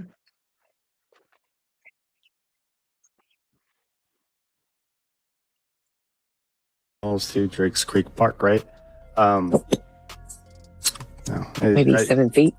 When people ask why I'm there 2 years later, being on the ground, like, yeah, I zoomed in on Google Earth and I'm like, yep, but like, here's where he went, right? Drake's Creek Park and right to the lake and maybe he's in dam. But when you drive these roads, there's no space to safely do that the time of night that he went by. Also, people in Tennessee are like really caring. Like they're really And friendly. barefooted at that. I mean, come on. Everyone I encountered was like super friendly. I can't imagine someone seeing a teenage kid walking on this, tiny little shoulder of the road barefoot and wouldn't stop to help him out. Like it just doesn't seem plausible. And crazy that nobody's seen him. That's the other piece is that I don't quite like every other case. There's a camera trail, and these aren't, you see these homes, like most of these homes have surveillance, CCTV, ring cameras, say like 1 out of 5, if I had to take a guess. Right. And there's And no trace of them. There's not a single trace of them. I truly think all of us may be a little flabbergasted What? when everything comes. This lady's really To a dumb. head, Sorry. Whoop. I thought I was muted. Pate just texted me. She said my voice is changing. That's because my roomies are trying to sleep. For those that don't know, I'm a sober home getting sober, and this whole night was a clusterfuck. Sorry, guys. I don't like to call people dumb. We all have something to bring to the table. That wasn't nice of me. I said that I thought I was muted, so that wasn't very nice. We'll just keep on moving. This was supposed to start at 8 and we started later, so I've lowered I'm so my sorry. voice. You should have just went without me. No, it's all right. But I do appreciate it. And I see people throwing, maybe trying to, at Barbecue Lady. Like, I don't know. It seems like everyone's best intent. People have been on the ground. I don't throw any shade at someone who's helping, looking for a missing kid. If you are, then you need to look inward. I don't know her. No, I'm just briefly reading it. Barbecue Lady is the one that put me in touch with Chris. So she's the one that said, look, he's got some flyers and go ahead and head over there and grab them. So Well, then I appreciate her. Exactly. I do too. I appreciate you. Like, I appreciate everybody that's somewhere I can't be. I will say I did, I think I'll end it here tonight and we will plan on perhaps getting Kaylee Jones on. I did speak to her today. She just moved up north. I've been waiting to hear from her for like 2 weeks and she finally responded. She asked about the case, so she's interested in it. I'd like to get her on and pull her thoughts on this as well. I think that'd be great. I think it would be great too, yeah. I'm down anytime. Just let me know. Yeah. Trying to think if there's My anything. name is Nikki, and I keep seeing everybody saying Nikki, and it's throwing me off. Because that's what everyone calls me, away from Twitter. Ishi, thank you. The super chats, I appreciate it. Thanks for covering Sebastian. I know about the first sighting. I'm saying Seth said he's in North Carolina behind a paywall. That's crazy to me. He said it on another content creator's channel. What does she mean by a paywall? When I think of a paywall, I think of like when I go to Daily Mail and they want to make me pay to read an article. I know about paywalls in the technical world, but I don't know what. Maybe you can. You don't need to send a super chat to clarify. It's appreciated, but you can just type it in and tell us what you mean by a paywall. Thank you, Barbecue Lady. Barbecue Lady says thanks for going, hanging flyers, keeping the name out there. Yeah, it was moving my feet, and I have some other stuff going in my life, and I like to stay busy. I think it was really like it made my heart sort of feel good when the lady said everybody knows Sebastian. Right. And man. It kind of made me, okay, well, I need to sort of get out of Hendersonville and hang these flyers up elsewhere and go to events and hand them out. And that's what I did. But, I have footage. There's, Opry Mills, where people said that this is another thing that sort of leaned on Sebastian actually having people he hung out with. Someone said that he went to Opry Mills, which is like just a big mall with people that he knew. I did not clarify that with Chris, so I don't know if that's accurate, but people seem to think that was true, but I don't know. It just looks like he done so much. Wait a minute, the mall? I don't remember the mall ever being brought up. Do you guys? Because that's weird, right, Faye? Is that what you're saying with the F4? And guys, I don't know this lady's actual name. I don't know if she's Lady Justice or Lady for Justice, but I know she's not the Lady for Justice that kind of hangs out around YouTube, like LADEE for justice. I don't think that's the same person. Well, I mean, I know it's not the same person. I just don't know what this lady's actual handle is. In other words. But I've never heard of, Seth getting with the YouTubers, and I've not heard about them all. And all those pictures are. Let me see the same thing as somewhere else. So I don't know. Yeah. This is a baffling case, and I think I hope my heart is right, and I hope that he's somewhere safe with. I guess for me that even that though, like why, I guess. It seems like he wanted to stay with Chris, and like Chris wasn't expected back anytime soon. Like Chris came back on the 26th because this unfolded. See, you can just keep talking. You answer your own question. Yeah. All right. Well, thank you.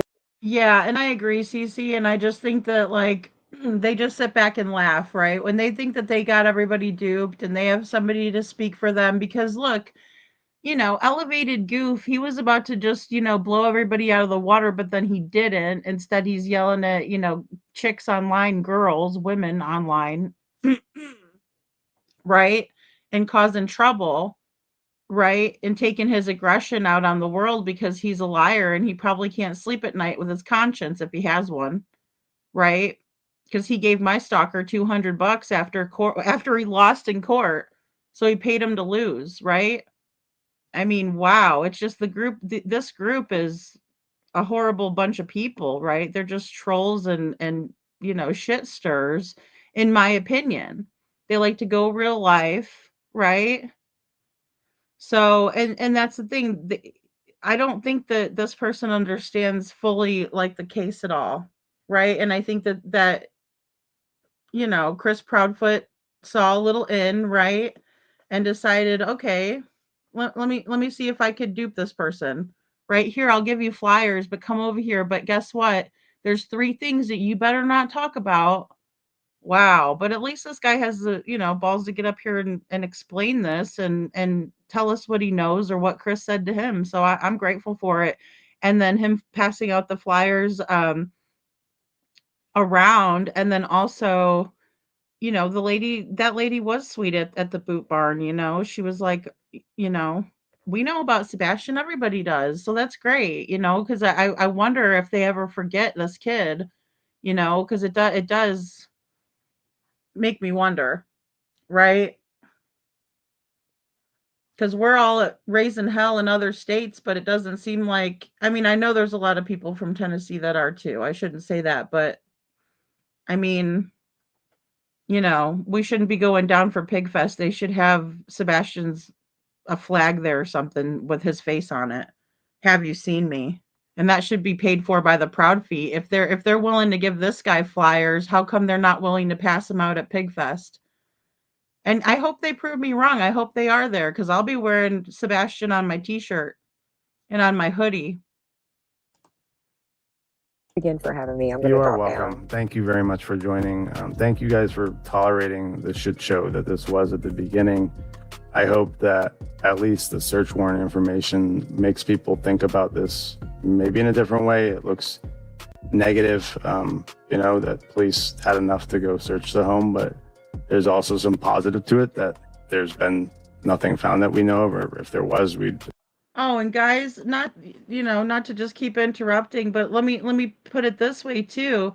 They're willing to give this random guy, this YouTuber guy, right? And I don't know what else he does. Again, but they're willing to give him flyers. But when Seth is complaining that he ran out of flyers because he actually passes them out, they don't offer him flyers. I don't see them going over, because if that was me and I knew that my ex-husband, no matter how much I hated his guts, was out there passing out flyers and he ran out of them and I had extras, I'd leave him on his doorstep and run away. I mean, come on. That's your kid. This is such bullshit. Sorry. Assume there was an arrest, but also police are keeping a lot of this stuff tight to their chest. So I appreciate you guys coming on. It's late and I need to give my roomies some quiet. So I hope you guys at least have a better idea of the area, of sort of the land around him and, you know, the different various terrains. Like I said, I don't think that he walked away, and I think if he walked away, someone would have stopped. So I agree with that. Um, I really really liked reviewing this guy, even though I think some of the stuff was off. But you know, we had to consider that he's dealing with these um the feet, right? And didn't hasn't talked to Seth, but it seems like he's got a lot of misconceptions, a lot of funny ones too. It's kind of funny, the misconceptions with Seth. Just the Hugh Hefner thing, right? Because I mean, I'm just being silly with that, but I've literally never heard of Seth, um, being a man of the night on YouTube. Uh, Jesus. I mean, the poor guy's looked for his kid this whole entire time. Um, yeah, I don't know. Yeah, yeah. I'm gonna wear them on the t-shirt. I have one t-shirt and I got two hoodies. And I might smell by the third day. No, I'm just teasing. But yeah, that's the plan, to just wear the t-shirts, wear the bracelets. Hopefully Seth still has a bracelet for me. Our the goal, I think we got up to 200, you guys. So just so you know, and it is expensive, but hey, I'm there for it. There's positives and negatives in it. In my opinion, the biggest positive and the whole main goal is to get all of those people at Pigfest, hopefully, to be aware of Sebastian, because there's people that are going to be coming from all over, you know. So yeah, yeah, maybe he'll watch the Smiley interview, right? Because I did the 3 part. And and I get that everybody has differences of opinions, and I'm not throwing shade at anybody for that. I just feel like the more I listen to it, the girl on the panel, whatever her name was afraid, right? Because she's part of the group and she doesn't want to say anything for them to come for her, because like they will come for you. It's not a joke. She's not saying that like, haha, don't come for me, ha ha ha. No. I mean, it's for real. You disagree with them. If you speculate, speculating causes issues, right? Chris Proudfoot, speculating causes issues. And he's right. Because I moved to Florida last year in November. And by the time June rolled around, I had 2 restraining orders that I have on White Boy and his wife for life. Forever. Because speculating causes issues. And Chris lives in Tennessee, so he got one of his little cronies that lives out here to come after me. And that was Terry Lynn that did that as well. So she went over, and her and Chris thought it would be cute to send White Boy Radio after me. Right? But I just ignored him and took him to court. So yeah, speculating causes issues. There's people that are scared, so of course, instead of them admitting that they're afraid of this asshole and reporting him like they should, instead they just, if you can't beat them, join them. You know? Joe thinks I'm gonna get drunk off my ass at Pigfest, and no, I'm just kidding. I'm just kidding, Joe. So but yeah, I mean, that's the whole deal. So yeah, they're gonna be, instead of them being the target, they're gonna act tough on the other side. Oh well, I think this and that. Yeah, yeah. You're not that tough when you're talking about the facts with Chris Proudfoot. And the fact of the matter is he's lied over and over again. And Katie was the last one with Sebastian, right? So where is Sebastian, Katie? It's not that hard, right? It's just that they don't know where Sebastian is. And that's including law enforcement, because they would have found him by now, right? So much for Eric Craddock wanting, if it was his kids missing, because I doubt that he would want him on the case if it was his kids missing, because he wouldn't want one of his kids to be missing for 2 years. And that's what we're approaching, is 2 years. So something needs to be done, you know. So I will have to have a few feet to be in the same a few just to be in the proximity of the feet, CC. I know, right? Oh my gosh.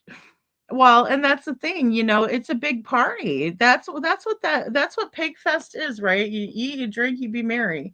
And they don't want that ruined, right? With the missing kid, right? They want to forget about it like it didn't happen, even though Live Love Nashville was providing snacks and dinner and lunch for the servers. Or excuse me, for the searchers. They served lunch and dinner for the searches. So, and they did that out at the Long Hollow Church. Um, and it was all over their Facebook page. But then I think it was Kiki and I were talking. She's like, I can't find those posts anymore. And I'm like, well, I screenshotted them. And I did it while we were live because we were going over all of it and we were going over all of the sponsors for Pig Fest. There's major connections there, guys. And Chris and Katie, I don't think are well liked or well connected, but Chris's family is, right?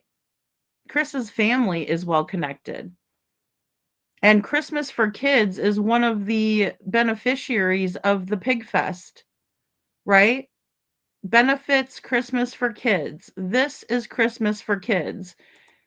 All of the country music stars have tour buses lined up, and the kids get to go in there and tour the buses. There's Katie and Sebastian with one of those country music guys. And here's Sebastian with one of the ladies.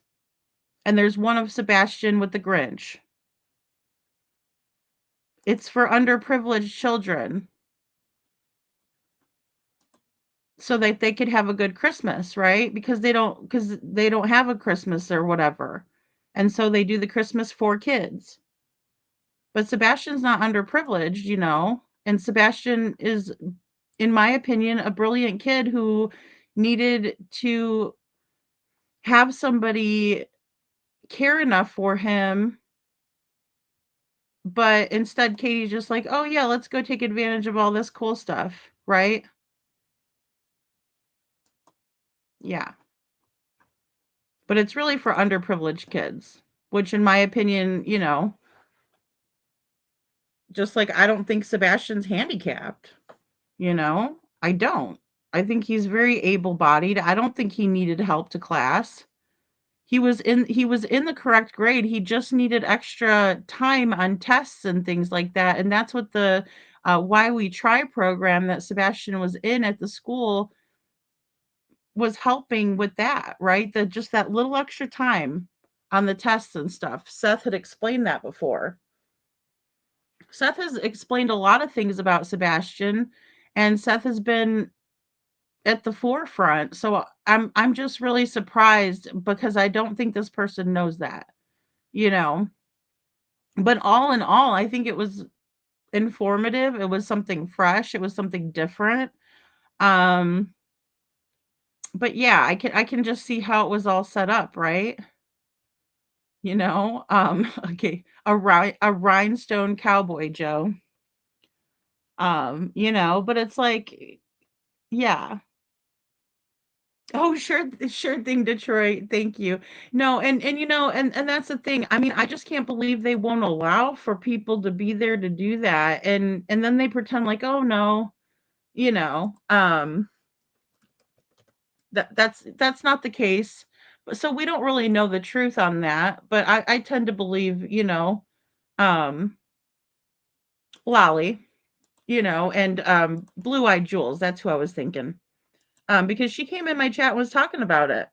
And she was the one that was trying to set everything up, and they were just trying to do it as a, something that they were like, "Hey, let's go ahead and set up a booth there because there's a lot of people that show up, guys, like a lot of people."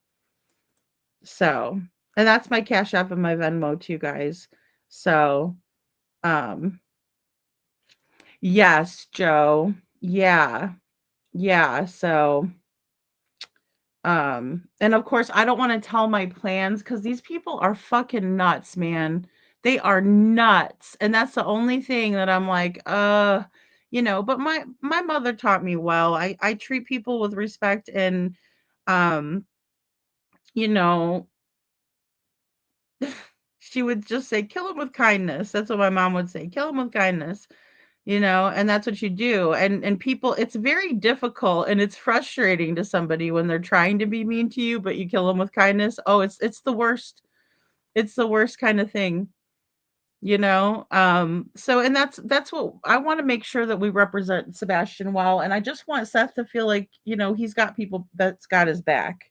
Because obviously he needs people because they're trying to make him into the Hugh Hefner of YouTube. Oh yeah, Seth, he just sleeps with all kinds of creators.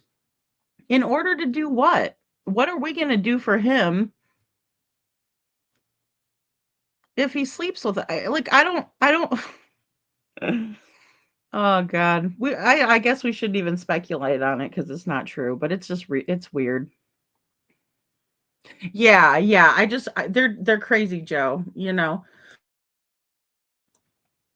They just are. And there's a lot of single white female types on YouTube. Just a lot of them too. Where it's like you're like, "Wow, I didn't think a woman would stalk me." It's creepy, you know? So, Ron Jeremy of YouTube. Oh shit, oh my god. I'm just glad he's not in here right now because I feel bad. Then I wouldn't be able to tease him as bad, I guess. But Ron Jeremy. Oh my god. I can't even don't even get me started. Don't get me started. Yeah, Jackie. And you know what? I think it'll be okay. I really do. I just think it's going to be something where, you know, if I see somebody I don't like, I just go in the opposite direction of them. You know what I mean? Like, I don't know. It's like, when you're walking down the hallway in high school, it's been a long time. Seth Hefner. It's been it's been a long time. But you know how when you see somebody you don't like in the hallway, you just kind of go the opposite direction, right? You take the stairs or whatever. It's just like that. It's not hard. I mean, I just avoid people that I don't like, because I'm not going to argue with them. Let them be the way they're going to be, you know. I know, Anne. Anne says, Lady Freedom, you better watch your back when you're out there. Oh Lord, it's okay, Miss Anne. I'm trained in several forms of martial arts. Oh my god. Hopefully your hotel has a key card access with all the room doors inside the building. Oh yeah, I made sure of that, Joe. Yeah, yeah, because and the thing is I used to be a manager out at a hotel, so, like, I'm very familiar with, like, the questions to ask and stuff. Number 1 is, do you have a free breakfast? A free hot breakfast too. You don't want the ones that, continental or whatever. You're like, "No, do you have, like, a hot breakfast?" I'm talking biscuits and gravy. No, I'm just kidding. Um yeah, I think it'd be fun, and I'm not driving my own vehicle or anything like that. That's registered to myself, so it's not like anybody's gonna be able to, like, stalk me when I get home to Florida. Even though I'm sure it's still up where you could see fucking psychos. Like I said, they're just crazy. And really at the end of the day, they're just they're liars, scammers, crooks, and fakes. And even at the court, they were crying, "We didn't really leave those posters up in her place." And I'm like, "Yeah, well, no kidding." Right? Because when I went and looked in the buildings, they were nowhere to be found. They weren't in the trash can. So we have a well-maintained area that I live in. It's a nice area. So, you know, but yeah, I mean, it's just one of those things where they don't like it when other people disagree with them, and instead of not watching them, they'd rather stalk and harass them. But there's got to be some kind of truth, or you got to be onto something for somebody to do something like that, right? So, yeah, I know, exactly. Exactly. One time I was working at the front desk because I first started at hotels, I was just a desk person. I wasn't a manager or anything. I was just a desk person. And I was working the overnight audit shift because that's what I used to do. And somebody brought a bed bug. Oh gosh. And I was like, and they had it in a bag. And I was mortified. I was like, I don't want that, and they were from New York. And bed bugs were really bad in New York. Like we didn't have them at the hotel that I worked at. But when I checked his reservation, I was like, oh shoot. And so of course, a good friend of mine was in corporate maintenance, and I threw it in the trash, and they're like, don't throw it away, save it so we can see what kind of species it is. And I'm like, oh my God. I'm like, I'm not touching it again, by the way, because I'm not bringing that crap with me anywhere, because they stick to your shoes and stuff, like they get in your luggage. Oh God, and it just makes me itch thinking about it. Ugh. June says, hey Lady Freedom, what new information did you get from this? I don't know about 3 cameras taken from excuse me, taken from the house. Junebug says, and it's been sealed after Sebastian went missing. Stay safe at Pigfest. Thank you, Junebug. So yeah, like that's the thing.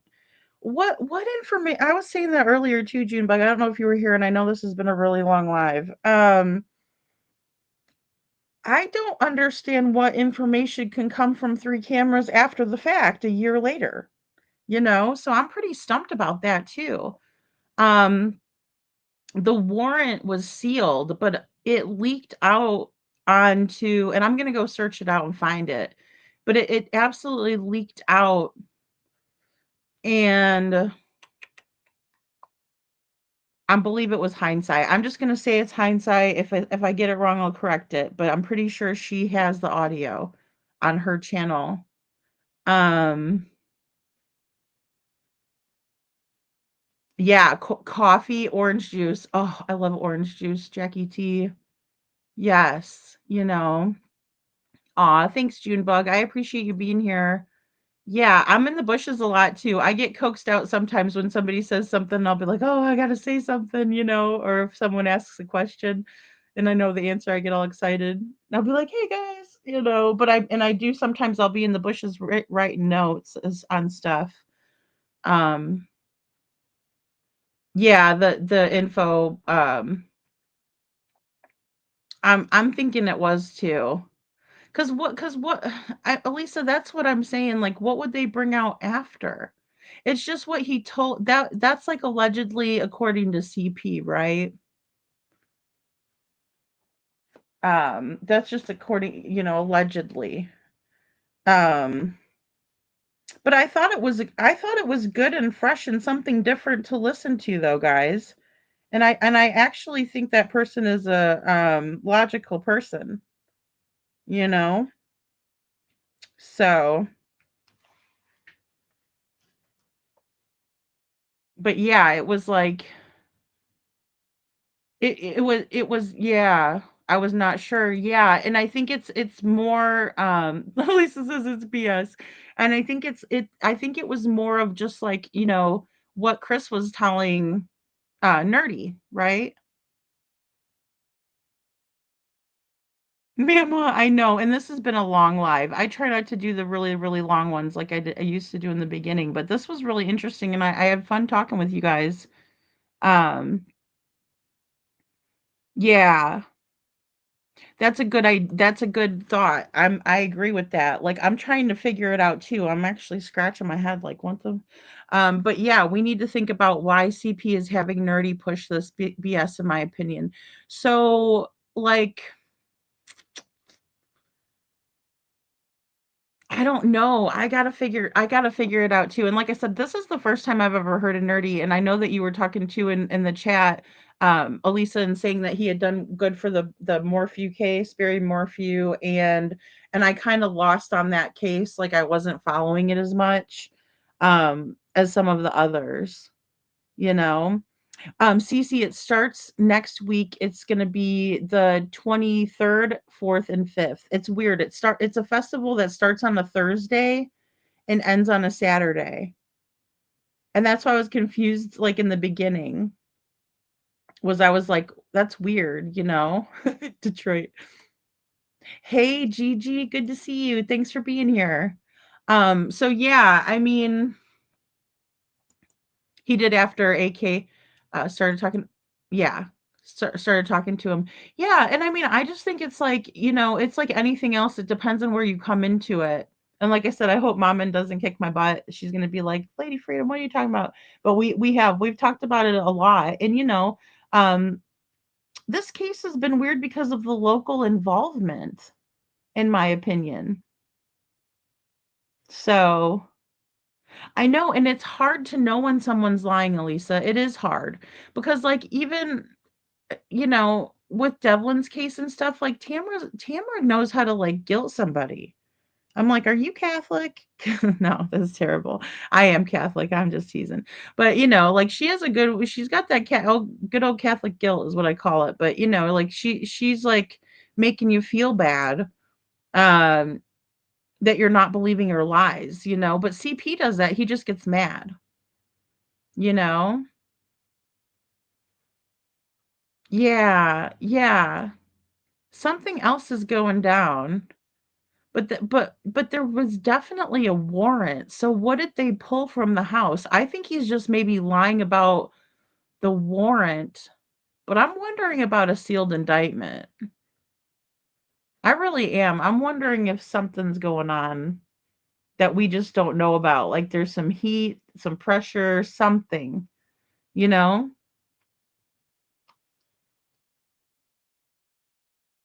So,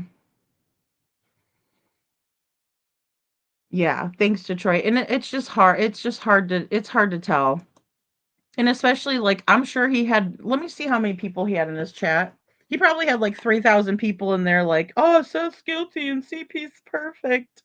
Katie doesn't know. None of his shoes were missing and he didn't take his phone." A bunch of those idiots in there, and he probably was like, "Oh, okay, well, I don't know how well he knows the case, don't know the creator." Um, he's got 10,000 people. Sorry, that was my phone. He's got 10,000 people. He's already gotten 1,500 views, which is,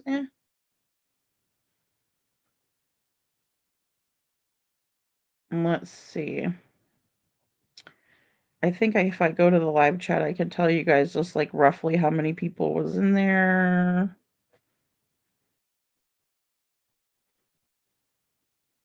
Does he have his live chat? Oh, maybe I have to wait for this to go on. I'm just being impatient.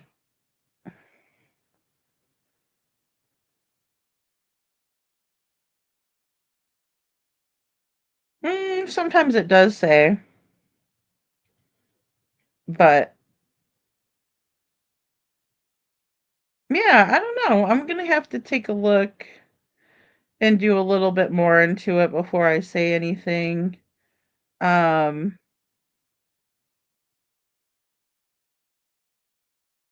but yeah, I mean, there are a lot of people in there, and I think they were, and I don't know. I maybe I should look at the Twitter verse or the whatchamacallit, X, and just look and see like, you know, what all transpired and everything, because I guess they were posting on X. And I'm not on X a lot either because it's just kind of like, if you want to get more hateful than YouTube, you go to X, in my opinion, right? Because like anytime I've ever been on there, it's been like a whole bunch of shit. And that's the only thing I'm looking at is shit, like more shit, like drama, crap. It's not even like I've never really seen any forums that are useful on there. In terms of I don't know. It just seems like people just fight back and forth on there, I guess is what I should say. Um so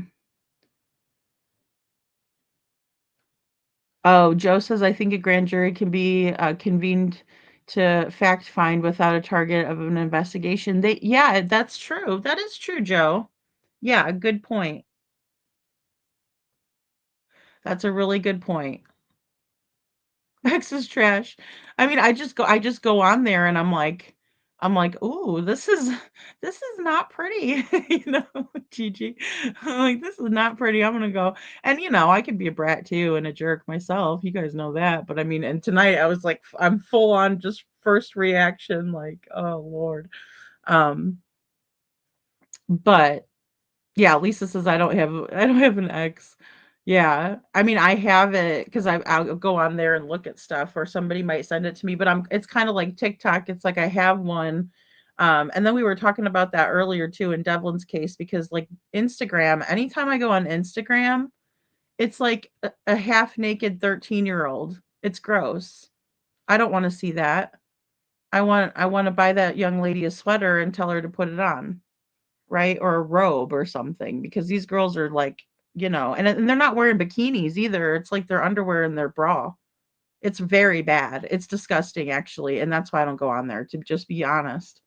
Because we were talking about that because Devlin had been talking to like three girls off of Instagram. And again, if I was like a young boy, I mean, I'd probably be like, oh yay, but I mean, so I'm not throwing shade at Devlin. I'm just saying that, in my opinion, that's not the place that I like to hang out when I see young girls doing that. I think it's sad.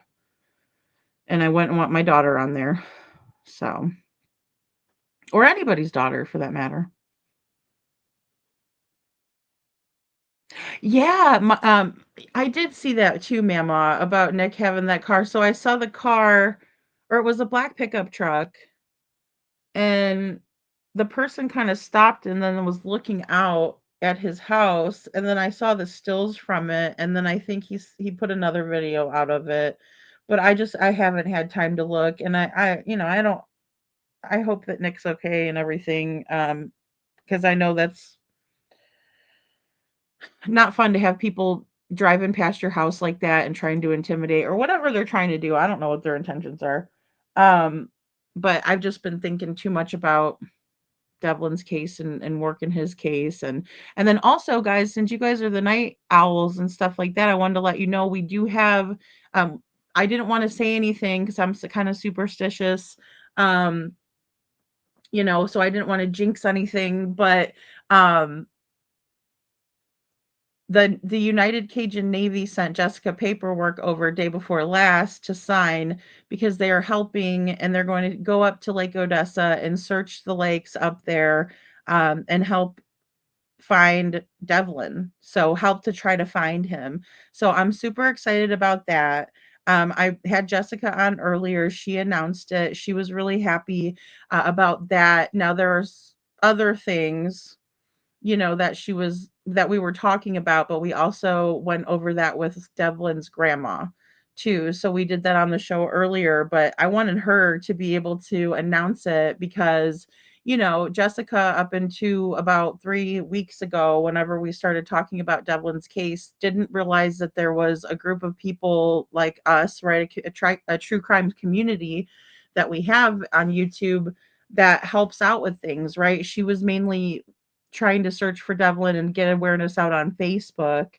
Um, and then she lives in Yuma, Arizona, so she was passing out flyers, in case he made it to her, which she was talking about possibly going to see her. Well, he was aggressively talking about it before he disappeared. And so she was passing out flyers and stuff. Well, she didn't know about the United Cajun Navy. And so I had asked everybody, could you guys send me some resources and I will send them over to Jessica. And so Chuchi, our friend here at the channel, I think she's sleeping right now. But she sent me over the United Cajun Navy. Miss Ann, you sent me some contacts for searchers too. Doug Bishop's group. I remember that. So thank you for that. Also, Jessica's got all of them, but she decided to sign with the United Cajun Navy to have them come, and that was finalized this morning. So, and then Holly S also sent over resources. So we're just getting resources to Jessica, guys. If you guys think of anything, please, send it my way. I'll get it to her. And the only people that can do this kind of stuff, right, for their family is the family, right? So I'm just really glad and excited for that. So I'll definitely keep you guys updated on that. And we're going to continue on with all of this. And I'm going to go ahead and chronicle my trip too to Hendersonville. So you guys can be with us at Pig Fest. I think it's going to be fun. I think you guys are going to enjoy yourselves. I think it'll be nice to meet everybody. I'm excited to meet everybody that's going. And again, I don't want to. Um, I'm trying to think of how we can get organized behind the scenes. That way, nobody knows our moves, so to speak. Because I just think it's safer that way. And then also because these people are so nutty that they can't do anything by themselves. They'll just harass people that are trying to do good. In my experience, in my opinion, I would just rather wait till we're a little bit closer to time and then figure things out logistically, like once we get down there. So as far as I know, and I haven't talked to Seth yet, I need to get an email out to him. Emails is good, CC, for yeah, absolutely. Because I do need to get an email out to Seth in order for us to kind of coordinate some stuff. But I know he's been busy and things like that. I don't want to bug him too much. But that way I can kind of ask him about the lay of the land over there, and I could Google Earth it too. But and see how that's going. And then also I know Jen and I are planning to meet up for sure. Like that's one person. And then of course, Kiki and everybody, because Kiki lives out that way, and Mama Grace and all those everybody. I'm excited too. So it's going to be a good thing, I think. Um, yeah. That's right. Thanks, Faye. Exactly. Guys, Seth has only Sebastian's army. Please stand by him. Absolutely, Faye. And that's what I want him to feel. I just want him to feel like we care about him. You know what I mean? Like it has nothing to do. They're trying to turn it like nasty sexual like they always do with everything. They've done that the whole time. You know? Last time I checked, Seth isn't on other people's panels talking about adult toys and stuff like that. No, but they're projecting, Chris is projecting his behavior onto Seth. It's gross. So, but I'm still wrapping my mind around that one. But yeah, we'll definitely go to a Preds game. No, I mean actually I think that would be fun. I like going to live sporting events, Joe. I really do. And hockey's a fun one. It is a fun one to watch. It's brutal, but it's fun to watch, you know? Yeah, exactly. We don't want them to disturb it, right? Because that's what they'll try to do, you know? So, and that's not what I want to do. I want it to be positive. I want to, oh, good. Oh, good, Detroit. Thank you. Eliza from the DNR contacted me again. She is very concerned and sent flyers out to everyone. Great. I'm going to try again tomorrow to get a hold of Gold. I think that's how we say his name, Gold. But definitely. Aw, thanks, Mama, for the super sticker. Thank you so much. So yeah, I mean, thank you, Faye. Thank you. You guys are wonderful people too. I couldn't be, sit up here and talk with you guys about this if you guys didn't care so much. And I really appreciate you guys caring so much. And at the end of the day, maybe, maybe this will be something that we didn't expect. Maybe there'll be some sort of a bridge built. I don't know. Nobody knows what's going to happen, but I'm going to push for it to just be positive, right? Representing Sebastian in a good way. You know, so, and sometimes it just takes someone to be the bigger person, you know? And people are different in real life and face to face. They're tough behind the keyboard and behind their microphone, and when they have 7 or 8 people behind them, "Oh, I'm tough." But you get them in public, and if your common decency and courtesy isn't there, that just shows that you're not, you know, anybody I'd wanna deal with, right? If you can't just, put your differences aside for a day or 3. Um, it shouldn't matter. But yeah, that's kind of why I haven't shared anything. But guys, I have the ribbons. We got to do that tomorrow. Um, on the live stream. So we'll be doing that and just kind of getting ready for this because it's going to be a big event and there's going to be a lot of people there that we can really just spread awareness, and I don't care who else is there doing what. I don't care how many friggin' pigs they eat. Let them eat it, you know? But we're gonna spread awareness. I know, I won't, Joe. I know, because they will get dashed. I get it, think so. I know. But I do try to keep it positive, you know. Like Sebastian's t-shirt, optimism, you know.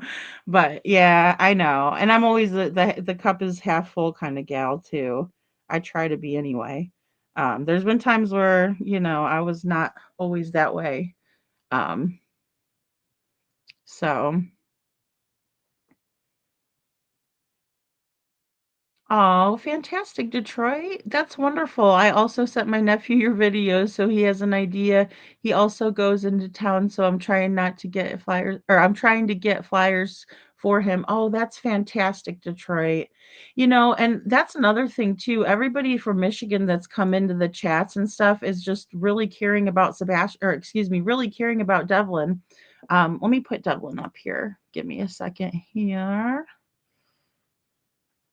This is like a more recent picture of him, but I feel bad because I know this is his mugshot, guys. He was getting in a little bit of trouble, but he's only 19 years old, and here I am like a mom there, like he's just the boy.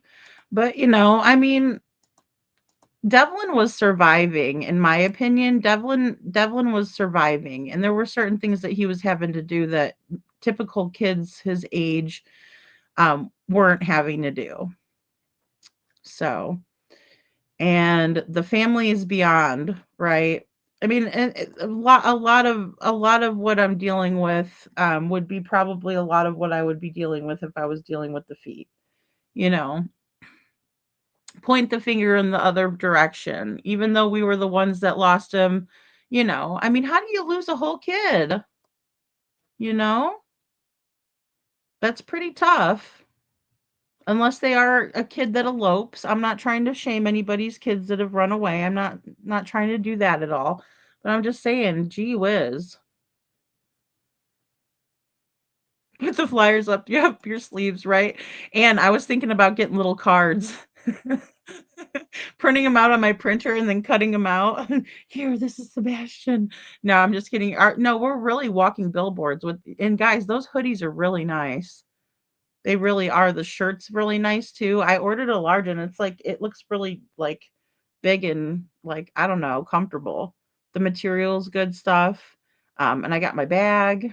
So it'll be cool. It'll be good. I think it's gonna be good, guys. And I want to make sure you guys get to see it. I think it'll be fun. Um, you know, and I'm a bit of a class clown, so I make people laugh where I go. If anything, I make myself laugh. Hey, Bubby, good to see you. Thank you for being here. We're just about to wrap up, but I appreciate you guys so much. And this is something new to talk about. I will say that it's good to have a fresh perspective And then we'll get back into the Smiley Stories interview if nothing big pops off. And then also, I wanted to tell you guys Little Red and Sprinkled Donut and I are going to do a collaboration on Saturday at 9:15 Eastern, right? And then Jessica wants to come up on the panel as well as today we had Tina up here. So we're going to talk about that. And I have some interesting topics to discuss because Little Red and I were working kind of on this picture that Devlin's friend had sent to me. And she said, "Do you think this is AI?" Because when I put it into the AI app that she had, this is what it showed me. And so we were working on that. And I don't want to, let the cat out of the bag, but it's interesting to say the least. Um, Yes, I do, Joe. I do keep pepper spray. I do. And like I said, I'm a black belt in Taekwondo. No, I'm just kidding. I'm just playing. I'm not. Um, you know. So, yes, 350. Yes. Yes, and we're going to do like a multi-stream because I think Sprinkled Donut is a new channel if I'm not mistaken. And so we're all going to stream on our channels and then that way we can get everybody aware. But I think it's a great opportunity to get Devlin out there, right? And then also I wanted to tag other creators in it. So I'm working on tagging creators because I forget about doing that. And I know that's something because Smiley's been so great. She's been sharing things out that I posted about Devlin. Um, and it is again, it's tough because I'm really proud of Jessica. I think she's doing a great job. It's just really difficult because we're having a lot of, I guess, flung is the new word. A lot of stuff that's been flung. So, but either way, the main goal is to find Devlin. Um, So, but yeah, United Cajun Navy's gonna come in. They have Tupper Lake, which that's the one that Devlin was living on, that lake that they were living right on. And then there's another lake that Tupper Lake goes into, or the Big Jordan Lake goes into Lake. Sorry, I'm not as familiar which one does what. But then there's that Big Jordan Lake too. And, it's been said that Devlin doesn't like to swim necessarily, but he hangs out down by buddies on the beach. So, I mean, if something happened over there and somebody hurt him and put him in the water or something, but again,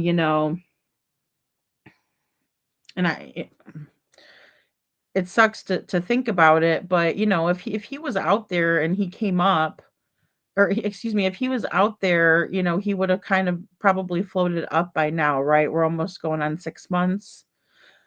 So, with that being said, unless he's weighted down, but even so, I mean, if we all remember, and I mean, this was in the ocean, obviously, but you know, Scott Peterson made his own homemade weights, and people still were floating up, right? Lacey, her torso was discovered, and then Baby Connor came next. So, or I think maybe Baby Connor was first. It's been such a long time with that case, but the truth always comes to light. And we don't vanish, we remain. So, and guys, I do want to talk about Harmony Montgomery too, because there's a lot of stuff popping off in her case. But I haven't had a chance to get all of it.